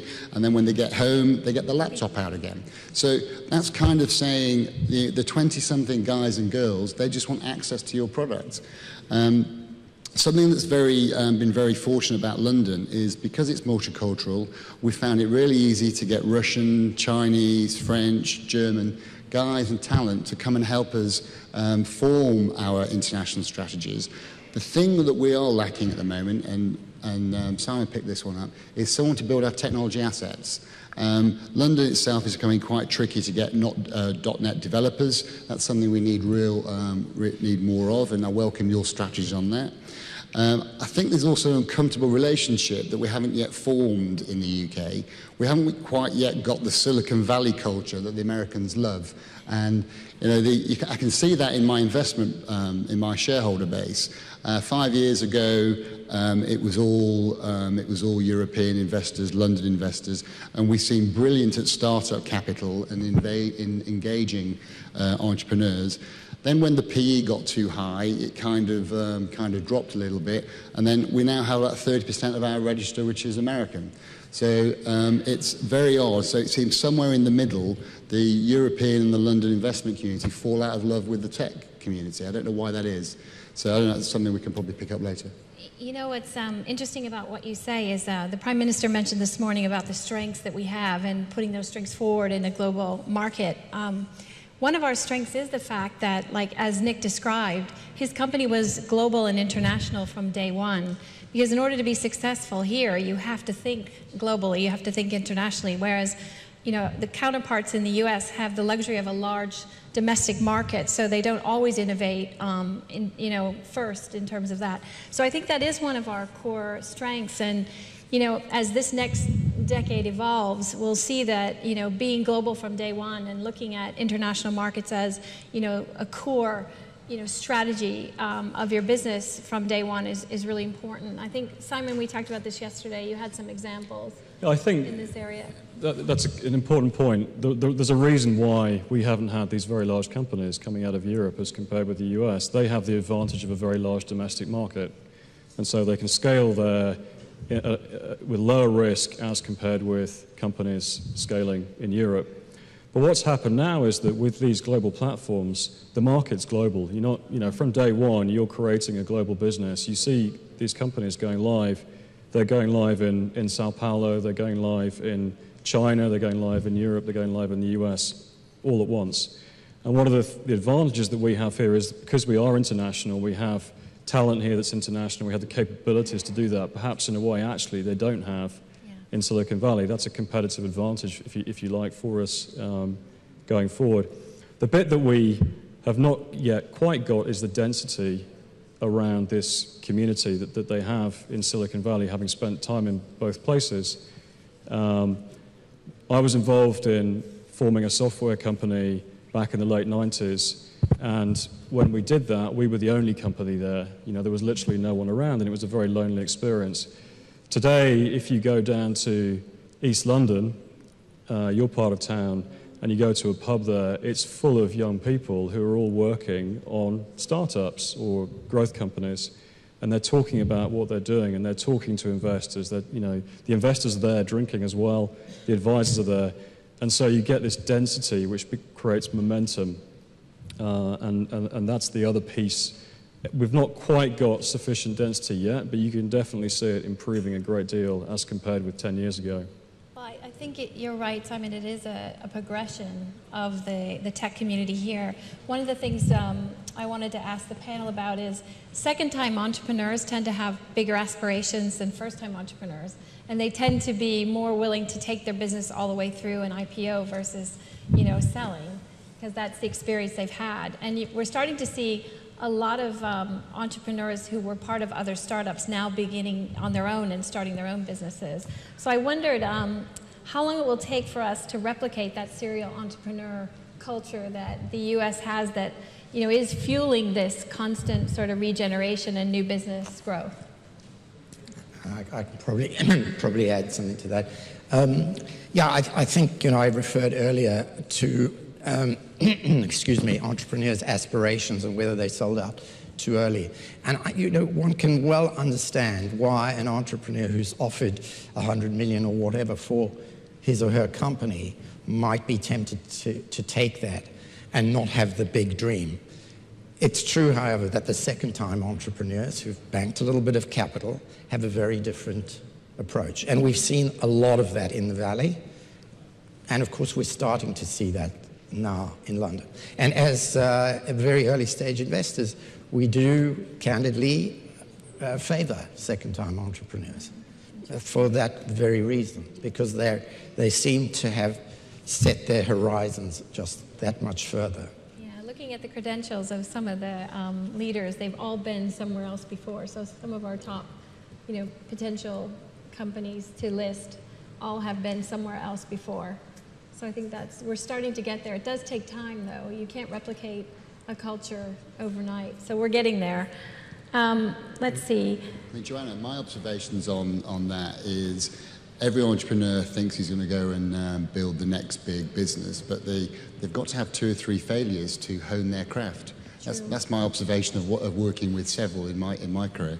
And once they've been through that failure is the most powerful learning experience. And then they come back with something that's much stronger. And, you know, I've certainly seen that with my current boss, and I've seen it with the previous 3 chief execs I work with, who are all entrepreneurs. You know, that resilience and that commitment to try something different, you know, turn left when everyone else is telling you to turn right, and then preparing to take the learning experience is what seems to mark entrepreneurs out differently. Yeah, I think culturally, the concept of failure is a little bit perceived a bit differently here. I think it's changing, but, you know, in the U.S., fast fail is a well-known sort of tech culture thing. Like, it's almost a badge of honor to say, well, I screwed up the first time. And Which is why I think the density piece is really important, because if you're doing something like that, but you've got other people around you who think in that way and who are not necessarily in your particular field, but in other fields, thinking about taking risk, you're more inclined to do that. Right. I can take a terrifying concept for finance directors, but... There's a couple of additional points, I think. One is that for many entrepreneurs, your question being how long is it going to take, it's really the 4th generation in the United States, I think, the way I count, with all the reinvested profits from the previous enterprises. And that example is present now to entrepreneurs throughout the European Union and the UK. And often what is missing is that degree of extra confidence and extra ambition. But you have the example of the United States, to the point where now entrepreneurs have become successful in their own right. We see US companies coming to buy out many companies over here, hence, you know, sort of stifling sometimes the future growth prospects. But there's another element that is perhaps not so well known, is that a lot of the original pools of capital that funded innovation in the United States, whether you look at private equity, venture capital, the hedge fund industry as well, a significant portion of those capital pools came from Europe. So there is appetite for risk in Europe. Europe is not the completely risk-averse zone that is sometimes portrayed to be. And as the opportunities for growth investments here emerge and grow, I think the growth pace is likely to be a lot faster, i.e., it will be difficult to catch up with the Googles and the Facebooks in 3 years. But I think overall, the speed of innovation and the growth rate and what you're doing with Tech City and in other clusters around the UK is a tremendous encouragement.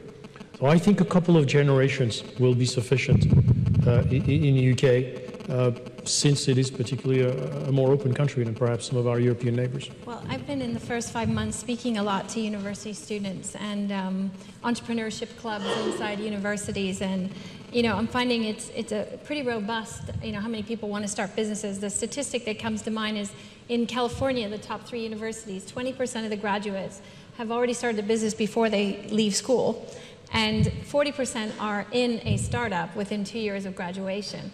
So we're starting to see that become an acceptable career path, but entrepreneurs need to become heroes, and they need to be recognized as such in society. They need to be seen that way. And what I'm finding most encouraging, though, is the young people that you talk to in the middle school, high school era. They grew up in this always-on social, digital, connected world, and in fact, most of them know more about technology than their parents. And they are thinking about entrepreneurship in a very creative way, and I think that there's a lot of promise, and we have to nurture that. And the STEM education initiatives and various other things, like letting kids sort of, free think and think about entrepreneurship as a credible path is really important. So I think we should probably take some questions from the audience, if that's all right. Can you see one? Okay, go ahead. All right. Lawrence Garrett from Highland Capital Partners. I'm just interested, I applaud what's going on in terms of reducing the rules for the LSE listing. I think in May, so far in NASDAQ, has had about 5 companies priced to go public. London, the last public company, I think, in tech was 2010, Mail.ru. How do you increase the institutional demand for tech stocks in this country? Because the rules is one thing, but actual institutional demand for the quality of the paper and the quality of the opportunities that are out there needs stimulation. Well, first, I'll let you guys talk about the institutional demand, but first we're on an all-out recruitment of the top companies. We have something called future50.com where companies can apply to be part of this bespoke sort of concierge service that helps them, define everything that, help them with everything they need that government can do in the process of getting them to this point. As a dual citizen, I've traveled all around the world, and I've never seen we have 94 consulates and, trade assist offices around the world. And, entrepreneurs have access to that, and that's absolutely extraordinary. One of the main questions we get is, how can you help me get some visas for these engineers that I need to hire from, wherever they are in the world? And we sort of intervene and support people on that thing. So giving companies that level of service that they need, government thinking like a business and delivering on that service is really important. And then, once we have this strong and robust pipeline, I don't think we're going to have a lot of trouble finding institutions to get interested in that, but I'll let these experts talk to you more about that. Could I, before Xavier comments, because I think he's probably most qualified, the implication in the question was that regulation or changes to the rules by themselves is not going to do this, is not going to make this happen. And I would agree 100%. I think, looking to regulation to change the way in which institutional capital looks at these companies is a very small factor. For us, the biggest factor is exposing these companies to the institutional investors. And to that end, we are pulling together mini conferences which will bring 20 or so companies to pitch themselves to interested investors not with a view to listing immediately, but getting to know what's happening in this particular ecosystem. I'll just add one more thing. We've made an outreach across the country, and there are 22 established clusters. There are many more, but there are 22 that are like formally established as clusters. And when we announced the high growth segment, we had 11 clusters represented with companies coming forward to bringing them from the various far-flung places all across the UK and bringing them to London to hear what the stock exchange had to say and what the Chancellor had to say. So I think we've got a robust ecosystem that's building all across the country. Yeah, I think it's right. It's about doing a lot of things to actually reduce the barriers to access to capital. The high growth segment is a segment designed for companies that already have a short proven track record, 3 years at a minimum of growth, and can access our markets without the onerous requirement of a massive free float, which is more suitable for larger companies. Again, it's about creating a financial escalator. It's not just the startup level or the initial years. It's about ensuring these companies, as ASOS, and when ASOS joined AIM, they were worth barely over 12 million pounds. Yep. Now you're almost 3 billion pounds. If my math is right, that's a 23,000% return in less than a decade. Investors always ask me, where do we find growth? Which emerging market country am I going? Which commodity should I look at? I say, look right here. But unless I misunderstood the gentleman's question, because the mic was not very powerful initially, your point was we haven't had tech IPOs since 2010. I would encourage you to look again. Last year, for example, we've done a number of tech IPOs. I'll just pick some of the winners. All of them actually are up. One Disco in July, up 390%. It's a Sheffield-based software and technology company. RetroScreen Virology, up 190%. There's many more. We do a couple of tech IPOs every week at the moment. Now, some of them are very small. The smallest this year was £1 million. Of course, that doesn't tend to attract too much attention.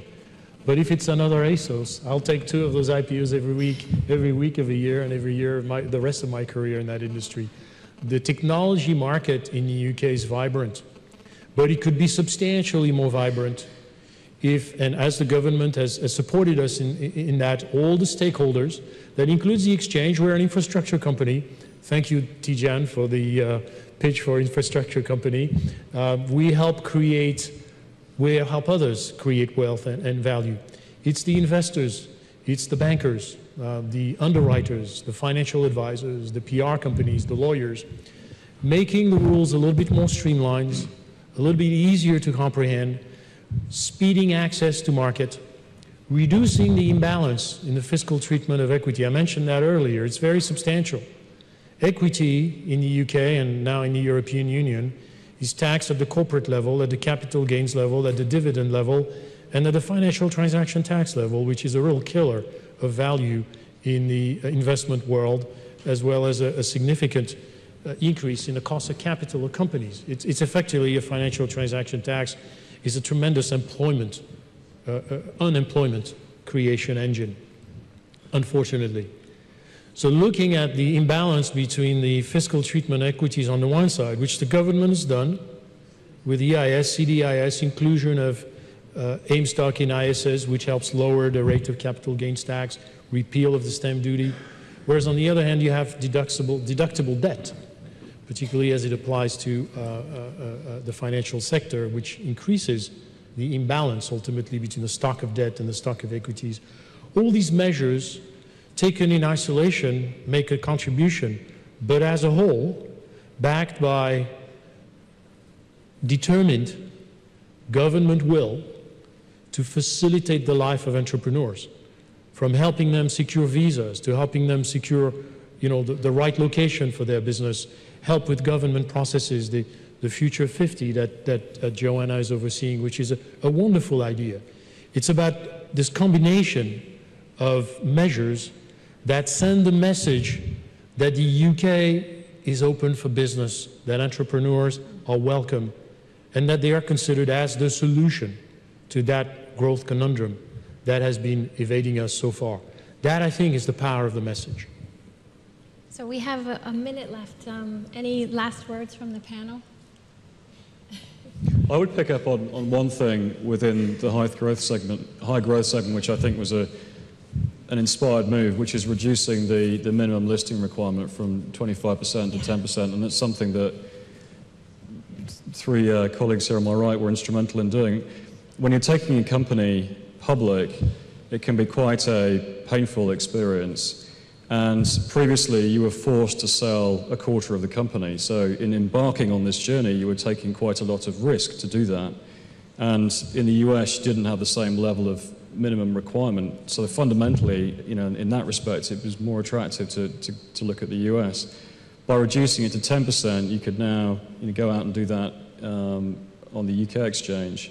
And so it takes away that extra element of risk. So I think that if I pick one particular thing out of the measures that you outlined there, that would be the one.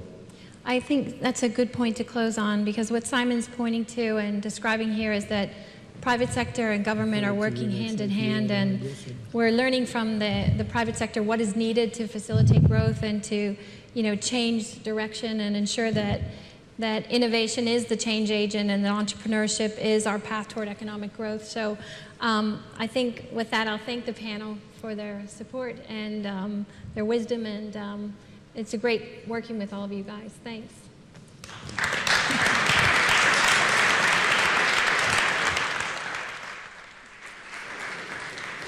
Panel, thank you very much indeed. Always interesting to hear what you have to say. I knew the head of ASOS before we even started ASOS, and watch his progress, just awestruck, to be honest. We have now what is a total misnomer. It's called a comfort break, but it's quite uncomfortable because we've only got 15 minutes, because there's some very interesting and rather important things that are going to be said this afternoon. So for quarter of an hour, I'm afraid, back here at 3:45, there's tea and coffee downstairs. You can bring it back in here, but if you can, be prompt. Thanks very much.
Hello, welcome back. Thanks for being so prompt. We're going to talk about insurance now. So not necessarily your opening gambit of choice of the person sitting next to you at a dinner party, but as I was telling John just now, we have the huge, sexy beast of insurance here who's going to galvanize the room. And of course, insurance is hugely important, particularly given the increase in the number and scale of natural disasters. We used to joke in this country about how much it rains. We don't joke anymore after having been soaked for about the last 18 months. Lloyd's was the first organised insurance market and maintains a pivotal role in the global insurance sector. And with the introduction of new technologies, the ability to manage big data is going to transform the insurance landscape, the ability to have meaningful insights and the management of risk. We're going to be looking at the role that the insurance sector has to play in managing risk and underpinning growth right across economy. So please welcome our chair. I couldn't have given you a bigger introduction there. The chairman of Lloyd's of London, the big sexy beast himself, John Nelson.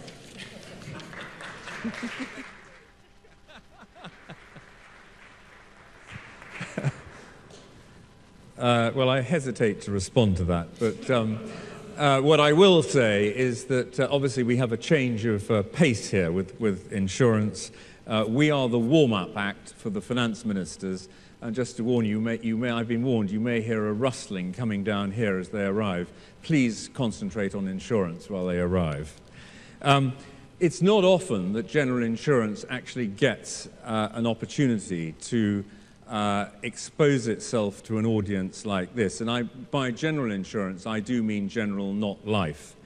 And I think one of the messages I hope you will go away with this afternoon is that insurance does play an absolutely fundamental role, not only in economic security for businesses, institutions, and governments, but also in economic growth. So this session is really going to address that, and I've got three extremely distinguished colleagues who I'm going to introduce you to in a minute, and we're going to have a talk, an interactive talk amongst us about that, and then I'll open it up to questions. But let me just start with a very few statistics. The global insurance industry takes in, we estimate, over $4.6 trillion of premium income. We employ that's annually, we employ around 2 million people, and we currently have over $25 trillion of assets under management. And that accounts for round about 12% of global financial assets. To give you another figure in what I call the tragic catastrophe space, which is part of what we do in terms of putting economies and countries back on their feet, just to give you a number, in 2011, when we had that extraordinary coincidence of catastrophes in New Zealand, the New Zealand earthquake, the Japanese tsunami, the Thailand floods, the Australian floods, and then the US windstorms, we paid out then around about $110 billion just on catastrophe claims. And I think the other thing I would say immodestly for the insurance industry is that we have come through some very difficult macroeconomic times more or less unscathed. And most importantly, we have kept paying our claims quickly, putting economies and countries and businesses back on their feet.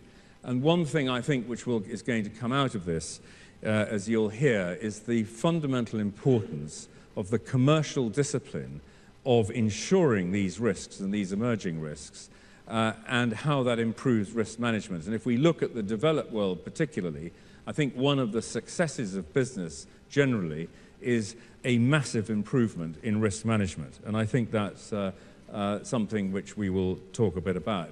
And then if you look at the changing risk landscape, we've obviously got the obvious points of climate change, we've got the rise of the new economies.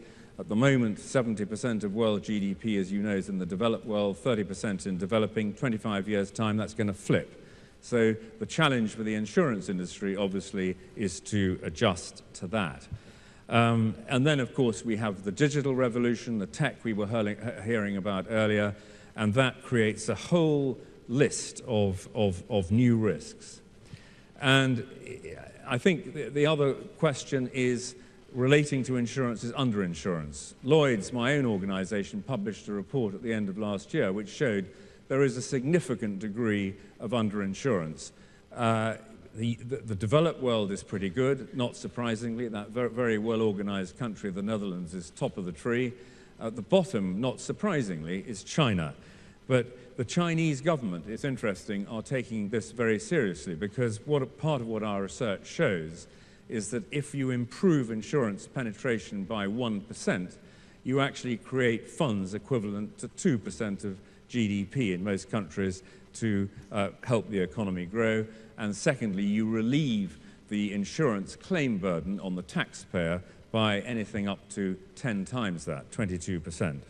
So these are big questions, and I'm delighted to say that my panel, and I might just ask them to stand up and walk up as I introduce them. First of all, we have Greg Case, who is the president and CEO of Aon, which is the world's largest insurance broker and risk management company. They employ over 65,000 employees in 150 countries. And of course, very welcome, they have moved their head office to London. So thank you, Greg. Secondly, Mr. Shuzo Sumi. Mr. Sumi is the president of Tokyo Marine, the most international of the great Japanese property casualty companies. And they employ over 30,000 people worldwide. They have businesses in the UK, the US, and Europe. And then from closer to home, we have Nicholas von Bomhard, who many of you will know as the chairman of Munich Re, the world's largest reinsurer. And Nicholas's company manages assets of over 238 billion in euros and employs over 60,000 staff. And one of the nice things for me is that all three of us have a very close connection. Greg Case is with Aon, the single biggest customer of the Lloyd's market. And the other two gentlemen in the form of Nicholas and Sumi-san both have important syndicates in Lloyd's. And then just to say a word about Lloyd's, I'm chairman of Lloyd's. We are the only physical insurance market and the only insurance market in the world, based here, of course, in London. And we are, we believe, the global hub for specialist insurance and reinsurance. So with that, we'll kick off the discussion. And I thought what we might start with is, and I'm looking at Greg, I'm afraid, to start with, is just talking about, Greg, the change that we're seeing in the risk landscape going forward. Now, how is the insurance industry addressing that, and how is that going to help growth? Well, first of all, John, it's a pleasure to be here with you and Nicholas and Sumi-san. The insurance landscape, it's a complicated one and getting more so. The commercial insurance world, as you see it today, in our view, is changing faster maybe than it's ever has at any time in the global economy.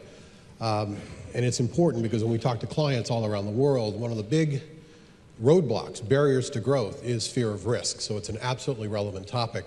So what drives this? A lot of factors. I will point to two. One is just overall magnitude of risk in the world today is going up on the commercial side.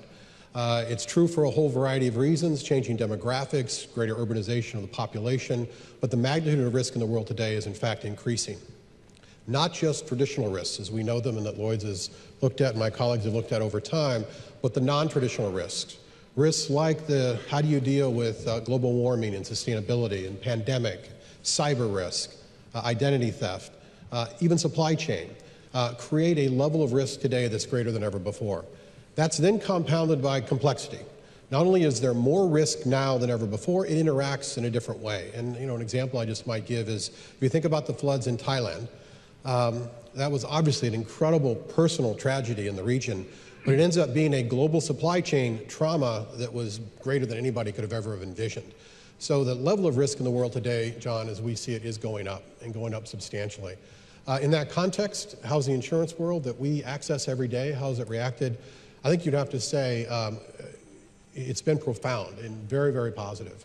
And not just from a coverage standpoint. The insurance world really helps clients, helps companies drive economic growth, increase global commerce, and obviously respond to catastrophes. If you just think about the whole idea of economic growth and job creation, This insurance world literally helps companies make decisions around expansion and growth they wouldn't have otherwise made. In global commerce, it's really about how they break down barriers to let capital come into an industry.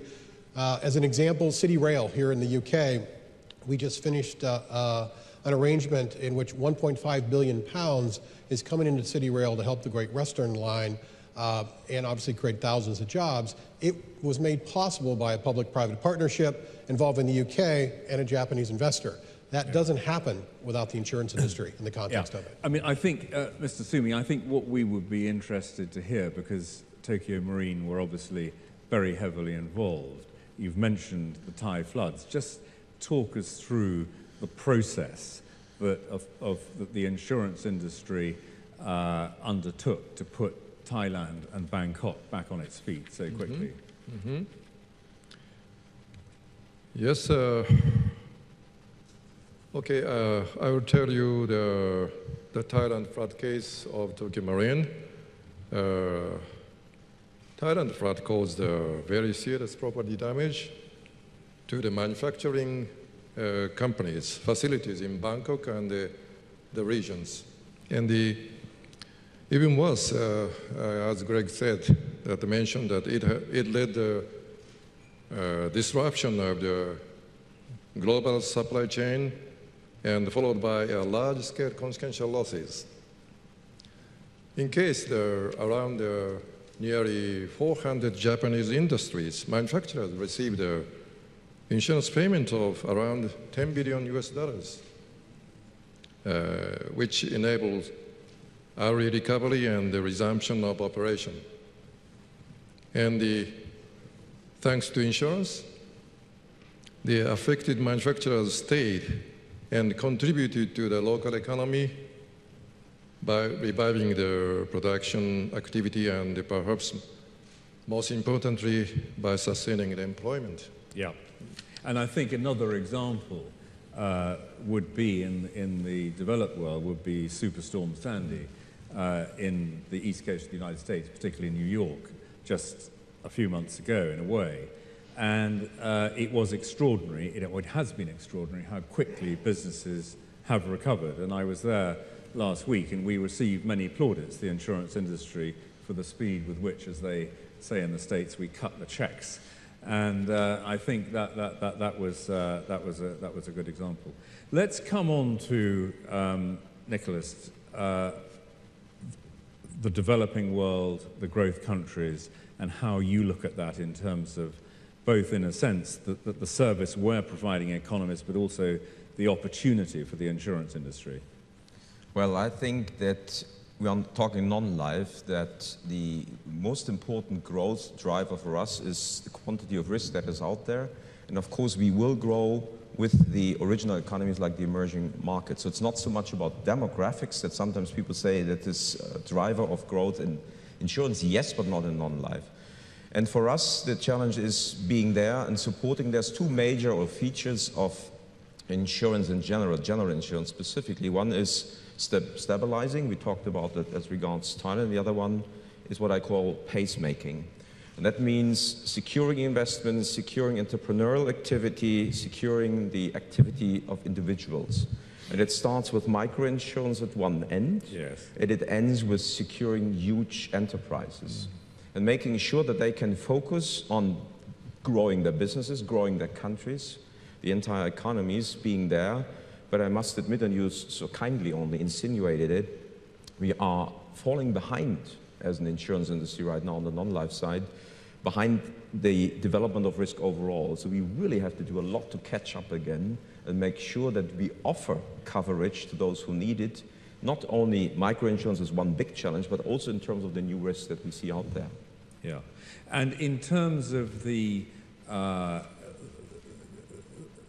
do you see the role of government in those new emerging countries? How do you see their role in encouraging the insurance penetration? Do you see some positive signs, or do you think it's difficult? Is it protectionist? Yeah, it's difficult. It depends. For a reinsurer, for example, normally it's a lot easier because reinsurance does not rank so high on the priority list of governments sometimes, and it seems to be more obvious that reinsurance might be helpful in stabilizing economies and pushing or pacing it. On the other hand, once you go into primary insurance, for whatever reason, we sense that is a protectionist approach. It takes longer to get up to the foreign direct investment levels that you would like to see, or the process of licensing takes lower. So there, I would say there is room for improvement. I know that the WTO was trying to support it, but many times it ends up with bilateral agreements. The EU, by the way, is very helpful there too. But I think the governments of these emerging countries sometimes could do more, and it's not so much the small ones as rather the bigger ones. Yes. In that regard, I literally was in Beijing on Monday and Tuesday. Just as you said before, John, there's interest. They understand underpenetration. They understand the impact in their local economies when a catastrophe happens and they can't respond. They want to take movement. But I agree with Nicholas. It's incumbent upon the industry to stay ahead of change. As we add value at a micro level to businesses, we're drawn in. If we're not doing that, we're not as drawn in. And I think that level of innovation around the industry is going to be the catalyst. It has historically been and will continue to be the catalyst to make us more relevant on behalf of companies around the world. Yeah. Okay, I have told in case of the Thailand accident, and I think in the absence of sound and rigid insurance infrastructure, the country, emerging country, might lose the means to sustainable growth and discourage new investment. And the Thai government, the disaster led the Thai government to recognize the importance of the disaster management. And they are implementing a government-backed indemnity system on natural hazard as a social infrastructure. Yeah, exactly. And I think what we were hearing earlier, there's been a lot of talk today about infrastructure. And I think, obviously, the insurance industry, broadly defined, is going and does play a big role in financing that. But equally importantly, as you've heard from investors, sustainability of income, certainty of income is fundamental. And that is, in fact, what insurance provides. Because all of these infrastructure projects, without insurance, arguably are not financeable. So that is something which I think often it's not overlooked, but it's not fully recognized, I think. Now, let's turn to a different subject. Let's talk about, because here we are in London at the GIC, let's talk about London and insurance. And just tell me, perhaps we should start with you, Greg, as the great advert for London. Tell us about, not partly how you feel about London as a centre for insurance on the one hand, and on the other hand also what some of you think that the issues and challenges are for London. Well, because you talked before, John, London has just a very unique place in the global world of insurance. It is a juxtaposition of 300 years worth of talent collection and knowledge and insight, as well as a critical mass of capability the clients need to get things done. And it isn't the underwriting expertise and the market knowledge, it's also the legal systems that surrounds it and all the support infrastructure, which makes London a very unique and powerful hub around the world. It has been for a long time and continues to be. It obviously factored into, as Aon thought about the placement of our global headquarters and the move a little over a year ago, it started with literally an understanding of the power and the capability of London, the London market, and Lloyd's in the context of the London market for sure.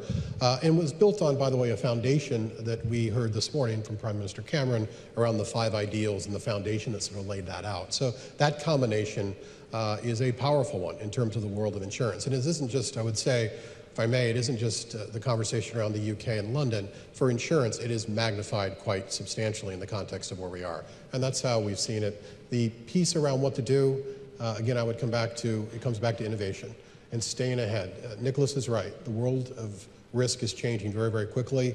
It's incumbent upon us collectively to be ahead of that and innovate faster than the world's changing to stay relevant. And Nicholas, here you are a major European continental European giant, but with a syndicate at Lloyd's. Just tell us about your feeling towards London. I can say very briefly, because I would sign everything that Greg said. I would only add one thing, and that was, to me, obvious all through the day today also. Politicians in the UK, and specifically in London, think fondly of insurance. There's not so many places out there where we feel welcome and considered valuable. That makes a huge difference. and that goes, of course, and stretches out and to include the regulator. How do you deal with the regulator? Yeah. And that is really, for me, it's half of this, the other half is what we'll come to regulation in a minute, progressively.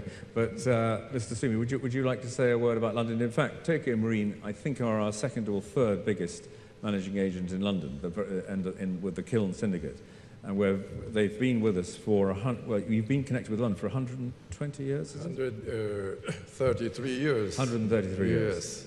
Fantastic. So just give us your up-to-date perspective of London. Yes. Next 100 years. Yes, we had invested a big investment to London, but I have not yet moved our headquarters to London. Not yet. Not yet. But the London insurance market has historically been fully diversified and budding creativity. And it has been supporting and leading the world insurance market to develop in its role as the center of the global insurance excellence. Specifically, Lloyd's of London has been at the core of the world insurance market and played a leading role for over 300 years. This is not diplomatic words to John. But it's very nice to hear. Yes. And as I told you, that the Tokyo Marine has 133 years long relationship with London market since our establishment in 1879. Yeah.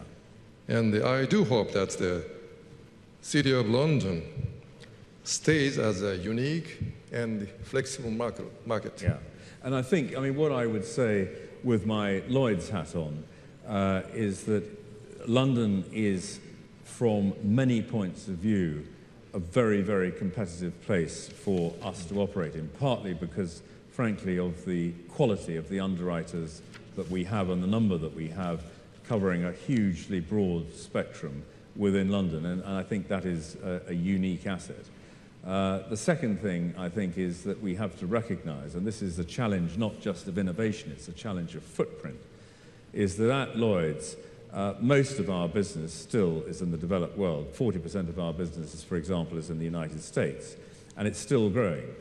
But with this change in GDP and the growth over the next 20, 25 years, we've launched so everyone's got a vision. Ours is called Vision 2025. But this vision is really to make sure that we capture the footprint in those developing countries. And we've got some big investments where we've been making in the Far East, in Singapore, where we have a hub in Shanghai and so on. And then further, we're investing a lot of time in South America. But that, I think, is a big challenge for the insurance industry to really get that footprint in, because not just because of the growth in GDP, but also this underinsurance I was talking about. And on the other side of the equation, for those economies, as they industrialize and commercialize, think what would have happened, for example, to Bangkok, one of the major cities in the world, if they had not been insured. It would have been extremely difficult, both economically and getting things back on their feet that quickly. So it's a win-win for everybody. And I think that there are some protectionist elements that you've been hearing, which is always there. I don't think it's necessarily getting any worse, but it is there. Some countries obviously worse than others. But actually we do not think, and I think governments, when they look at it, realize it is not in their best economic interest to raise the barriers. So let's move on now to a different subject, which is regulation. We all love to bash regulators, but we're not going to, because I think we think there are some good elements in insurance regulation. But Nicholas, would you like as the chairman of the Geneva Association, which is the industry body for the worldwide insurance sector, just to talk a bit about regulation, perhaps focusing on Europe in particular. Yeah. Well, Solvency II was mentioned, and since we are here sitting for non-life insurance, we are, I guess, more benign in our comments on Solvency II. It still needs some recalibration on some specific insurance risk, but overall I think the industry is ready for it. Certainly the big companies are, and they want it. The problem was mentioned by Tijan in the morning, that we do sort of leapfrog from what I would call Basel I into Basel IV. And that really puts everyone under enormous amount of stress, and the timing is extremely unfortunate for the introduction. But the concept as such, we at least think is entirely appropriate. It's a risk-based economic approach. We go for the risk first, and we try to look at both sides of the balance sheet from a risk point of view, because in accounting today, mostly the assets are rather than mark-to-market, whereas the liabilities are not. And I don't care how we do it. As an investor, I would always go for both sides mark-to-market, and that's what Solvency II actually does. And in non-life insurance, the challenge is not as big as it is for the life or long-term insurers. No, so we welcome it. The uncertainty, the problem is the uncertainty right now. We are in a limbo situation for the question of the long-term guarantees, and therefore we're going back and forth. My hope is that by the end of the year, the trilogue between the three institutions in Europe will come to terms and say, this is what we do and this is when it starts, so then we can take, it will not be off our plate, but it costs more and more and more because we always have to adjust to the latest status. But summing it up, I think and we think it's a great system, basically. Great. Yeah, again, I'll offer a view really from a client's view who asked the question, how should regulation work for the industry? Because in fact, they're accessing the industry for capital to get the volatility control you described, John. And we often have a conversation with clients and with regulators that goes something like this. I completely agree with Nicholas. The fundamentals are absolutely correct. We all want to be regulated in the right way and pursue our business in the right way. Absolutely is correct. There's a piece around application. Yes. And thinking about the banking industry versus what is a set of economics that's fundamentally different than a bank product. Yeah. And I think just making sure that that's baked in, and regulators have got a lot to do, and the banking industry has really been more on the front page than this group has been on the front page.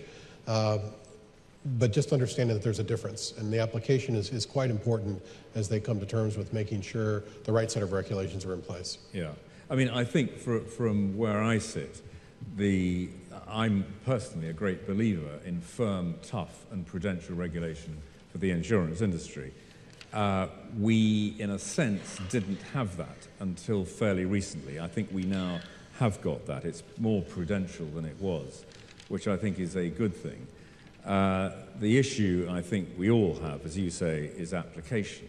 And if you take Solvency II, with which I agree with what's been said about Solvency II in terms of capital setting, we think it's good. We've adopted it in Lloyd's. We're already operating it. But it's the application which has been hugely and unnecessarily expensive to the industry. And it's frankly given Solvency II, the European regulators, somewhat the UK regulators, a bit of a bad name, which is unfortunate because, in fact, the principle behind it, I think, is pretty good. If I may add one thought, and Greg triggered that thought, I must say, we have one elephant in the room right now. This is the question of systemic relevance. And here, based on what Greg said, since the two industries are distinctly different in their business models, there is a danger that shortcuts are being taken from banking and saying what is good for banks probably might be good for insurers too. I think we got the message through now that the business models are different, but the inclination to declare companies globally systemically relevant according to the definition of the Financial Stability Board, for me academically is a real stretch.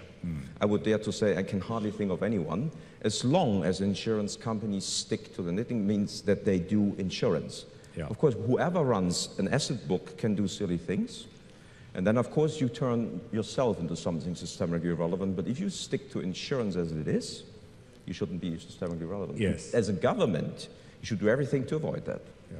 And I think, I mean, one question I have is, do we feel that the regulators we were undoubtedly caught in the backwash of the banking crisis. Do we feel that they now have got, as they say in the UK, got the gig, that insurance is different from banking? I think that message did get through in the meantime. We were lucky because we could procrastinate the process. There was a rush at the beginning. Politicians wanted to deliver on the Pittsburgh event, and then they wanted to come up with the list of insurers, but we managed to get them back into the drawing room and rediscuss and to see how different the business models are. There is a political tendency, and I understand it to some extent at least, to declare at least some, because how can you have a list of 28 banks and no one on the insurance list? So this is a hard one to sell for the politician. And from looking at it from Japan, at regulation generally, I know you feel happier with domestic Japanese regulation, but how do you feel about the impact that international regulation is having on your business, Sumi-san? I think that the Japanese regulation will be also impacted by the European Solvency II. But now, the current Japanese regulator, FSA, is very flexible and friendly to us. I have very satisfied it. But I also think that we still have to stay cautious, since excessive restriction, excessive regulations could interfere in the industrial growth whilst sacrificing the efficiency of the social system, I think. And I think, another point we heard the Prime Minister on it this morning, it absolutely applies to the insurance sector. Particularly, this is not just a UK issue, it's actually a Europe issue, because if you look at Europe, including Germany, France, Italy, the UK in particular, we have there, apart from the leading corporates in the UK and Lloyd's of London, we have, as we have here, we have the largest and most international of the insurance carriers based in Europe. Now, the EU regulations, which are being thrown at us all the time, we have to be very careful that they don't render the European industry uncompetitive. And that is a danger which will obviously affect London. So I think what we might do is just open it up for some questions where we've got a little bit more time, but not much. And then I'll come back for a couple of other comments in a minute. So just any questions? Yeah. Win. John, Win Bischoff, Lloyds Banking Corporation. I'd like to make 2 points, really. One point and one question. The comment is that I'm delighted, very pleased that Lloyds has got such a good name, and I hope to be benefiting by proxy at some time from this. The question, though, is... Right. The question is slightly different. This is a global business. It's competitive. And London's position in this is not absolutely certain, because there is great expansion taking place.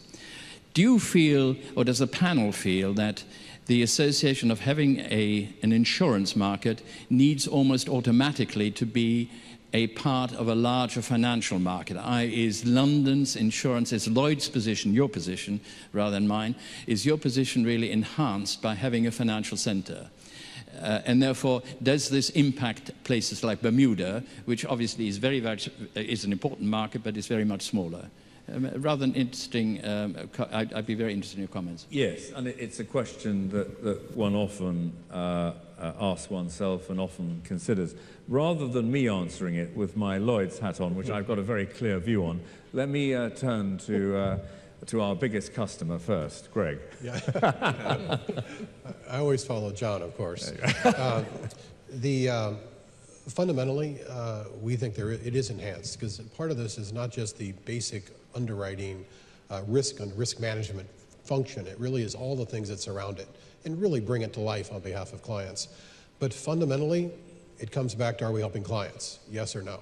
Fundamentally, are we helping clients improve operating performance, strengthen their balance sheet, or reducing volatility? If we're doing one of those three things, and it emanates through Lloyd's, and by the way, the competitive advantage starts with that, starts and stops with that. That's why innovation is so critically important.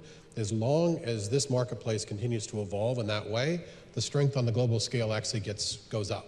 If for whatever set of reasons that retards, it does exactly what you've described.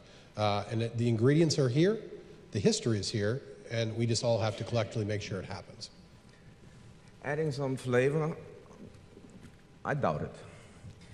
I'm not so sure whether it is helpful. The business models are different. Yeah. The cultures are very different. There are parts of the business where we have an overlap. On the asset side, it's obvious. Some things we have in common there.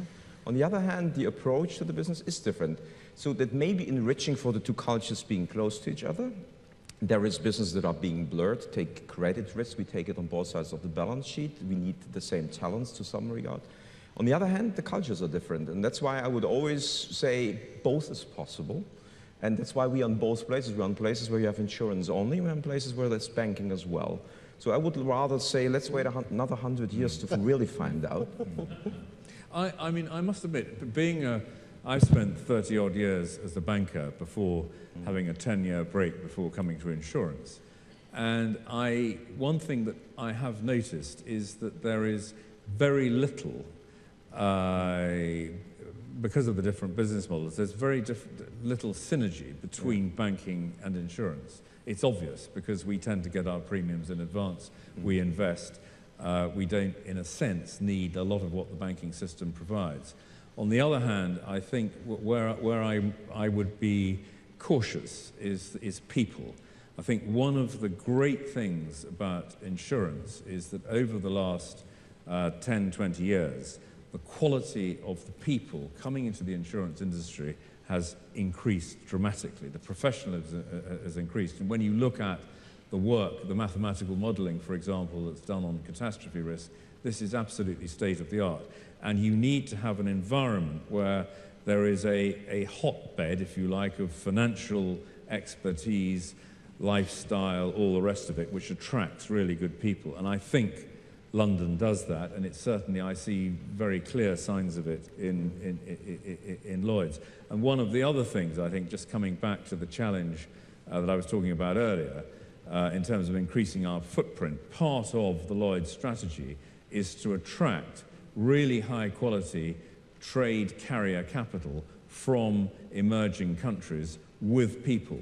And we think that will hugely enrich the level of expertise in the insurance market, obviously in my case, particularly in the specialist sector. But I think we think that. Right, should we take another question? Yeah, there. Hi, Davide Serra. A question for Nicholas. Do you believe that Mark Carney, as chairman of a financial stability board, could cut a long story short on the too big to fail also on the insurance side just by asking to convert all the hybrid debt the insurance company holds as subordinated in contingent convertible, so that basically we all have more capital in case it's needed, and just transform what today it's called capital, but in reality it's debt, hybrid debt, into pre-funded rights issue for the future in case someone is wrong. Yeah. I'm not entirely sure whether I know the answer, to be honest. The criteria are sort of clear now, and I guess that the ranking of insurers in general and the question whether they get put into certain baskets probably will be driven more by the asset side of the balance sheet, yes. And crucial will be what one calls non-traditional, non-insurance activities. So if you, on the asset side of your balance sheet, start to do things that are not necessarily linked to the liability side, then you run a higher risk. And then derivatives, big-time derivative trading, securities lending, short-term commercial paper to enhance your return. These are things that get you into that pocket easily. As long as you can convince your regulator that you are just replicating your liabilities to the extent you can and do not try to create extra alpha, you have a better life. If you own an entire asset manager along with it, the sheer size of the asset manager may push you into that pocket, just for being big, which is not sticking to the very criteria of the FSB, but sometimes size knocks you shut into it. That's why I'm not sure. The answer to me is not clear yet to your question, but I think the decision will be taken on the asset side of the balance sheet. Yeah. Okay, another question? Yeah, here. Thanks.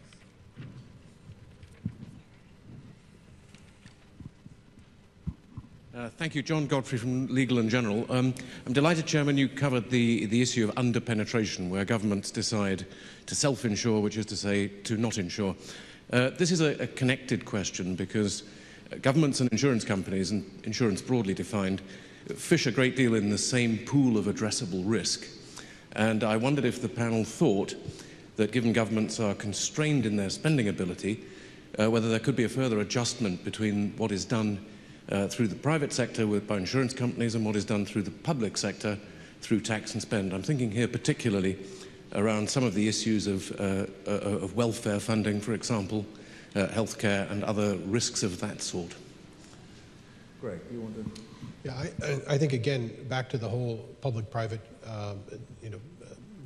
section here, the conversations we've been having really is around fostering capital into the industry, private capital. There are clearly areas where governments have to play a role. Terrorism, as an example, backstop to Brexit, allow capital to come in. But beyond that, it would be our view that the private sector entrance here is a very powerful one. You go back to Thailand and Bangkok. In the end, if that's fully self-funded by the government, where do you end up? And in the end, by the way, the cross-subsidy within country, we're having this conversation in the U.S. as well. A government backstop's fine until you're subsidizing someone else that you don't ever see in that context. It becomes much, much more difficult. So clearly there's a role, and by the way, clearly it's practiced from a government standpoint. But the more we see these balance sheets get involved at a micro level with businesses in countries around the world, the more robust the economic system, the more power, the more growth. And so the more you foster that, the more you get out of it from our standpoint.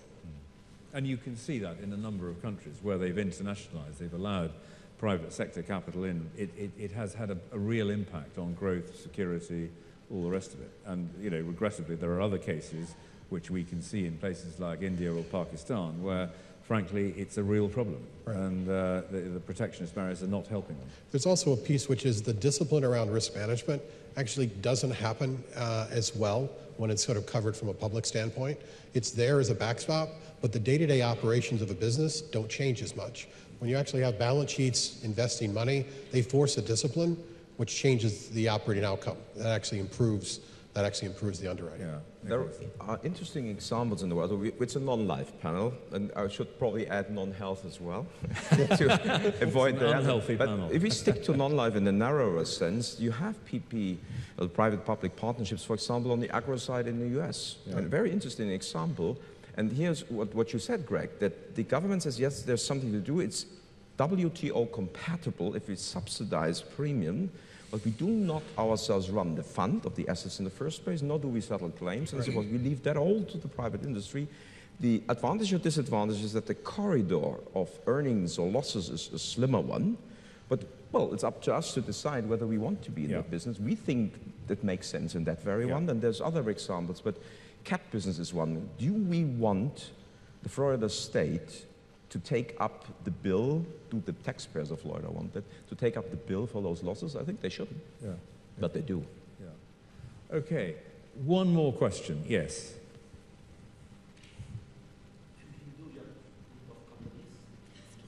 Sorry, could you just speak into the microphone? Sorry. We like to know there are this 4 years there has been a lot of banking losses, hedge funds losses, different things happen. People are concerned about it. How to invest now, where to invest now, with their risk factor, whether the insurance has a product which protects the interest of the private sector's individuals who are wealth management, different programs they have. Various hedge funds, biggest hedge funds in the United States, everybody knows about it, went in a big loss. And now people are concerned about it by the trade financing. We have a bank, you know, Hinduja Bank, we have a bank in India as well. We are trying to see that how the risk factor, insurance has a product where they invest on certain countries or in certain stock market or bonds where people have lost, like in Greece, I mean to say, many people have lost in Greece, or maybe they may lose much more in many other countries. Is there any insurance product which can be introduced to give satisfaction to the foundations or to the wealth managements that they are protected so that their wealth is covered? It's better to earn less than to lose everything. Right. and which has happened, like the Jewish community, for example. Their foundations, they had invested in the famous, the Madoff or company in US, in a big way. If they had insurance, they would have at least protected their wealth. What is the precautions I'll request to the panel for the future strategy of life? How they can create safe side, having an insurance, and they are protected from all the calamities. Yeah. Thank you. Nicholas, well, first of all, we are a non-life panel. That's why the answer is so much easier. We only do one thing, replicate the liabilities. So it is not our first concern what the return is. The first consideration is what's the duration, what's the currency exposure, and what's the inflation sensitivity. Then we look for the asset that best matches these three things. And then we look if we make a decent return. But since we take a risk-based approach, higher return means more risk. The value proposition of insurance on the non-life side normally is decorrelate, detach from the capital market, and create the value on the liability side of the balance sheet. So that's why for us, the asset return has relevance in the pricing, yes, but it's not the absolute return. That's why my answer is relatively easy. And when it comes to the investment universe, diversify, diversify, diversify. It's a very general answer, I know it, but it's basically that simple or that difficult. Okay, so, sorry. Please go. So let me just bring it back to the panel and just throw one last thing at you. Here we're very fortunate to have three of the leading businessmen from the United States, Germany, and Japan. We listened to the Prime Minister this morning about the EU and Europe, but what I would like to hear are your comments on the UK's position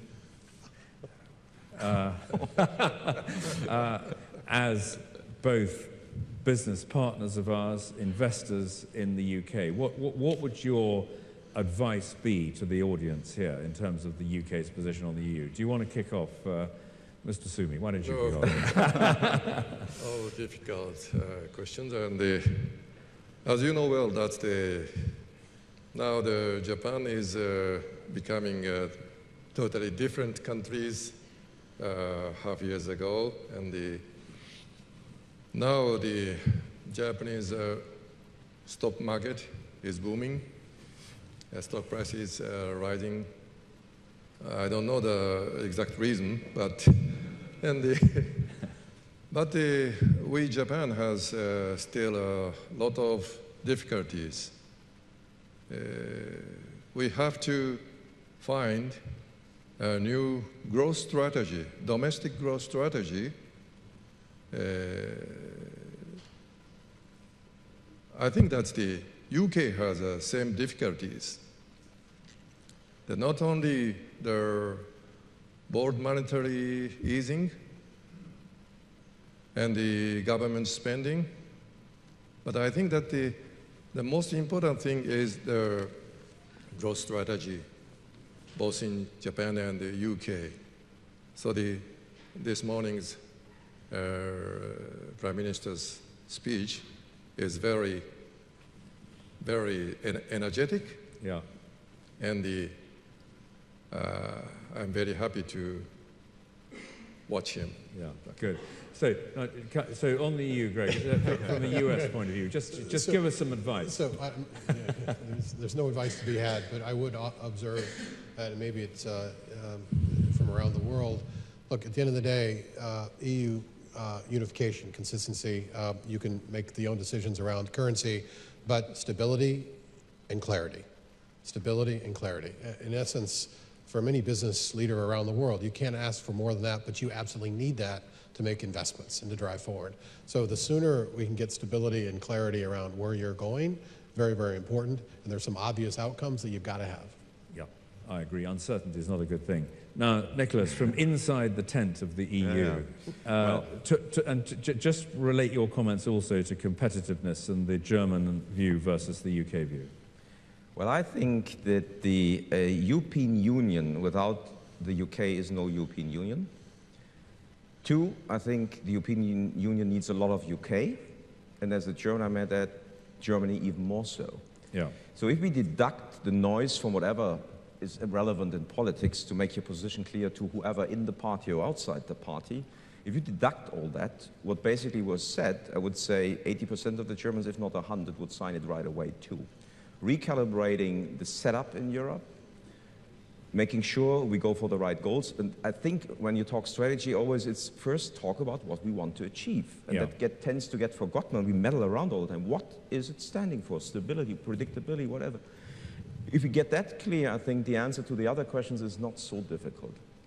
It's an entirely different question if we talk currencies. But we did talk about European Union now. Yes, yes. And you think that there is a cultural similarity of approach, for example, as between the UK and Germany towards competitiveness, regulation, and so on. Do you feel that or not? Now I'm getting into dangerous territory here. I would say there is nations in Europe that sort of are closer together in terms of the approach to business and the economy. Right. And the mix is irrelevant, but the UK adds something very relevant to that overall steering of the economy. Fine. That's why it's crucial, and if you want to stay competitive in Europe, I cannot imagine a euro with a weakened or lesser UK. No. Yeah. Good. Well, now, can I just say, the finance ministers have joined us, so we're going to get kicked out here. But I think I would like to thank hugely Greg, Nicholas, and Sumi-san. And they've come from the United States, Germany, and Japan to be here today.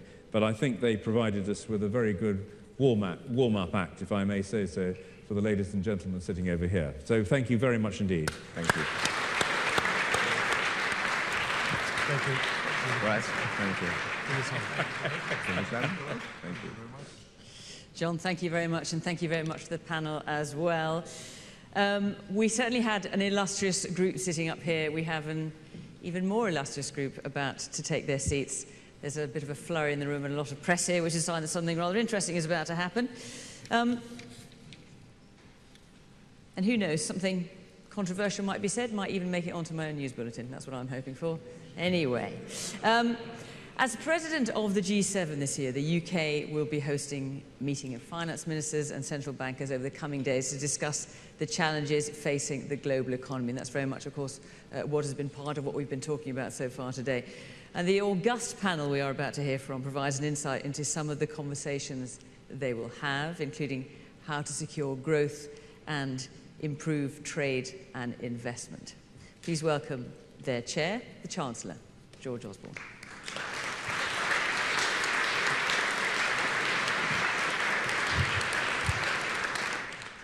Well, ladies and gentlemen, let me welcome to the stage my fellow guests. So I've got Christine Lagarde, the Managing Director of the IMF, Jim Flaherty, the Finance Minister of Canada, and Wolfgang Schäuble, the Finance Minister of Germany. And please thank them for coming today to this conference.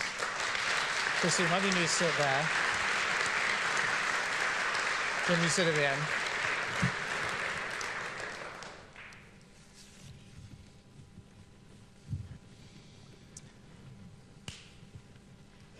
Well, we were talking beforehand about how to handle this session, and we thought the best thing to do was give some brief opening remarks, but then throw it open to questions from you. And so both myself and my fellow panelists here will not speak for very long, and please, we would enjoy an active discussion and engagement with you.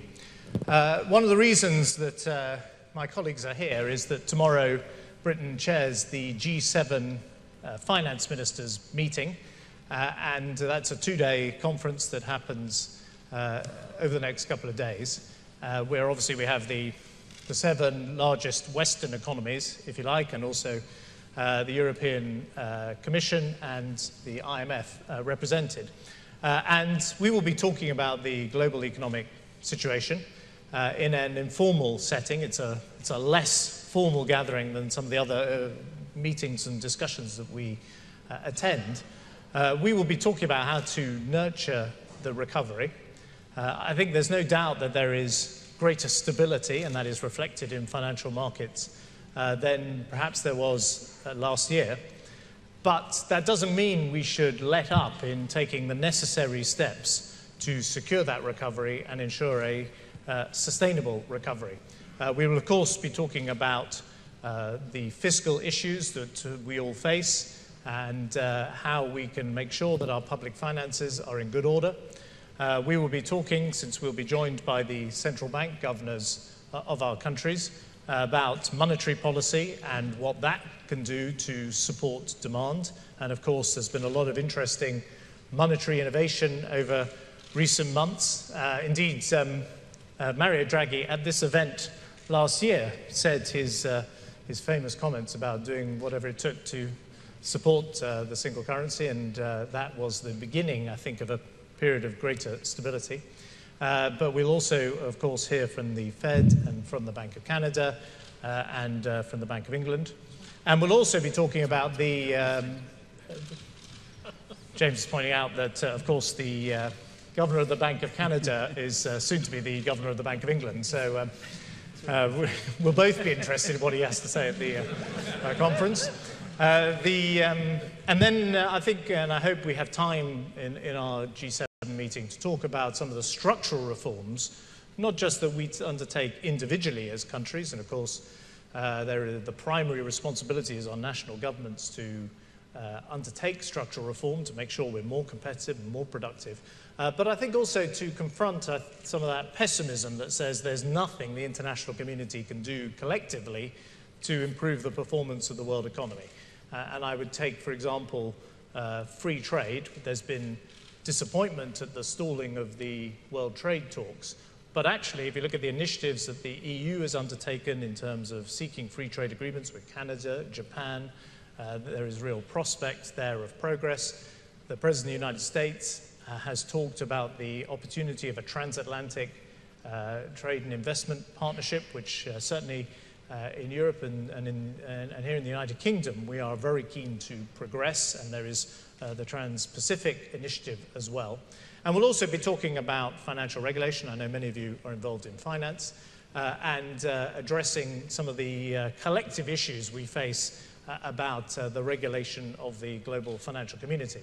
As I say, it's an informal gathering. The G20 is the primary body that deals with the global economic rules. But it's sensible, I think, for the 7 largest Western economies to get together in this informal setting. So that will be our agenda over the next couple of days. As I say, the priority is to now nurture the recovery, build on the stability we've seen in recent months. And that is what we'll look forward to talking about in the next 2 days. So that's just by way of introduction. I thought I would ask Christine to give us a perspective from where she sits on the global economy, and then maybe ask Jim to give a view from Canada and from the Americas, and Wolfgang to talk about Germany and the Eurozone situation, and then we will throw it open to questions and comments, and we'll take this session wherever you want to take it. Christine. Well, thank you so much, George, and good afternoon to all of you. It's lovely to be back in London with the community of business people, investors, and not just before the Olympic Games, I have to say, which was one of the niceties of your last conference. And Mario Draghi certainly started something, but he certainly also started the spirit of the Olympic Games in London. George, you've asked me to comment a little bit on the world economic outlook as we see it. And it's been known to those of you who read the financial press that we characterize the current situation on a global basis as a 3-speed recovery, which we fear might turn out to be a 3-speed economy. And that 3-speed is really characterized by, one, the emerging market economies and the developing countries leading and driving the growth show, if you will, by an approximate 5.3%. As we forecast it for this year. And those are clearly countries that have done reasonably well throughout the crisis and that are taking full benefit of often the restructuring that they had to go through themselves back some 10 years ago, especially if you look at some of the Asian countries that went through the Asian financial crisis. So those are the fastest growing ones. Then you have the second category, which we call the countries on the mend. That includes certainly the United States and countries like Sweden or Switzerland, for instance, probably Canada as well, actually, and a few other countries like Australia and New Zealand that are also in that particular category, where growth is picking up, where some issues have been addressed. Clearly, in the United States, the financial sector has been mended a lot more than in other parts of the world, and that has, in our view, caused that country to pick up a bit faster, although it doesn't mean to say that all their issues have been addressed, and particularly their fiscal consolidation process, and particularly its anchoring in the medium term, which is not to be seen, and where too much upfront consolidation is happening as a result of not just their fiscal consolidation path, but also their sequestration that happens sort of abruptly and without much regard to where it hits. And then the third category, which is having a tough time sort of shifting into gear, which is predominantly Europe and notably the Eurozone, but also to a certain extent, with a big question mark associated with it, Japan, where clearly the combination of monetary, fiscal policy and structural reforms is completely different from what we've seen so far. So that's where we see that sort of three-speed recovery in process, with short-term risks certainly on the downside still, although some gradually improving, particularly in the US, and medium-term risks that are either continuation of existing risk that we had to deal with, including this sluggish growth that we see particularly in this part of the world, but also the potential consequences and some unintended consequences of very innovative monetary policies undertaken by central banks. Now, the whole question, and I think the virtue of this forum, is really to see how investment, foreign direct investment, and an improvement of foreign direct investment can actually transform that three-speed recovery into a full-speed recovery. And here, it's a combination of both FDIs, investments altogether, as well as improved trade through less protectionism as we've seen it. And I would like to just conclude with mentioning a couple of numbers which I think are relevant. When we talk about investment, clearly we can tell that it has been sluggish, both in advanced economies and, surprisingly, in emerging markets as well. And it has been sluggish because it really took a big hit in 2009. I think the number is precisely $1.8 trillion fall in 2009, slight pickup in 2010, 2011, but certainly it hasn't yet gone back to the pre-crisis levels. So there is clearly a shortfall of investment that, if it could be filled, would certainly help with growth. That's in the advanced economies. In the emerging market economies, which is more surprising because there is clearly a flow of capital going in their direction, it's a combination of lack of infrastructure in countries like India, for instance, or bottlenecks in many of the emerging market economies that are slowing down the process of investment in those two countries. On trade, we don't have as bad numbers, actually, but one that is quite interesting about protectionism measures. And if you look at the WTO reports over the last few years, you can see that throughout the crisis, that is ever since 2007, on an aggregate basis, the G20 countries, about 85% of total GDP, have taken on an annual basis about 200 protectionist measures. So that says a lot about how much could be removed to actually encourage trade, which has increased over that period, no question about it. But it tells us how much more it could have increased had there not been those 200 measures. Voilà. Eh bien. James. In French or English? No. Well, you can do both. Yes. Well, thank you for the invitation to be here. I'll be, I'm short, but I'll also try to be brief. It took a moment. In terms of the way the globe is going, I think we all agree that things are better this year than they were last year. But we're not out of the woods yet. And I've been watching this movie since 2006, and then the credit crisis in 2007, and the crisis in the real economy in 2008. Then we all agreed in the G20 to stimulate our economies in 2009. Most of us did, which meant deficits, and now we're trying to get back to balanced budgets. But as I say, the problems persist. I think we need to make sure that we, as governments, avoid protectionism, encourage open trade, encourage open trade in currencies as well. Canada has had a floating currency for 40 years, despite times that one might have wished to intervene. We never have. And I think it's important that we emphasize that in the international community. Governments can also deal with their budgets. And I think there is a balance to be struck between medium-term fiscal plans that reduce debt-to-GDP ratios, which is what our leaders agreed to at the G20 meeting in Toronto, and subsequently confirmed in Los Cabos in Mexico. I think there's a balance there between medium-term fiscal responsibility, which I think, by the way, is a sine qua non for long-term economic growth. If governments can't get sound fiscal policy in place, then they can't get anything else right either, whether it's education, healthcare, social services for their populations. That's the essential element that must be in place, which is what we are doing in Canada. We'll be back to a balanced budget in 2 years, and then we'll run surpluses and we can pay down public debt at that time. At the same time, and we've all had discussions about this, and I imagine we will this weekend as well, at the same time, one can provide incentives in the economy.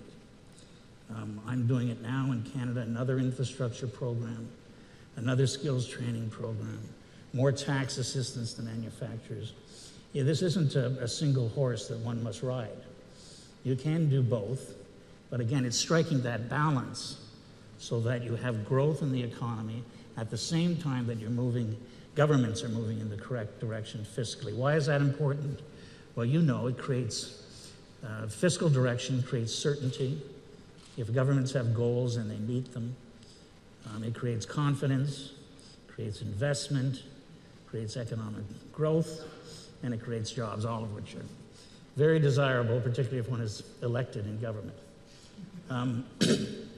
In Canada and North America, we're seeing modest growth, and I mean modest, 1.6, 1.8, 2.1, 2.5% real GDP. The first quarter was a little bit better than we thought it would be. First quarter in the UK was better than I think was anticipated. So there's some encouragement there. But I'm still very cautious. There's a better U.S. housing market. But again, these are modest changes. And so I'm cautious about how we act moving forward. We make sure we stay on the correct track fiscally as an example, and to ensure we create business confidence. In terms of foreign direct investment, we welcome foreign direct investment in Canada. We've put in a couple of new rules about sovereign wealth funds, which we will watch more carefully than we do other investments. This is all to ensure that investments, when they're made, are made for commercial purposes, and that's our goal. But Canada was built on foreign direct investment, and we look forward to continuing that. I'll stop there. Thank you. Jim, thank you. Wolfgang. Thank you, George. I would like to start with a short remark. This morning in Aix-en-Chapelle, it's a famous international prize on Charlemagne. It's a famous prize. I got it last year, therefore it's very famous. Was delivered to the president of Lithuania. And that reminds us that European integration, that European unification is much more than only an economic process. In a political way, in a historical way, it's an unbelievably successful process. We have achieved, and we have even in economic matters, achieved to transform the former member states of the Warsaw Pact, which were all beyond the Iron Curtain, not only in Germany, but also in Middle East and East Europe, and we did it very successfully. The Baltic states, Estonia is already a member of the Eurozone. Latvia will join the Eurozone probably 1st January next year. And Lithuania has decided to join as soon as possible, probably 2015, the Baltic states have the highest growth rates in Europe, higher than UK, by the way. It's quite astonishing. And even Poland and other Eastern member states are very well doing.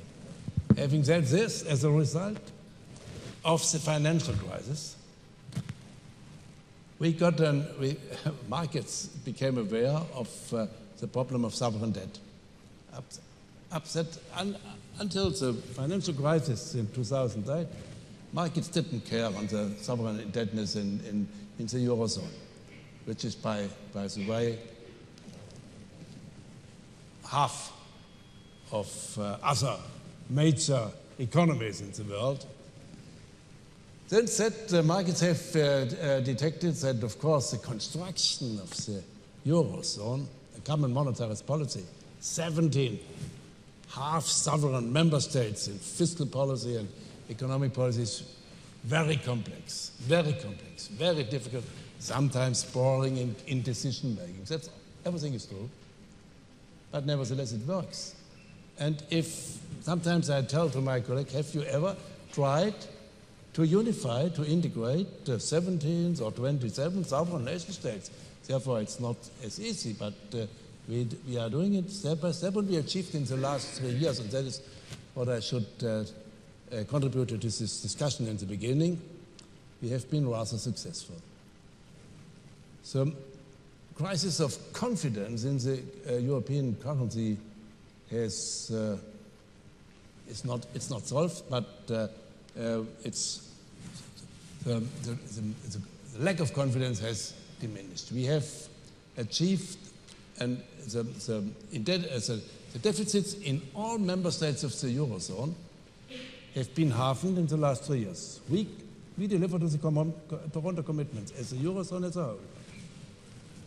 The shift in competitiveness, which is another basic problem of our common currency, economies with different competitiveness, and of course, the common currency was created to make pressure on all member states to increase competitiveness, which is in the globalized world of an absolute must.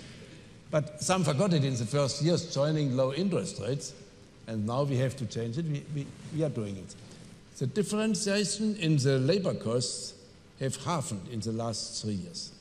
Therefore, even the targets and the balance sheets of ECB has halved in the last couple of months. Therefore, we are in real figures, we are on a good track.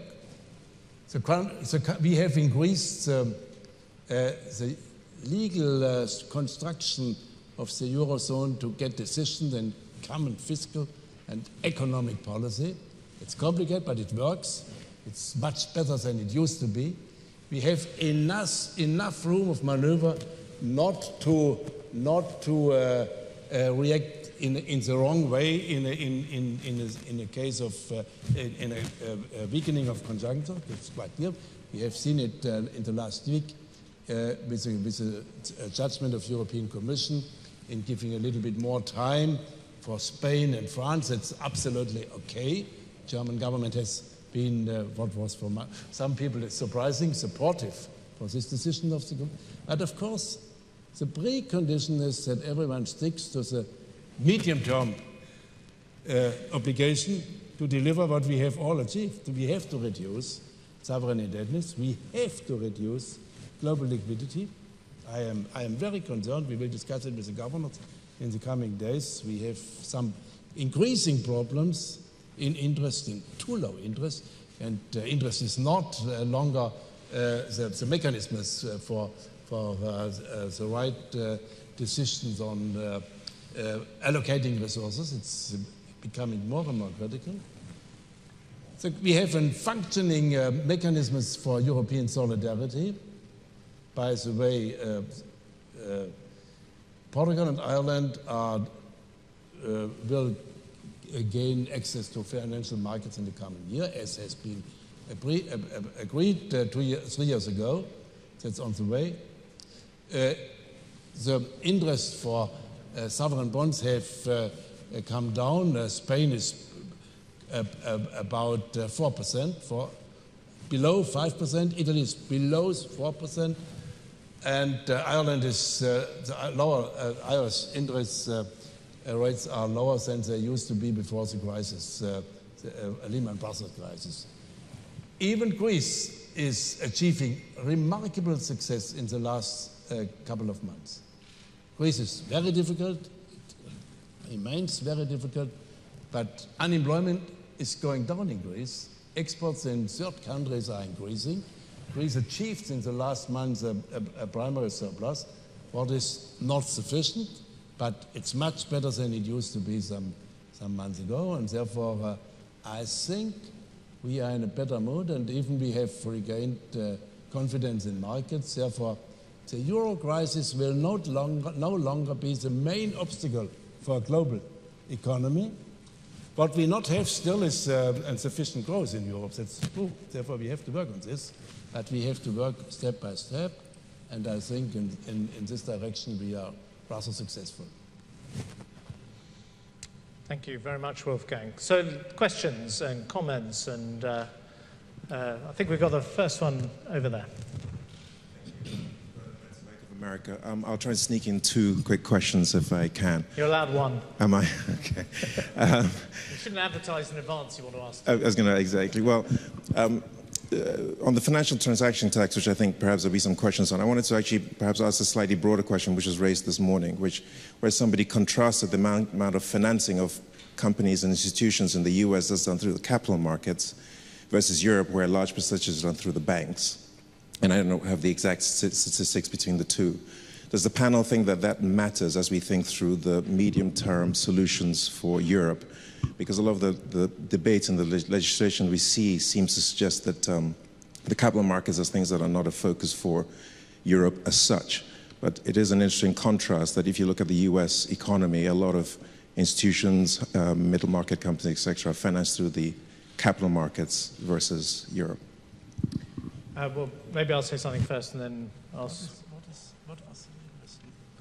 It's about, in Europe, a lot of financing is bank finance, whereas in America there's deeper capital markets. And is that relevant, and what can we do about it, I think is the gist of the question. I mean, I would say, speaking from a UK perspective, I think we would like to see more a deeper corporate bond market, and a corporate bond market that extends to smaller, medium-sized companies.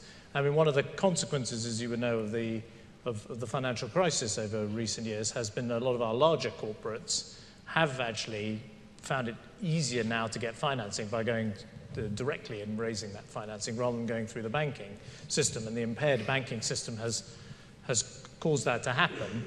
But it's proved much more difficult for medium-sized companies. And certainly we have developed a number of initiatives to try and deepen that. You mentioned the financial transaction tax. And obviously there's a difference of view about this. Britain is not proposing to take part in the financial transaction tax that some of our colleagues in the European Union want to take part in. And I think we would have an argument that we want to see Europe develop its financial markets. We would also want to make the argument that it's a good thing for the whole of Europe that we have London as a global financial centre. It's not just a British asset, it's a European asset.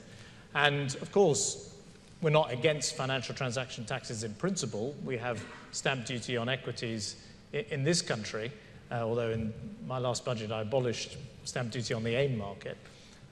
So you can have transaction taxes. I think where we have had concerns is over some of the extraterritorial reach of at least the European Commission's proposal, which is not the same as some of the ideas that individual member states have had. And we have launched a legal challenge with the European Court of Justice around the extraterritorial nature of the financial transaction tax that that the European Commission has put forward.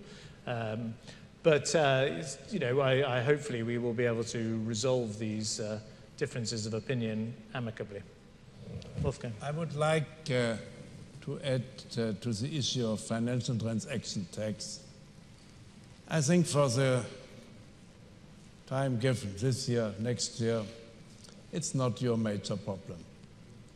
I would like to invite you all to our next meeting of European finance ministers. On Monday we have a meeting of the Eurogroup finance ministers without George. On Tuesday we have a meeting of the European finance ministers with George Osborne, and in the meeting of the European 27 finance ministers we will also discuss the issue of financial transaction tax. We are just beginning with the discussion, and of course everybody is aware we have different views in some member states which have taken the initiative. And we are all in discussion with all the experts, with all the concerns, with banking sectors and so on. It's a long way to go until we will have a decision. Therefore, it's not my major concern, to be very frank. I stick very much more in saying we have to complement what we have achieved in reducing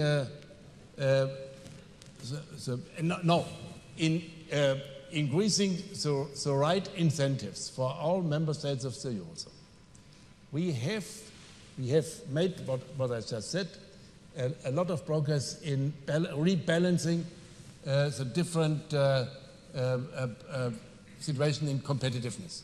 Because we need, and that is very important for Europe as a whole, and for the Eurozone as a whole, in this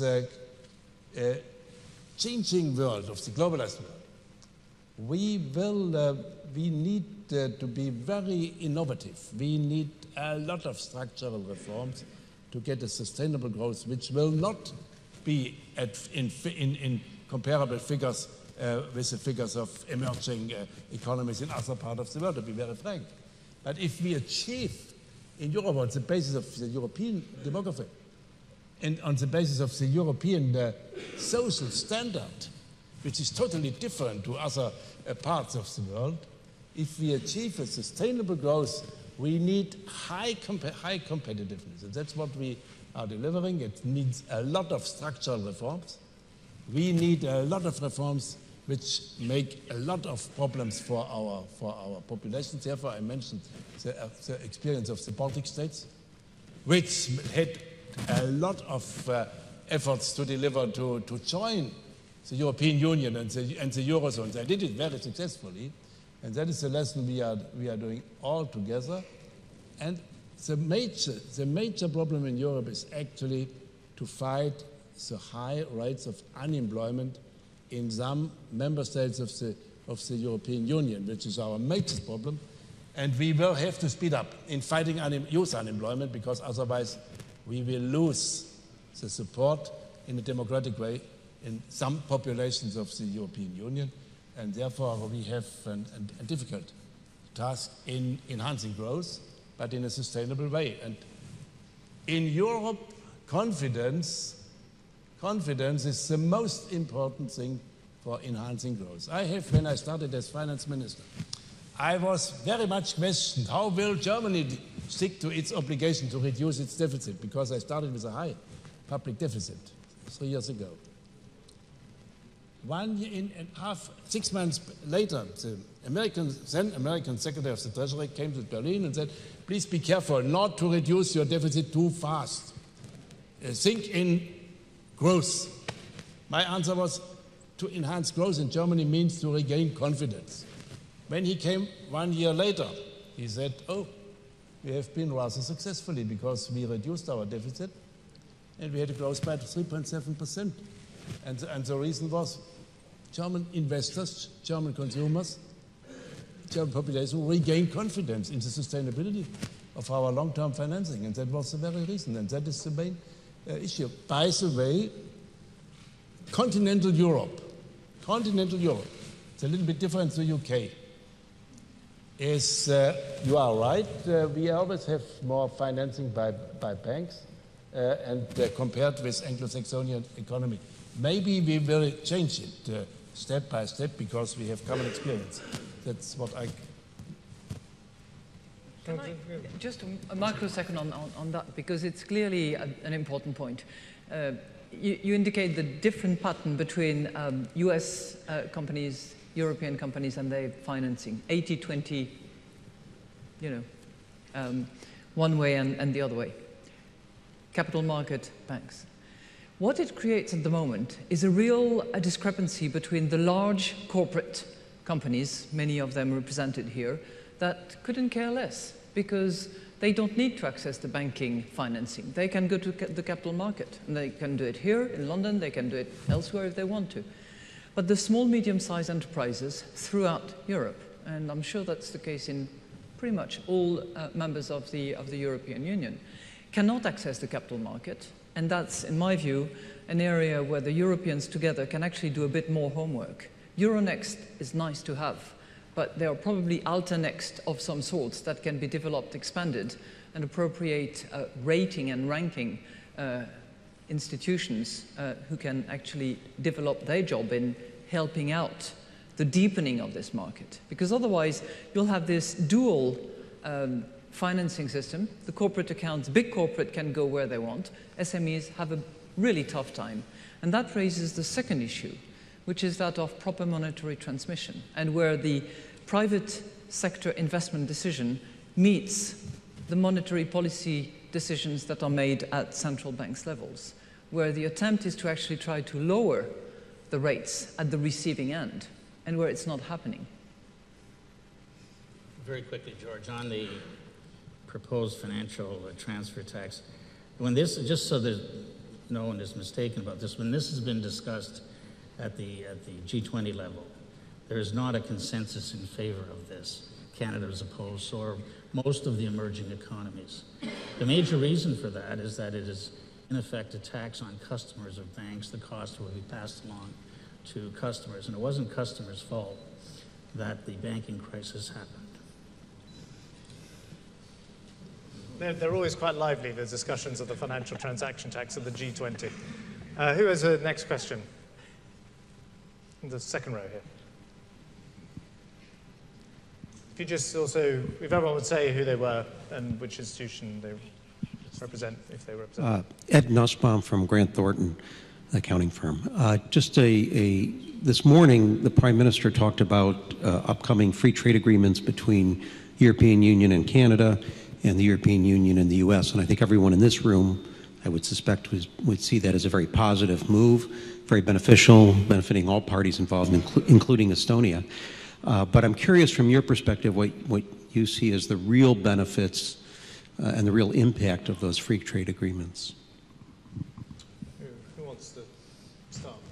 Jim? Well, for us, a medium-sized country, it's a great opportunity for access to the largest economy, the European Union. It's an incredible opportunity for us. The NAFTA, the North American Free Trade Agreement, has been in place for more than 10 years and has been an incredible success in terms of economic growth and jobs, not only for Canada, but also for the United States and Mexico.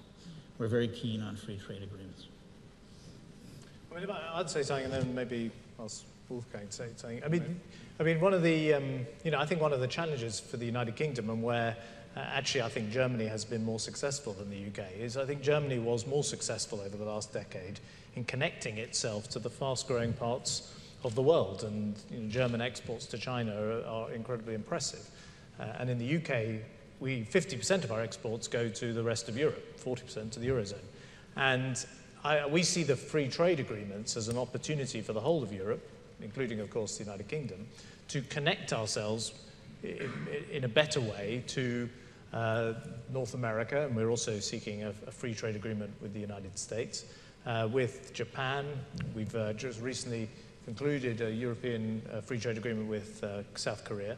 And I think they are the second best to the Doha talks. We are dealing with the second best, but the Doha talks fell apart. I think that's a matter of huge regret. But rather than just leave it at that, the European Union is now pursuing these bilateral agreements. And I thought one of the most encouraging things was that the President of the United States, in his State of the Union address, actually mentioned the potential free trade agreement with Europe. So, I do see, and I mentioned in my opening remarks, I think when you ask what can the world do and what are the available instruments for improving the productivity of economies and the growth potential of economies, there is something at our feet which we can pick up. And certainly Britain, I think this is also the case of Germany, are among the strongest advocates in the European Union of getting these deals done. Certainly from our point of view, when it comes to the free trade agreement, for example, the transatlantic trade and investment agreement in the United States, we want to make sure it's as broad as possible and includes areas like financial services, which is obviously a big industry for the United Kingdom, but where there's an enormous transatlantic potential. Wolfgang, do you want to? I have only to add, first I agree we are tackling the second best, but we often have to concentrate on second best solution because the best solutions are not available. Therefore, we concentrate on second best, and I think it's simple. Of course, I don't see that it's only a matter of free trade agreements to be successful in exports in emerging markets, to be very frank. It maybe it's also a matter of small and medium companies, which I have to add what Christine Lagarde just said. The stronger small and medium companies are in an economy, the strongest economy in Europe. That is what you can see, and therefore we all rely on the support small and medium companies in Europe to fight unemployment and to raise growth. But having said this, we are strong in favor of any free trade agreement, and I hope we will all agree when it will become concrete, because my experience is if we come to agriculture, it becomes concrete, and then we have some problems as well. I know it from all negotiations on European budget, for example, and I know it's also in the Doha round, a very difficult issue. It will remain even in the... Nevertheless, I think it's optimistic, since we on both sides, an optimistic sign, on both sides of the Atlantic, agree that we start with the second best lesson, free trade, transatlantic zone. And we can enhance in this way and support the Doha negotiation as well. That's in our best common interest.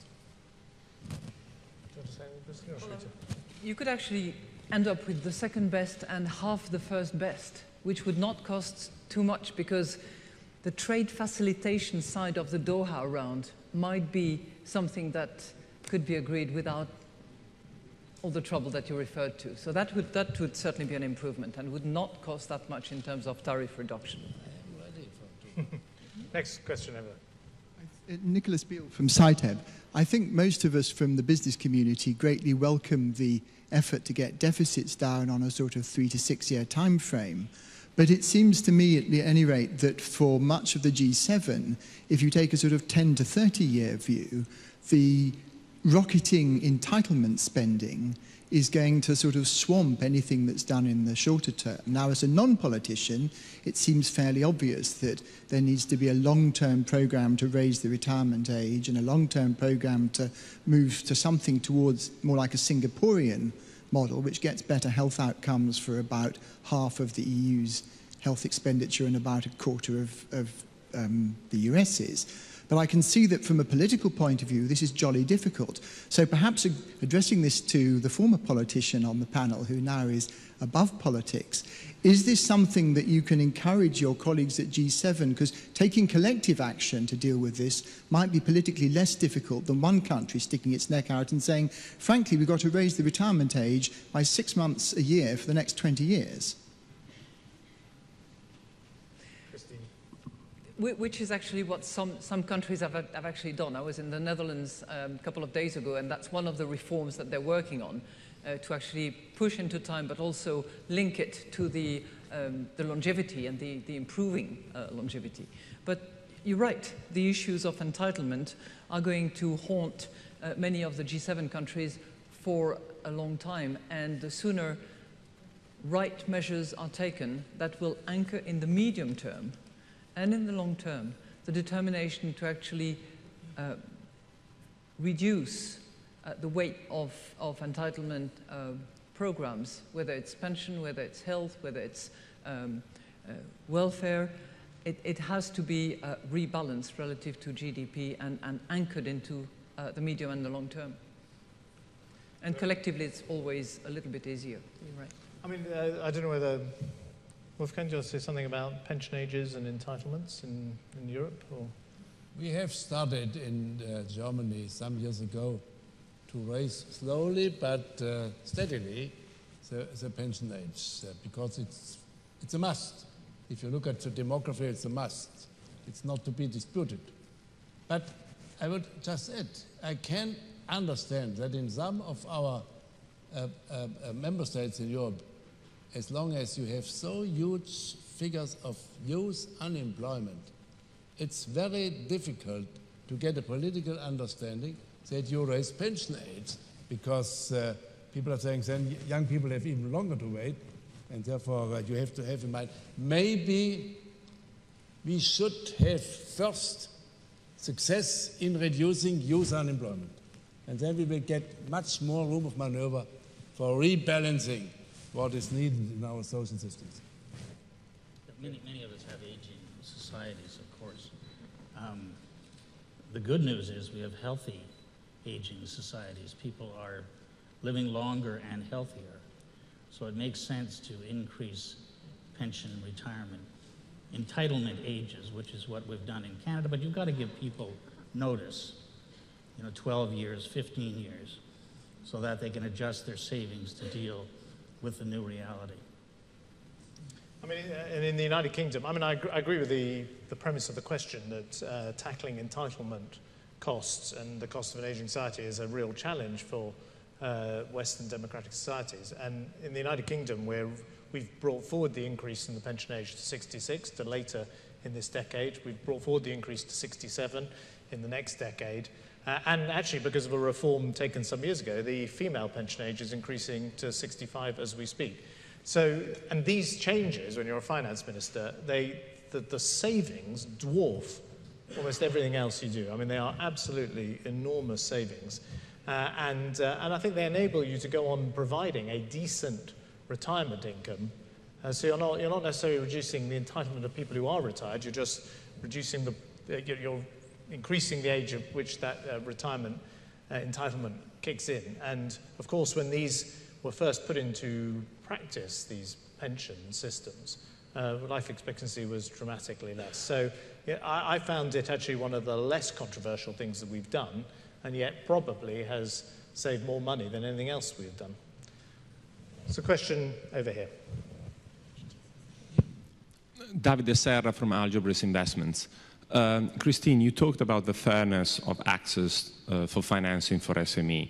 Well, as Global Finance Minister, you should probably also have a consideration of corporations like Google, Amazon, that pay at corporate level less than 10% tax. So these are disruptive companies, they're clearly successful and innovative, but they have a massive implication in Europe because basically they put out of business SMEs, they pay taxes of 35% plus, and they only pay 10% taxes back at home. And the reason is because global finance ministers cannot agree on anti-illusion or tax illusion initiative. Could you present what's your initiative? And I have to say thank you, Osborne, for tackling this, at least in the UK, to set an example for the rest of Europe. Well, so I'll say something first. First of all, thank you for that.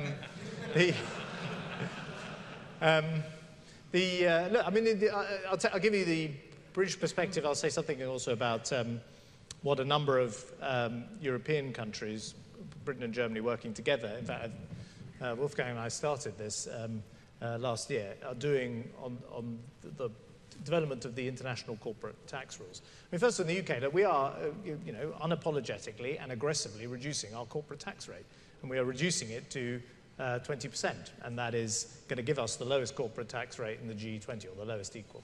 I'm a low-tax conservative who is happy to make the argument that we want to attract business to this country, and the fact that we have so many companies here who've come to make their home here and invest here is good news for my country, and hopefully good news for global prosperity. I think we have a challenge, however, with some of the rules around base erosion and profit shifting. The tax rules were put in place by the League of Nations in the 1920s, and they do not reflect the modern, heavily interconnected global economy. Now, rather than rushing to take unilateral action in the United Kingdom, which I think would be very damaging to the UK and achieve very little internationally, we are working with many other countries, like Germany, like France, like Australia, and we have asked the OECD and the IMF, Christine reminds me, to got to make sure we treat all these international financial institutions very equally. But we've asked them to look at the global rules on this, and they are reporting back to the G20. We will probably discuss it informally at the G7 briefly, although it won't be the main topic of discussion. And in the G8, which Britain also chairs this year, getting the tax rules right is a big issue. But let me be clear, we should do this internationally, we should do it in a measured way. You know, the last thing any of us want to do is damage the growth of the private sector, damage the growth of international business. But I think it is reasonable to make sure that the international tax rules work for companies and work for countries, and that is what we are setting out to achieve. Christine, do you want to say something, and then Wolfgang? No, I just want to thank you for the question, because I think the issue of base and profit erosion is a really critical issue, which is clearly derived from the large intangibility of businesses around the world as you know, digitally based businesses are growing, and it has to be addressed, particularly given the fact that many countries around the world have tax systems that are based on a territorial basis, and you know, that's clearly a wonderful you know, obstacle, or quite to the contrary, incentive for those that go totally digital in order to minimize or optimize, however they want to call it, their tax contribution. So we are working hard. I agree with everything what you have said, and we join this initiative, and we have to work on this. By the way, we also have to work on the issue of tax evasion. If we will not be more successful, we will lose a lot of democratic legitimacy all over the world. And therefore, I have to add, to be very honest, if we start a race, who is taxing companies lower than the other, we will not enter the too high public indebtedness. Therefore, we have to be honest. If you have some level of institutional framework, of a functioning state, of a given social system, you need some financing. And if you don't tax corporate companies, you have to tax transactions. Of course, I know every member of financial institution is totally in favor of taxation transactions, excluded financial transactions. But that is the experience of any minister who is responsible for taxation. I am. Unfortunately, the clock in front of me tells me that the session has come to an end, and I know there is also a reception later. So I want to thank all of you for coming today. I hope you've enjoyed today. I hope you have found it stimulating and interesting. And I particularly want to thank my colleagues here on the panel. They've come early to London to take part in this event. Thank you very much. And I hope we're going to have a successful G7. Enjoy the reception later. Thank you.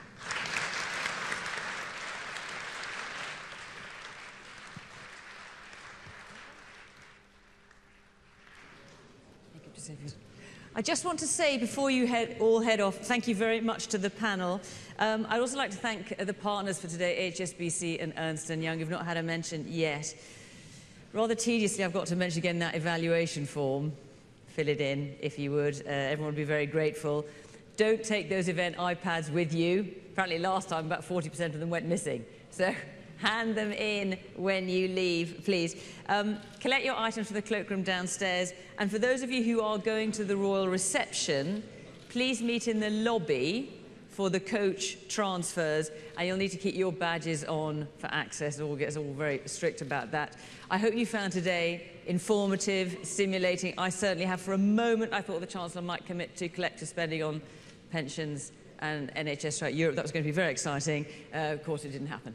But thank you very much, everybody, for today. Thank you again to our extraordinary and august panel to have them today. I think a last round of applause for them, and enjoy your evening.